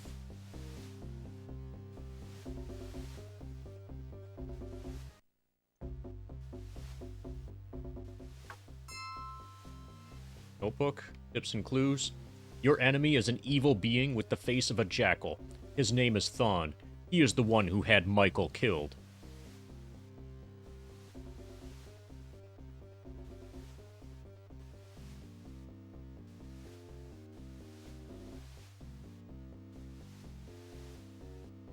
Is there some reason why North Dakota is better than Alaska? Oh, I know why. It's because North Dakota has oil nowadays. So you can take the oil, and you can put it on the zombies, then you can start the zombies on fire. Are you going to talk about using oil to start zombies on fire in your zombie apocalypse PowerPoint? Yes, the oil is definitely a benefit. You can start the zombies on fire. Okay, let's go after Mako.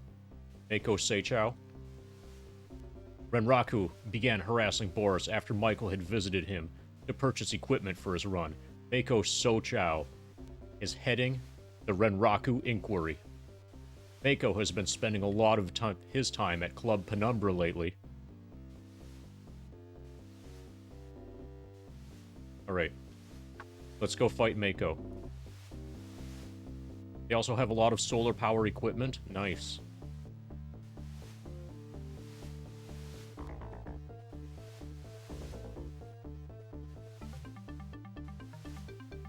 Okay, I'm just gonna go here to sell the SMG that I picked off of a dead Lone Star.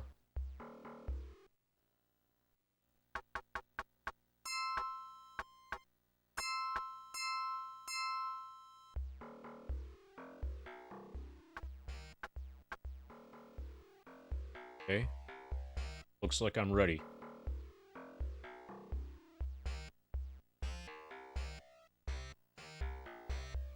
Let's hit up Club Penumbra. Ba-da-ba. Ba-da-ba. If I recall correctly, that's in the lower right corner of this map. pa, pa, pa, pa, pa. I think it's this. Club Penumbra is the most decadent of all the nightclubs in Seattle. Some people claim they have been on the waiting list for more than a year. The doorman smiles at you and asks your business. I'd like to go in. If I could have your cred stick, I'll transfer the 75 million entry fee. Easy money, chummer. I'll pay. Once inside, you inquire about Mako. The bartender points out a young Oriental man sitting alone at a table. As you approach, Mako slowly glances up at you with distaste. Suddenly, his eyes widen in horror. Just as suddenly, you realize he is now looking behind you. Screaming lead explodes from the front of the club. You hear Mako cry out in pain as he dives for the floor. You turn to face a Renraku strike team, looking like they're gunning for Mako as much as for you.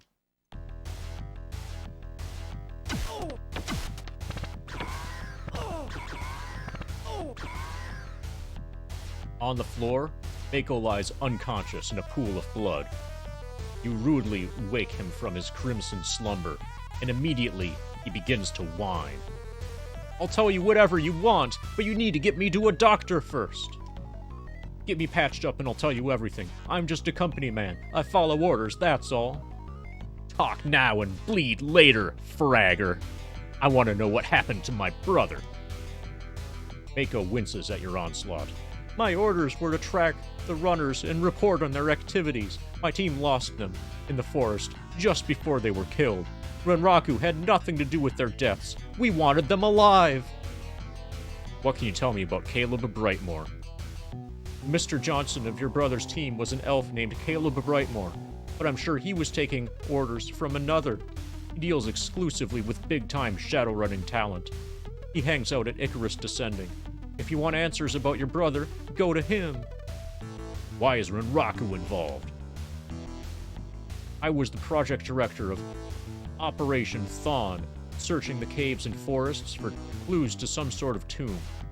Before you ask, I don't know what Thawne means. I do, because I did the ritual and I know that's the enemy. Your brother's team became a top priority after they were hired by Caleb to do the same. Oh. Thawne and my brother's team are both looking for the same elven ruins. We hoped they could lead us to something. After the team was killed, Renraku spent more time following up on the situation. They even upped the resources to find out who killed them and why. I was immediately cut from the project after the forest incident, so I don't know anything after that. Renraku replaced me with a new project director. His name is Ito Ogami. Tell me about Ito Ogami. He flew out here a couple of days after the forest fiasco. He's most likely staying at a local hotel. I hear he's a real nasty customer. You want to stay alive? Don't mess with him. Alright. Our next lead is Ito Ogami, and he's apparently at a local hotel. So we gotta check all the local hotels. Now please, please get me to a hospital. I need medical care or I'll die.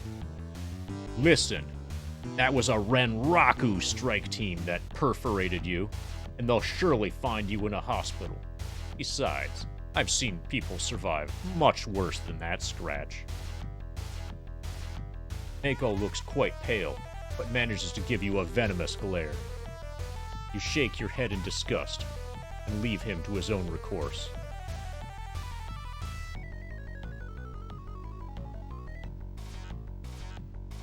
Old man flashes his gums at you. So I think if I come back here, there'll be a Shadowrunner that I can talk to that I haven't talked to yet.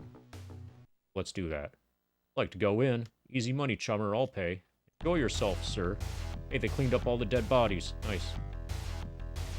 An elf is in the corner, dressed in a bright blue gown. She addresses you as you near. What do you need? I'm looking for some information. Sure, chummer. We all want answers. What's your story, chummer? I hear you're the new golden child. #1 with a bullet and all that jazz. So, I guess I can trust you. I'm Freya. When I was young, I discovered I had latent magical skills.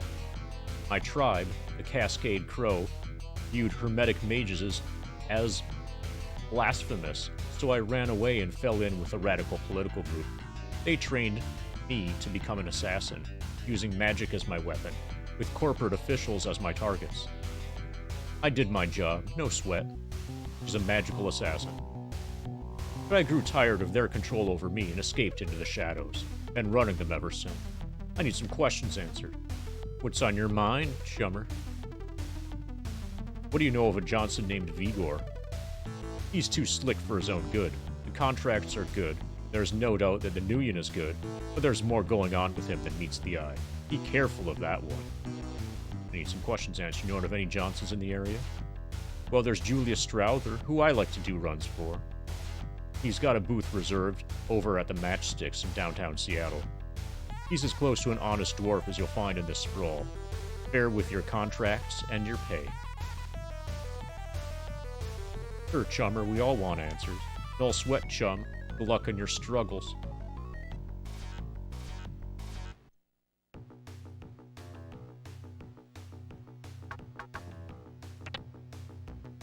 Okay, we need to find a local hotel. I think... Okay, we'll just, like, walk past each building here. I think there's a hotel in Penumbra.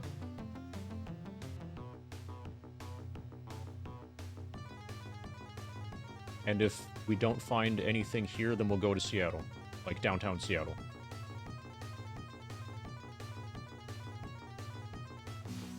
The police station, kind of, if Lone Star counts as police. That's an abandoned building.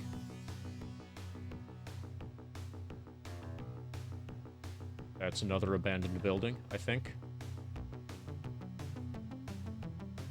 This is a restaurant, not a hotel.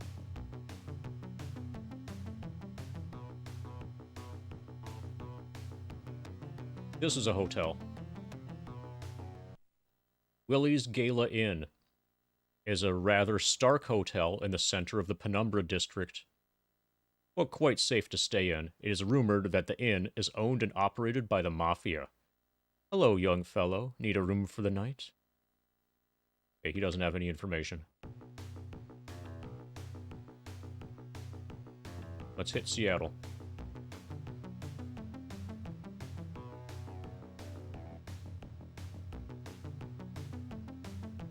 Ba, ba, ba, ba, ba. Gates Undersound Motel is up here.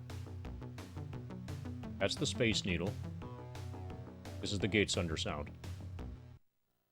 Oh no! Mr. Ogami just left for his meeting.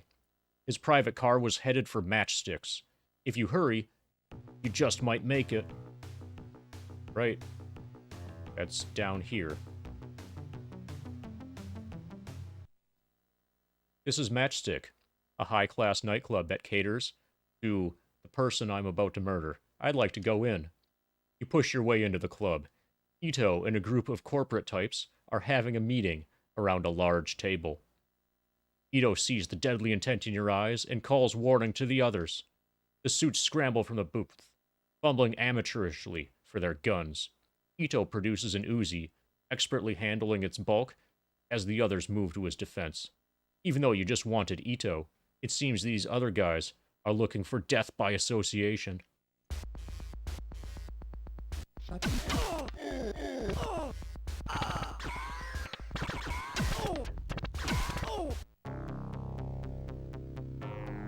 Ito's leaden body and numerous papers lie scattered about.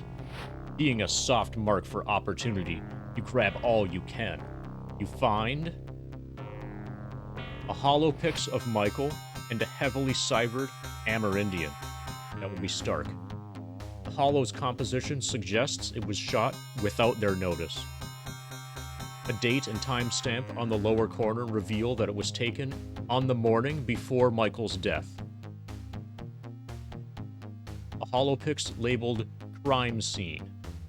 This shows the scene where Michael and his team were ambushed. No survivors is written across the bottom. Surveillance report. Subject Stark spent most of his time away from the group, preparing for the run on his own.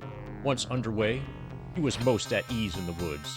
However, he was constantly on edge, as if he knew something was wrong.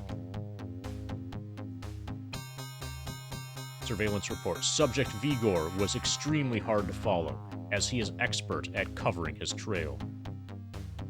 Appears to work for Thawne, tracking leads and confirming information. Suspected to be a top aide, but this is unconfirmed at present. Amidst the papers, you find a Renraku Corp issue cred stick with a balance of 10,000 Nuyen. You quickly download the money to your cred stick before Renraku can issue a hold on the funds. The last item is a passcode for Ito's personal computer system, written on a scrap of paper. Not a good thing as far as security is concerned, but a lucky break for you. Alright, we have access to Ito's passcode. Okay. And Mortimer Reed, or no, Julius Strowther here is acting like everything's completely normal. His dialogue options don't change, even though I just, like, committed a massacre right in front of him. A flustered woman passes by you. A moment later, a grungy man passes in pursuit of the woman. Seems to you he's planning to harm her. Hey, what's going on here? The woman calls you for help. Thug that was following her calls to some friends as he pulls his weapon.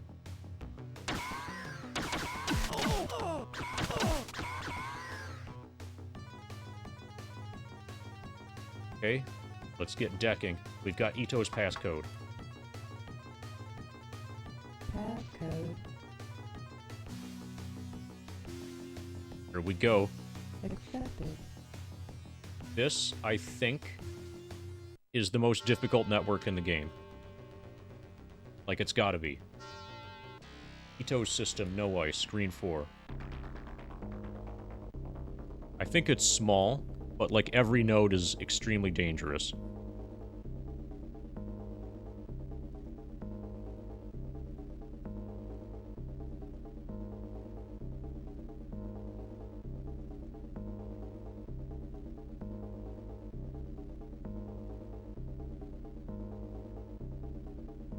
Have you played... You're talking about, like, Shadowrun Returns trilogy?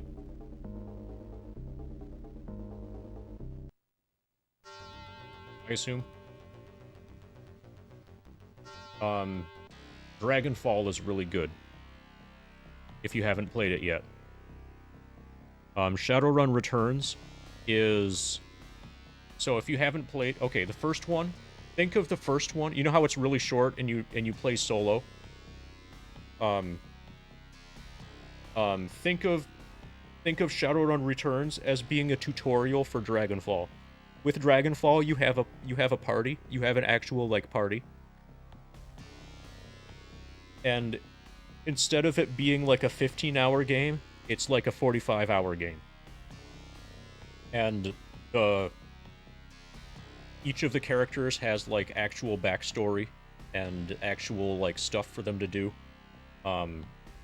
And the overall plot for Dragonfall is good. The combat is good, the writing is good. Dragonfall is one of the games that... One of the few games that has impressed me, in the last, like, couple years of me gaming full-time.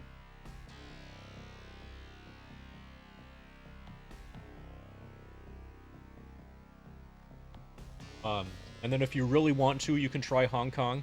I abandoned Hong Kong. Oh, fuck. Okay, so there's a tar pit here. Tar pit and black ice. We just lost our deception program.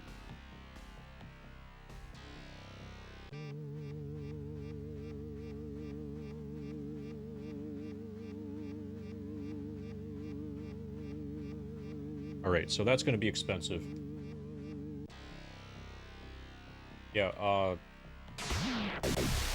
I have some criticisms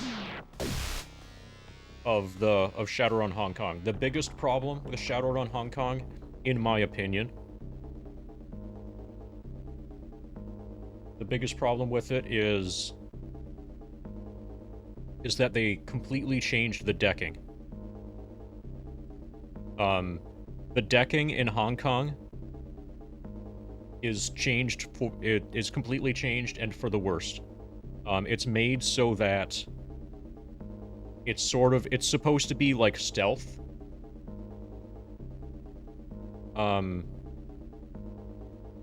And it violates my rule. Like, one of the things in video games that I find immoral. Okay, we've covered level scaling. And like anything in a game that harms you for playing the game. Like, but there are other things that are pet peeves of mine in video games, or things that will make me not play a video game. One of them is timed segments in turn-based games. So you know how Shadowrun is turn-based? Yeah. Decking in Shadowrun Hong Kong has timed stealth component things in a turn-based game. So that is like, that's stupid.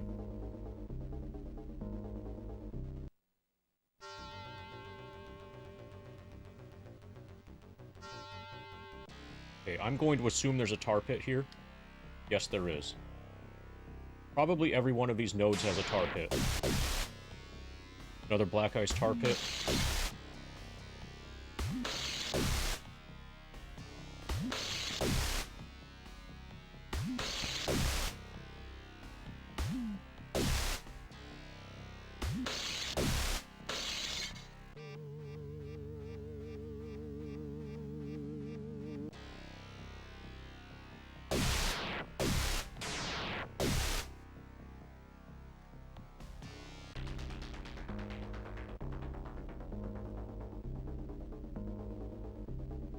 Ito Systems Central Processing Unit, Red 7.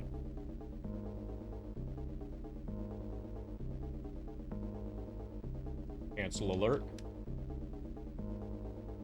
Okay, lots of fucking data here.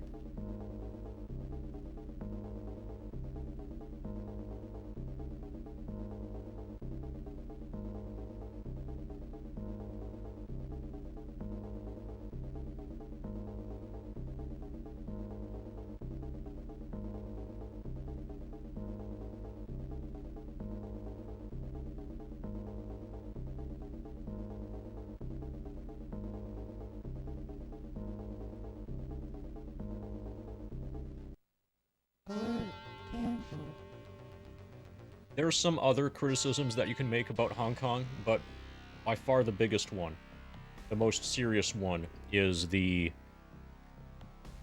change that they made, to decking. Okay, so here's tar paper and black ice.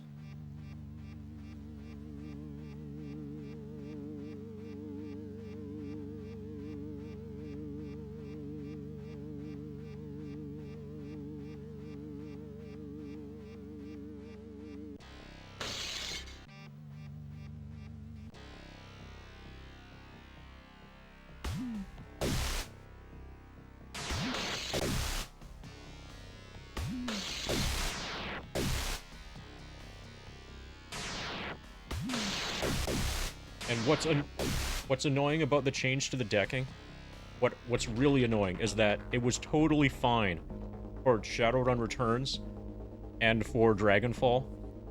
Actually, it's really good in Dragonfall. You don't, because you have combat with where you have your party, and there are some battles. I don't mean to spoil anything about Dragonfall, but there are battles in Dragonfall where you have like a party, and let's say one of the people is a decker. This is not a spoil. This is just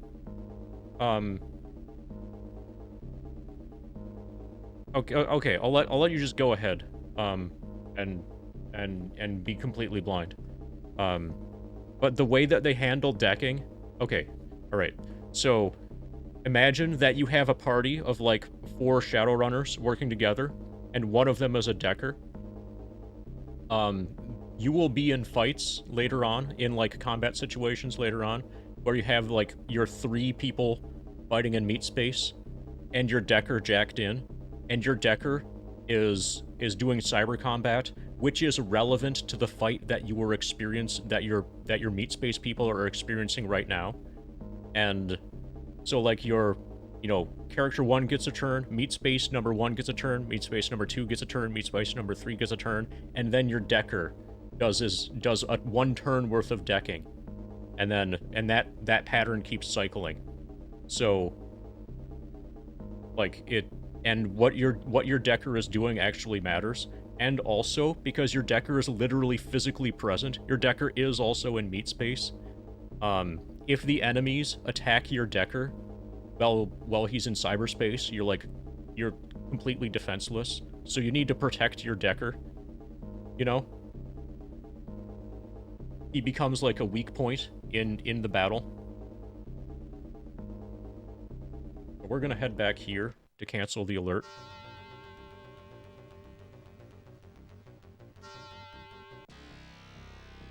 So they managed to make that work really well.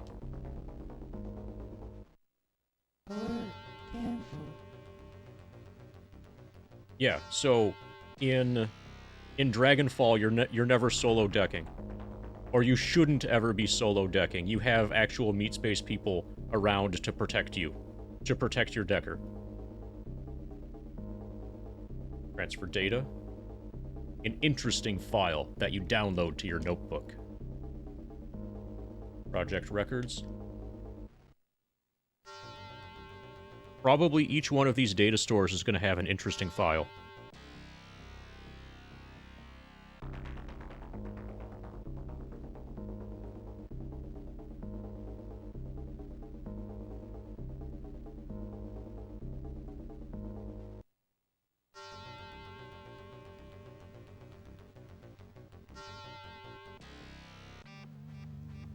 Okay, I'm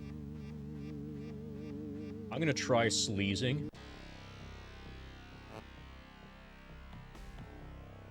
Okay, I'm gonna try degrade to see if I can feed this to... This is an attempt to bait out a tar pit. It looks like there is not a tar pit, though.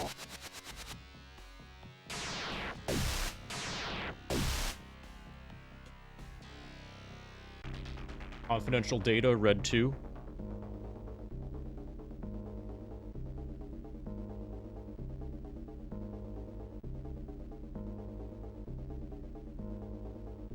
Barrier. Transfer data. An interesting file that you download to your notebook.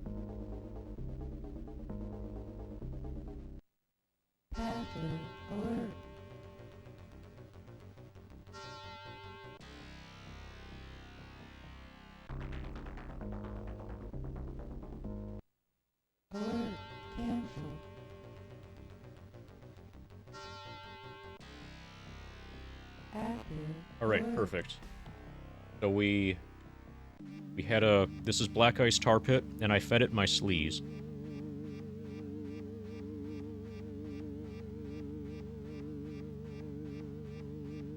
Which is just fine. I don't need my sleaze.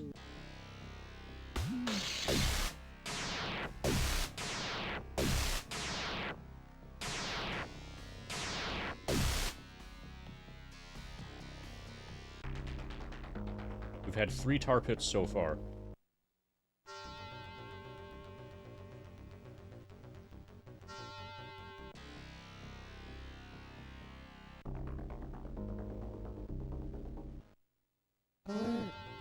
So when I played Shadowrun Returns, I've only done 1 playthrough of it, and I was a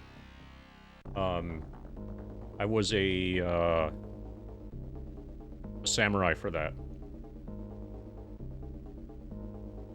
So the actual decking was all done by Mr. Clean, I think, the janitor. Financial data store, red 6.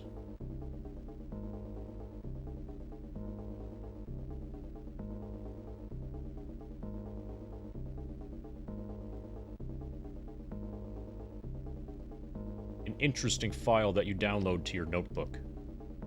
And then I mained Like, my main character, in Shadowrun, Dragonfall was a Decker / Rigger hybrid. Riggers also exist. Like, and I played a Decker Rigger hybrid, and it was really fun. If you don't play a Decker, the game will give you one later. You will eventually have access to one.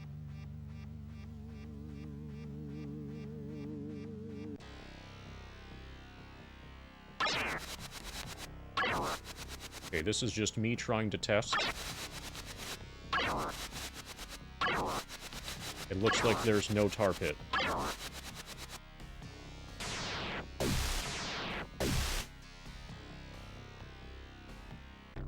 Management files data store, red 2.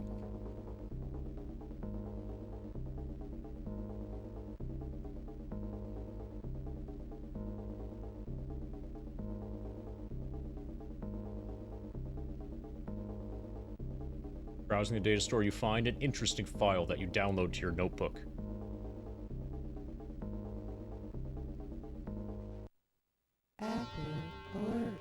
Okay, we've got one data store left. And we got one more. We have one program remaining that we can sacrifice to a tar pit if necessary. So we're fine.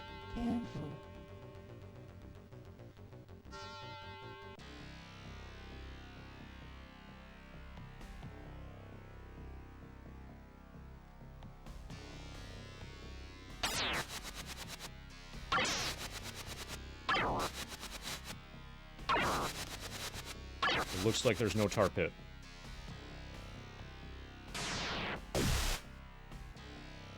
And we one-shot it. System files data store, orange 2.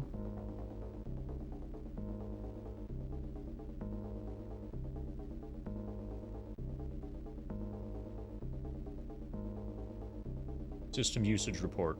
Nothing interesting.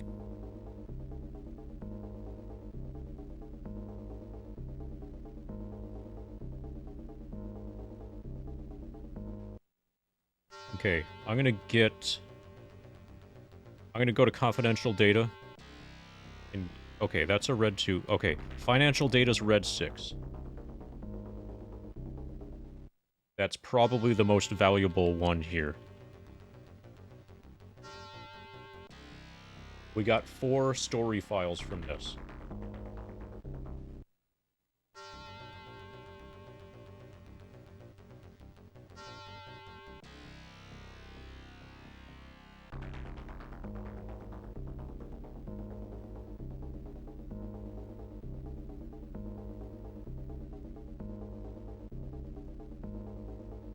Local accounts.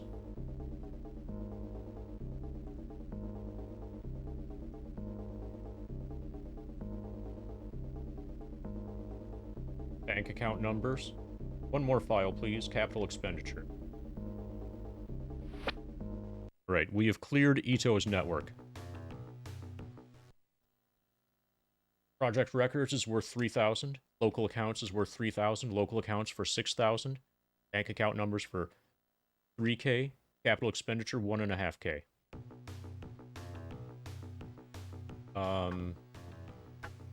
Okay, we need to buy new software. And we need to check our pocket secretary. Notebook, tips and clues. Renraku suspects that Vigor and Jarl are working for Thawne. You have Ito's personal passcode. It is quite possible that all of his information is still in those data stores. We just got it. With Ito dead, maybe a run against Renraku will garner something. Okay, 2 VP of R&D from Ito Ogami. The tomb of Alicia is confirmed to be somewhere in the Salish Shidi.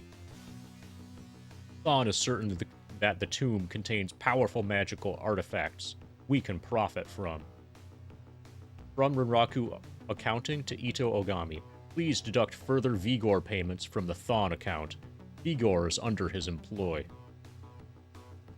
To Strike Team Captain from Ito Ogami, do not follow Thawne or his men any longer. We cannot risk alerting him until we have both pieces of the map. the peace we have will be secured in the upper levels of the arcology. You want to know where we're gonna go next? Probably the arcology to get that half of the map. To Mako Seichao, from Strike Team Captain. The men are becoming restless. I request a recon unit be assigned to watch over these Shadowrunners, unless you want them dead soon. And the rest... the stuff that I've seen before, okay.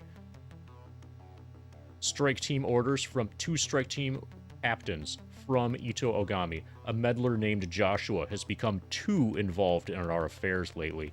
Hunt him down and make him understand. We are none of his concern. To Mako Seichao.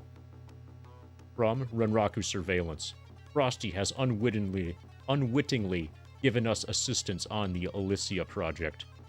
We have retrieved an ancient parchment, which appears to be a map of some kind. The map has been moved to the Renraku Arcology. And then the rest of this is the Chernobyl stuff. You have deleted the virus and saved the citizens of Redmond Barrens. You also managed to divert a large sum of credits to your account. Saga of America thanks you for your efforts. You're welcome, Saga of America. Okay, let's buy some software.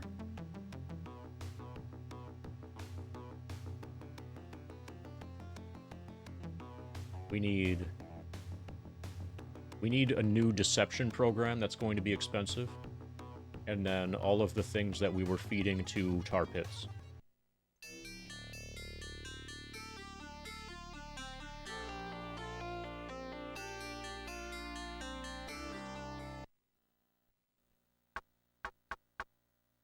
Okay, we still have slow.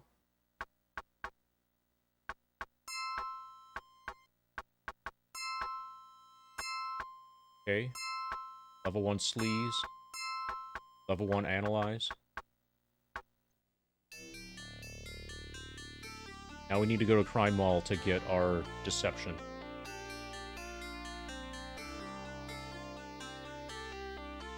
Need a ride, chum? Yeah. Bring me to the Crime Mall. Sounds not dangerous at all. Browse the software and hardware.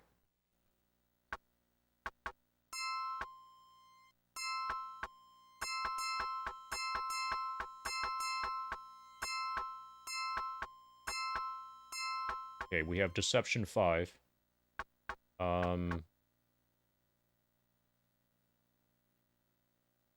Let's get Deception 6. I think Deception 6 is what I had before.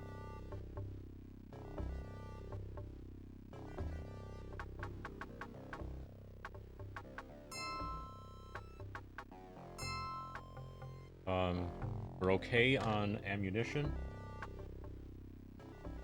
Okay, what do we want to do next? Notebook. Tips and clues.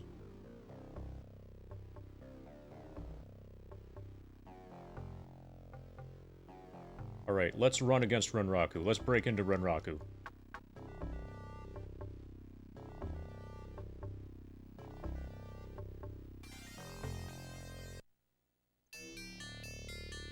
They have a map, or half of a map, that leads to the Tomb of Elysia, which is what Thawne is apparently after. And also what my brother was after before he was murdered. You easily make it past the foyer and into the office area. Now to the task at hand. Finding out what Renraku knows about this whole mess.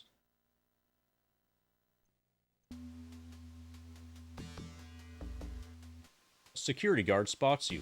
Show me some ID, pal. You show the ID and he waves you past. Opening the safe, you find 150 nuyen.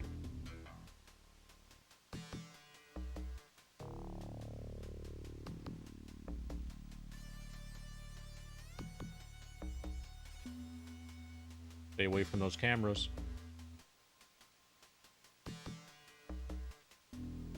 Okay, I think I remember how this is laid out.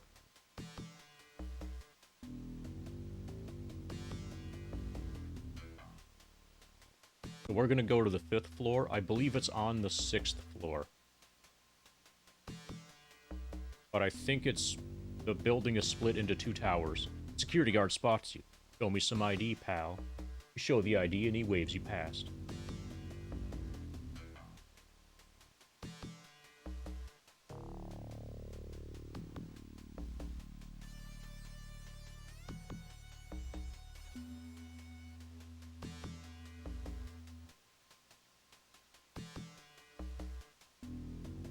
Okay, yeah. Yeah, you see there's that other tower over there? That's where we need to be. The left side. I remember that from, like, being a child. Let's go to the 4th floor. See if it's... we're below, like, the tower splitting point. Yes. Okay. From here, we're gonna go up to 6.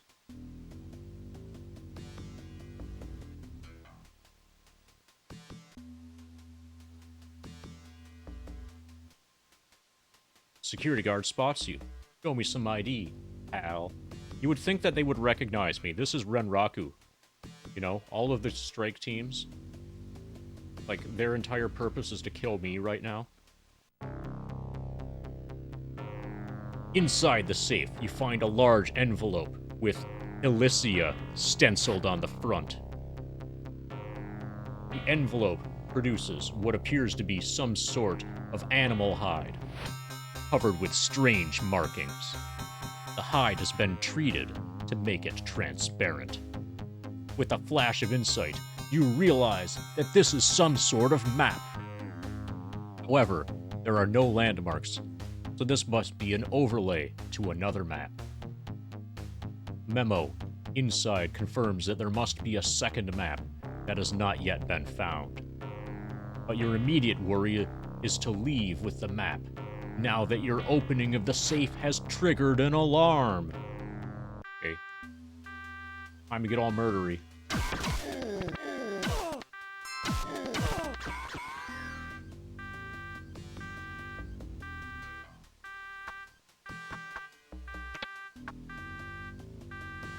Opening the safe, you find 4 concussion grenades.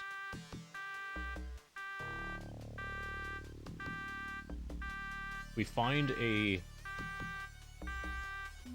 computer panel place. We might be able to cancel the alarm, like right here. Nope.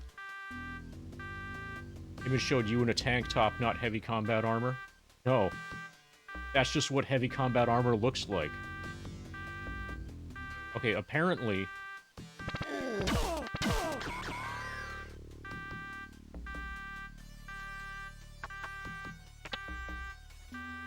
or maybe that was an astral projection of me or something. Okay, I'm gonna try... Accepted. Let's try shutting off the alarm. The old-fashioned way.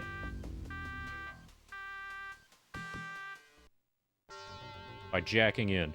We start out with active alert because the alarm is on. But if we can figure out, since we have the Renraku,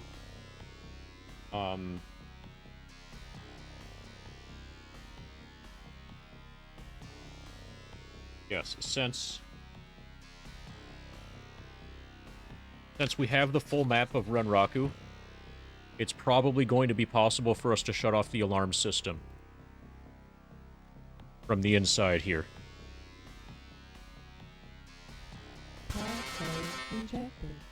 Okay, there's a tar paper.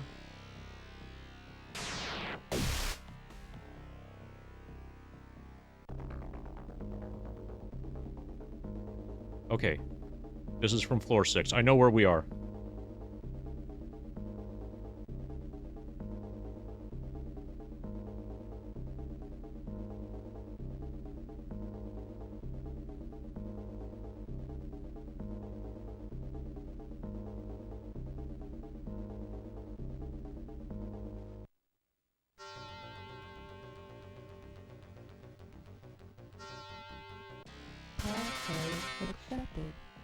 Okay, the CPU is the next one. We go down 1 and we're at the CPU. See? This is Barrier and Black Ice. We can defeat this easily.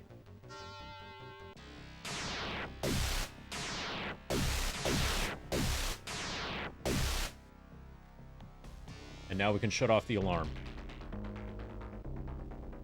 And if we want, we can even steal some more confidential data. Alert. Cancel. Passcode accepted. While we're here, let's do a little bit more damage. Okay, that was additional interesting file. Nice. Okay, so I didn't realize that they added. Active. Alert.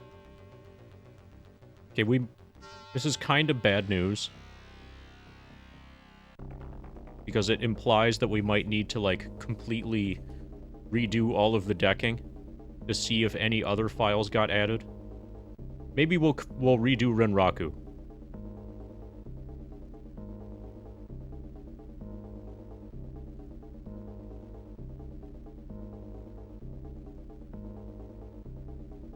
Or we can redo, like, at least parts of Renraku while we're here.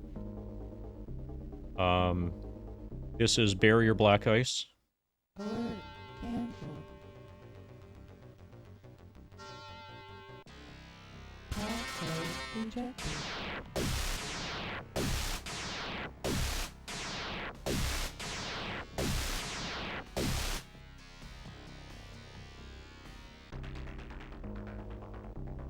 An interesting file, another one.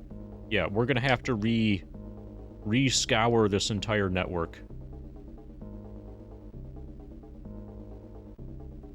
Now that we've killed Ito Ogami. Another one. Nice. Passive. Alert.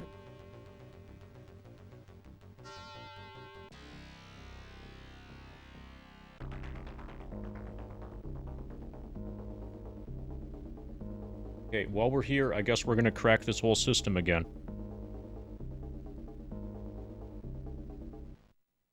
Alert. Cancel. I know where the tar pits are, so I can do this safely. Passcode accepted.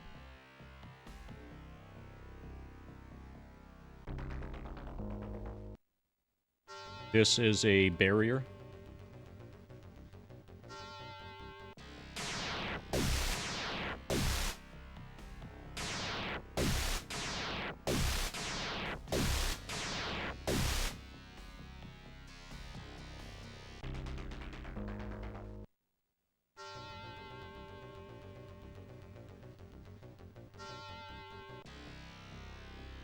Passcode rejected.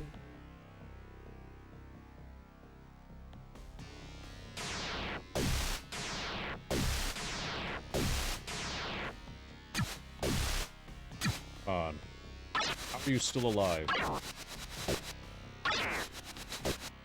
Okay, we made it in. This is security files. An interesting file.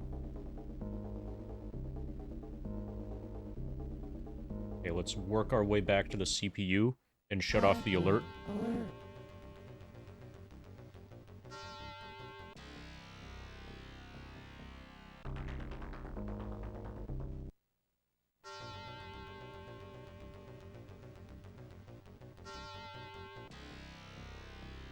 This game is even deeper than I remembered. I was very not expecting the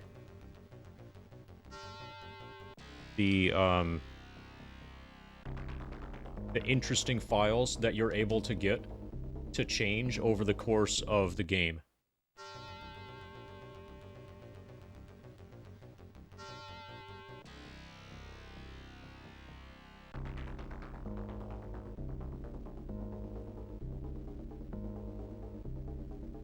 This is just a barrier. Cancel.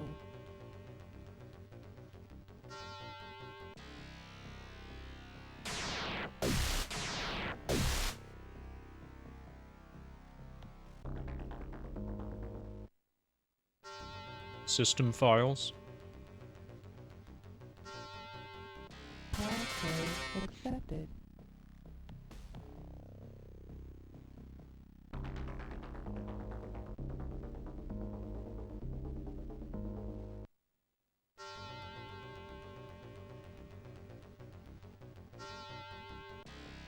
This has a black ice.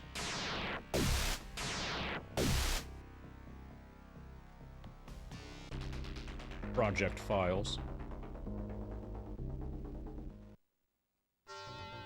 Next is competition data store.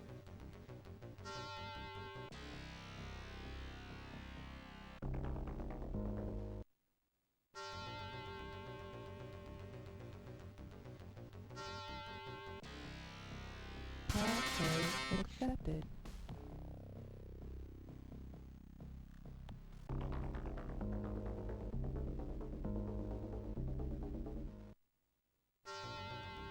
Okay, we're gonna make our way over to the left side where there are 3 more data stores. And it looks like it's going to be safe to get there. Yeah, there are no more tar pits. There are no tar pits that I have to deal with.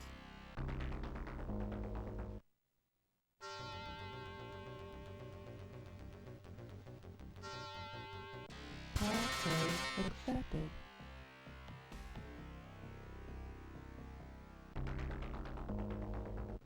This is outdated files. Password accepted.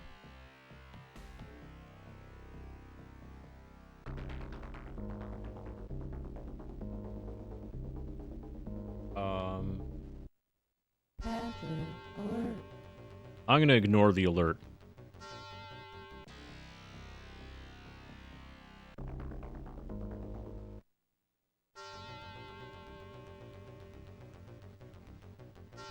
I just can't be bothered. Password rejected. Okay, there's a barrier here that apparently I didn't write down.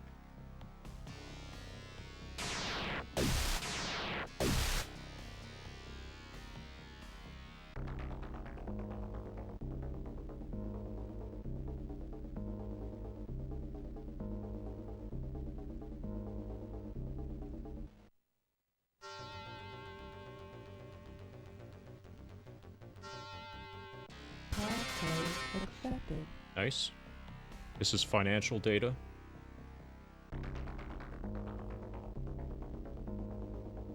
Okay, we're heading back to the CPU. We have to shut down the Active alert.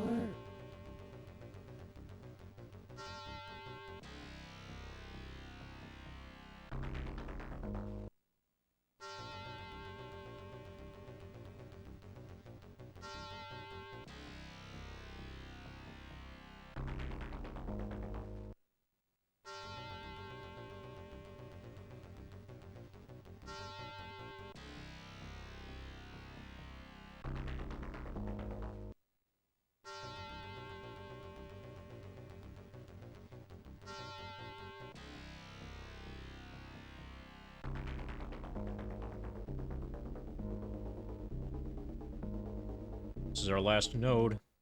This is management files.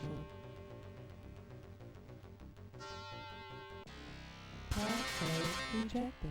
Password rejected. Password accepted.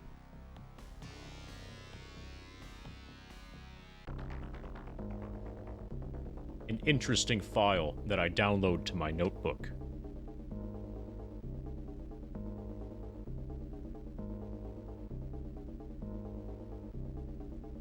Probably related to... Okay, I'm gonna jack out. We got everything that we could from here.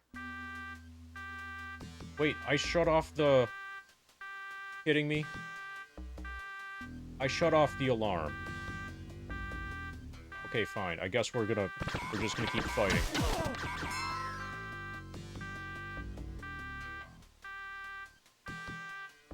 We fight until the alarm turns off naturally. Actually, let's check out what we got. Notebook. Tips and clues.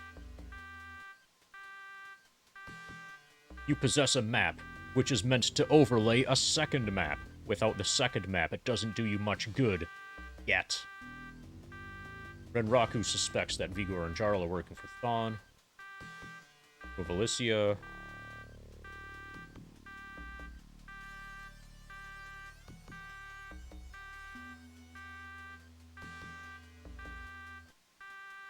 Okay.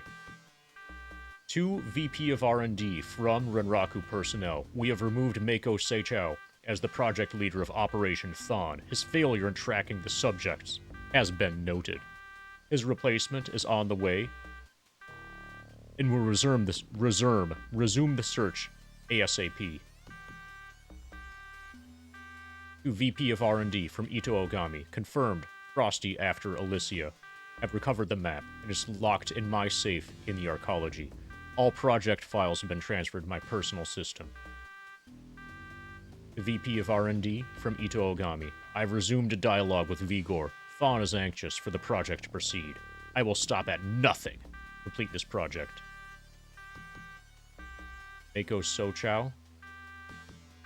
From Renraku surveillance. We have located Frosty, last seen living, Terraslar City Inn. 2 strike team captains from Ito Ogami. A meddler named Joshua.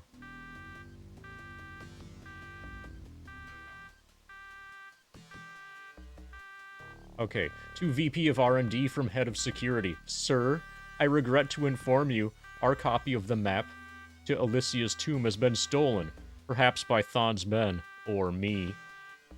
With the map gone, and both Seichao and Ogami dead, we cannot hope to find the tomb.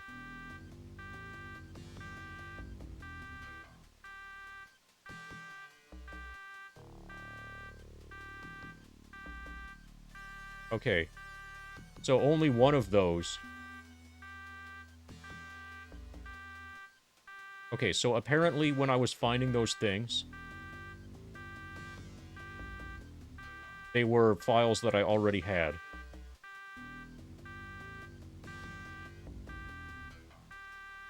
Yeah, I didn't actually gain, like, 5 files there. I gained 1. The one about the map having just gotten stolen, like, 15 seconds ago. Right, now we're gonna shoot it out until the alarm turns off.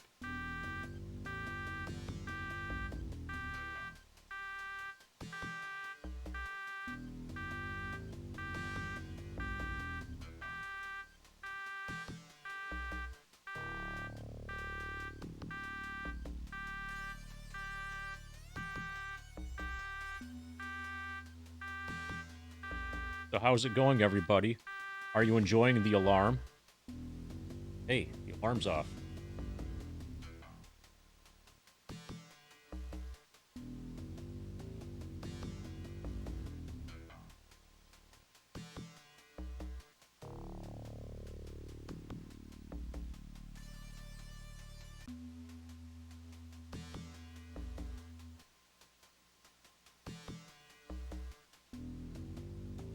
Just gotta get out of here. Show some ID, pal. Show the ID and he waves you past. Completely oblivious to the fact that dozens of people were just killed up on the 6th floor. Okay, now what's next? Notebook. Tips and clues.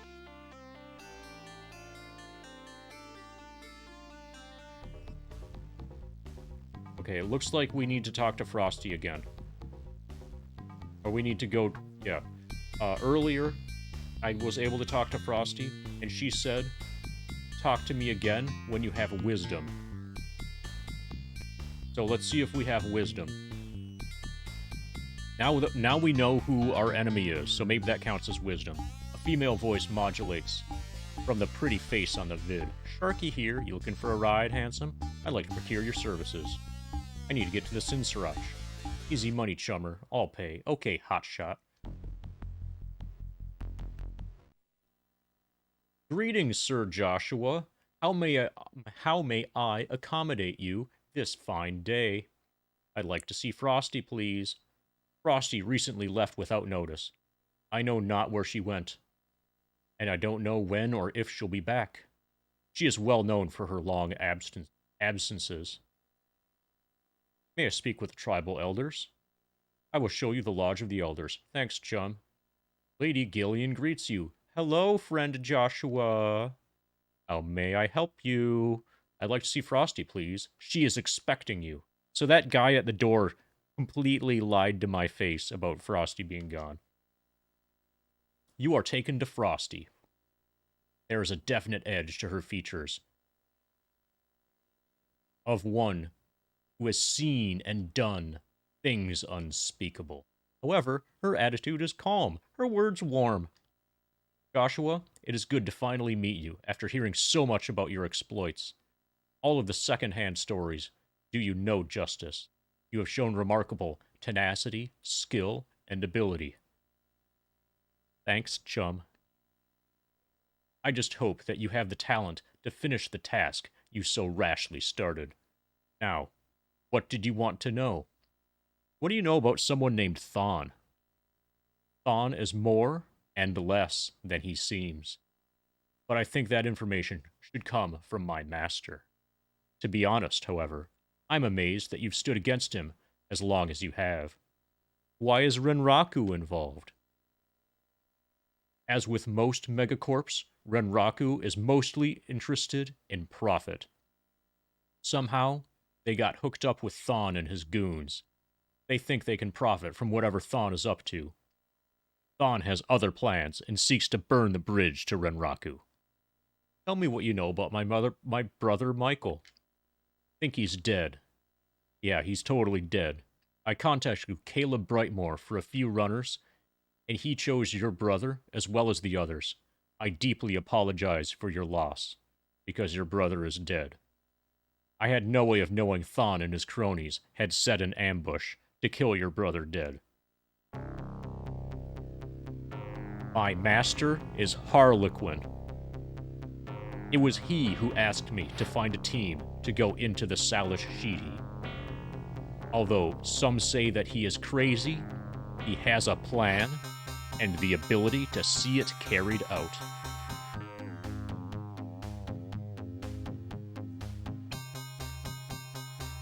Harlequin seeks to end Thon's presence in this world.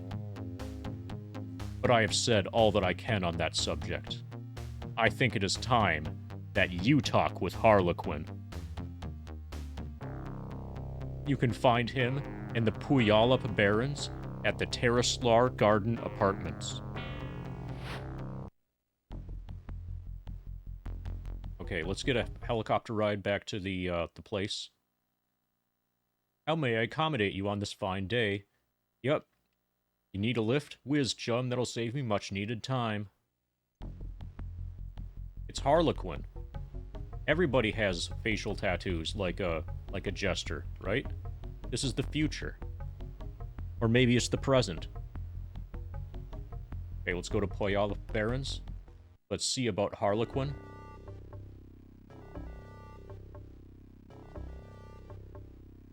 Terraslar Garden Apartment.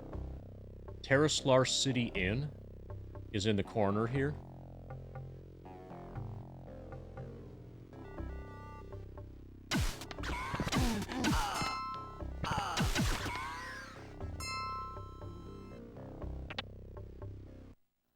You enter the Terraslar Garden Apartments.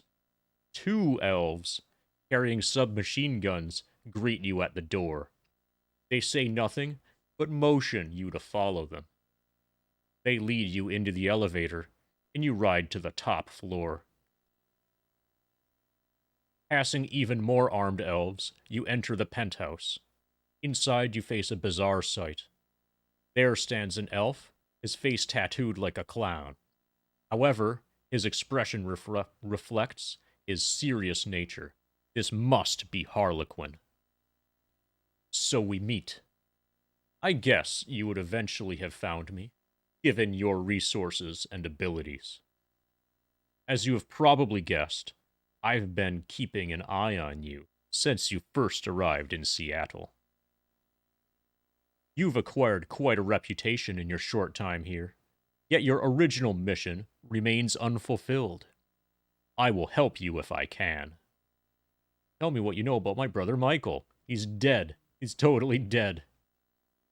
Your brother's death is made worse by the fact that it was wholly unavoidable, or wholly avoidable. Okay, yeah, that makes more sense. I underestimated Thawne, and he punished me by destroying those in my employ.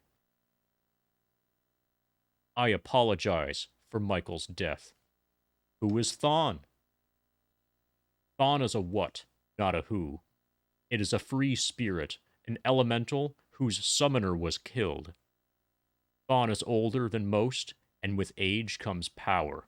Considerable power, in Thawne's case. But Thawne is cursed. He must replenish his life force, or his form in this world will eventually cease to exist.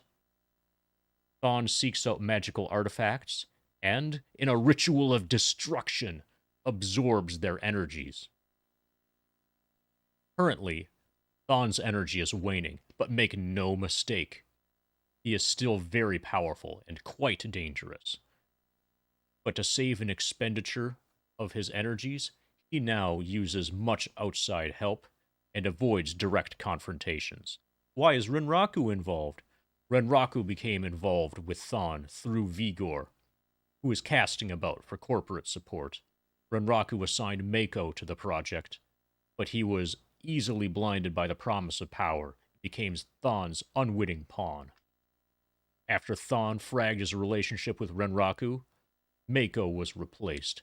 Ito Ogami is a legendary player of hardball. I've managed to keep him and Renraku off my trail so far.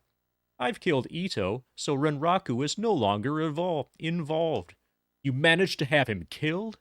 It seems that I am not the only person to underestimate you, although it appears I'll be the only one around to correct my mistake. Well, with Ogami out of the way, Renraku should not bother us any longer.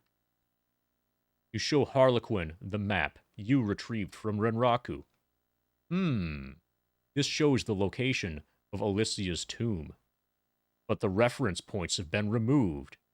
This map and its counterpart must be what Thawne is after. Thawne killed your brother. If you really want the revenge you've been after, you must thwart his plans. Earlier, I mentioned Vigor. Have you heard of him? Yeah, that's one of the Mr. Johnsons I've worked for.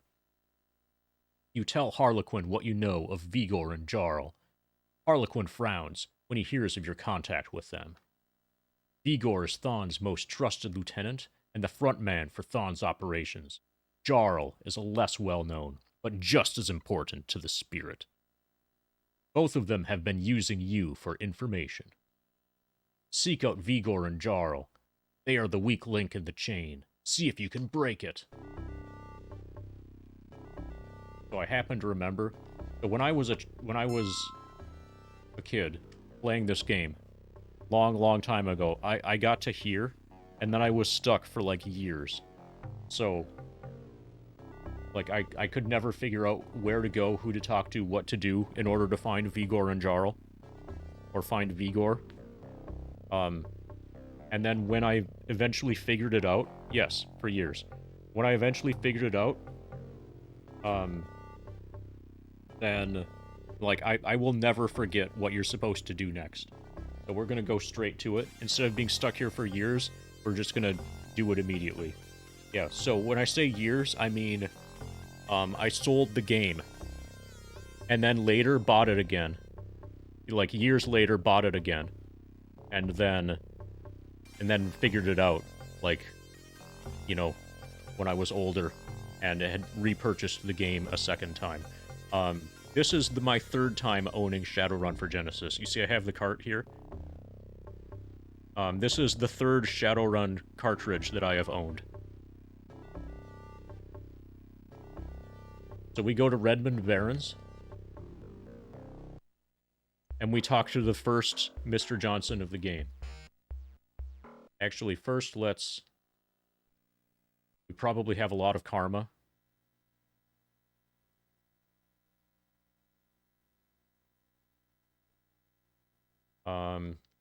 Crank up our biotech.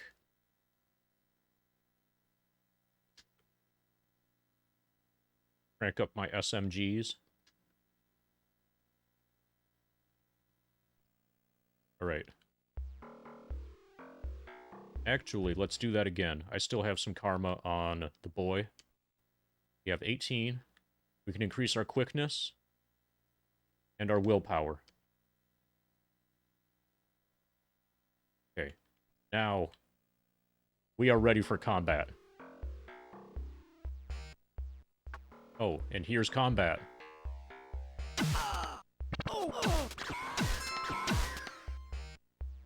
We were ready for it. So we go up here.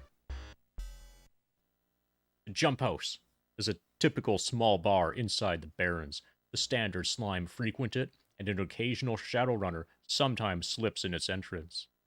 You see a fat man licking his fingers in the far corner booth. Shut him loud.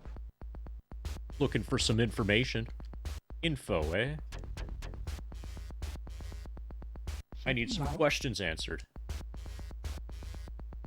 And we ask him about a Johnson named Vigor. Word on the Johnson grapevine says he was involved in something nastier than any sane Johnson would touch. They say he's holed up in some secret base in the rat's nest. So after this conversation, we can go to the rat's nest. Let's talk about a different subject. Talk to you later, chum. So that was the thing that I had been missing.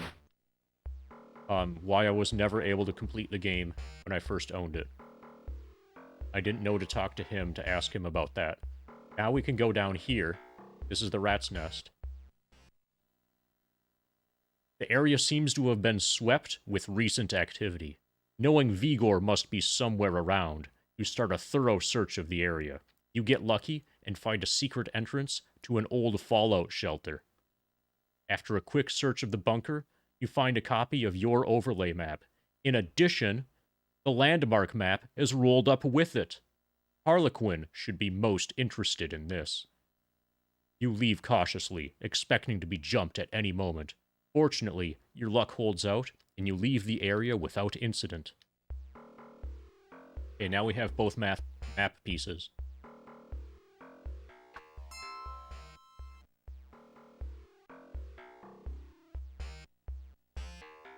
Now let's go back to Harlequin. And are we ready to kick some ass?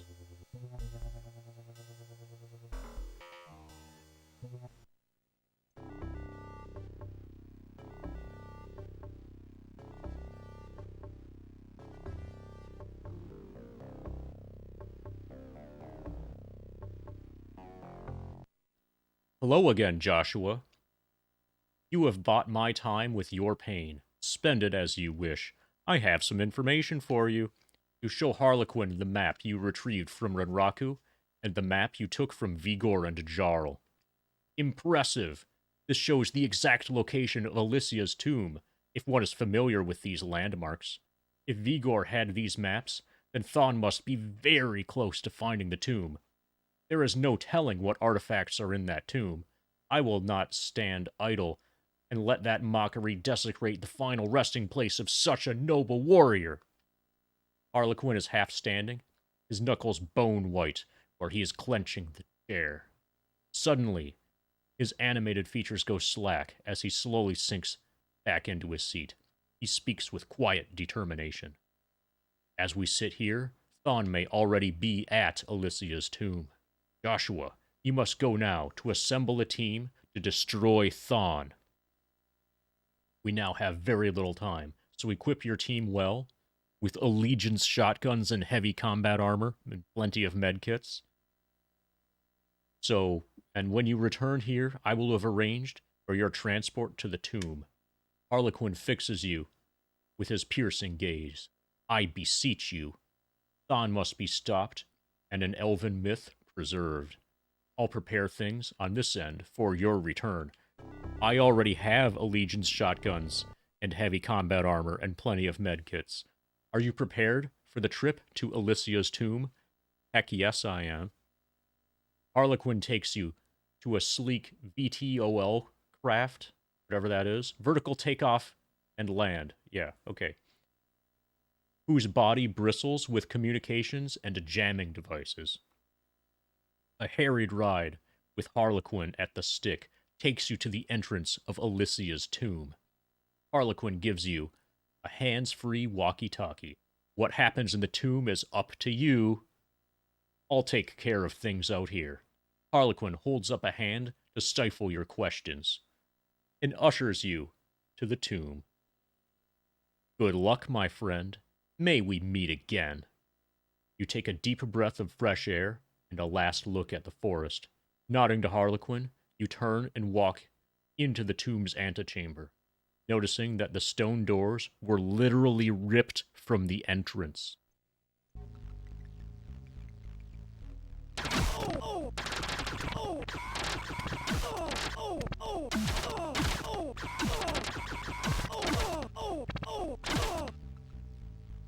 We took no damage. Thank you, heavy combat armor.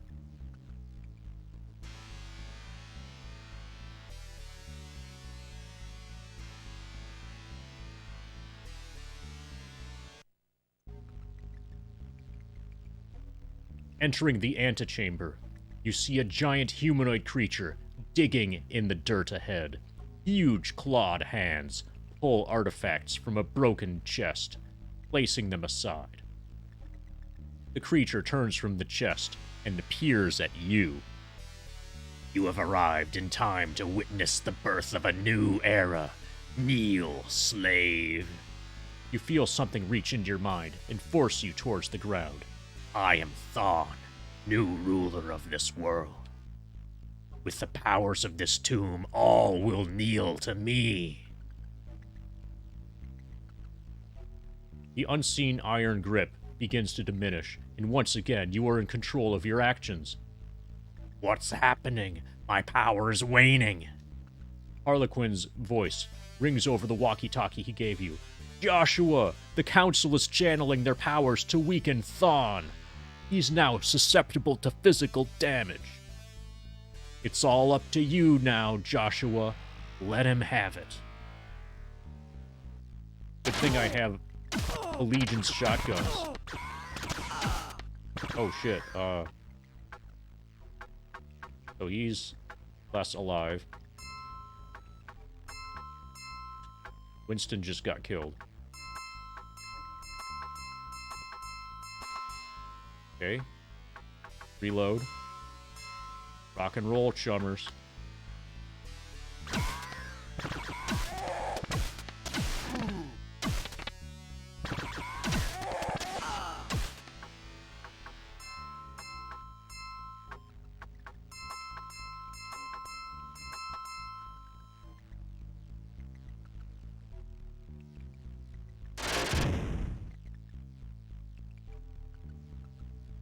Hey, it's Licortrix.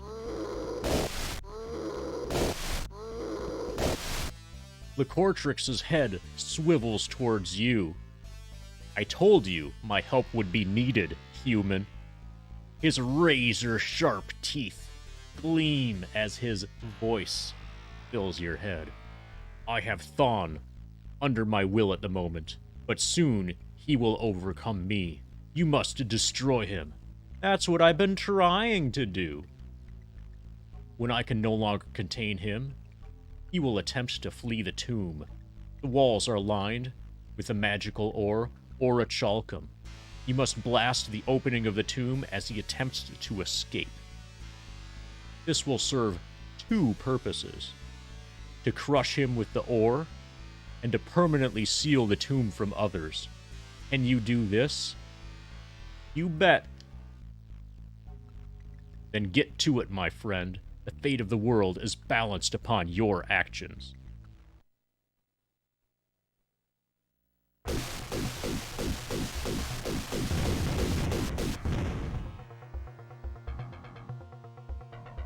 As the tomb seals shut, you feel a darkness wash away from your mind. You wonder, can it be true? Is Thawne really defeated now that his corporeal form is destroyed? When the dust settles, Harlequin contacts you via a walkie-talkie. You did it, Joshua! Alicia's powers and secrets are once again at rest. All of Seattle is forever in your debt. That said, you feel a wave of exhaustion envelop you. It's over. For now.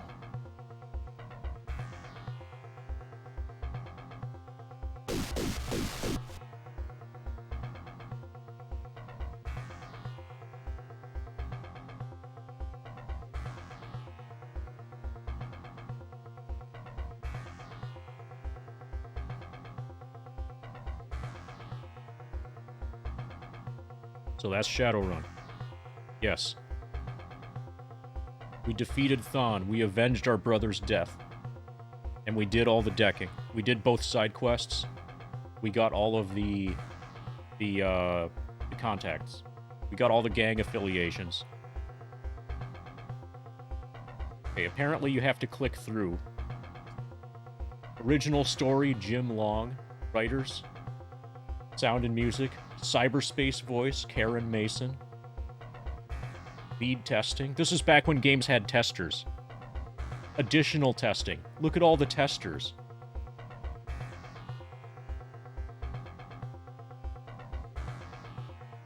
This is a bigger QA team than exists for any modern video game. And they probably actually cared about testing. Oh, there's even more of them. Additional testing. Yeah, they're primarily Americans, I think. Shadowrun is a primarily American creation.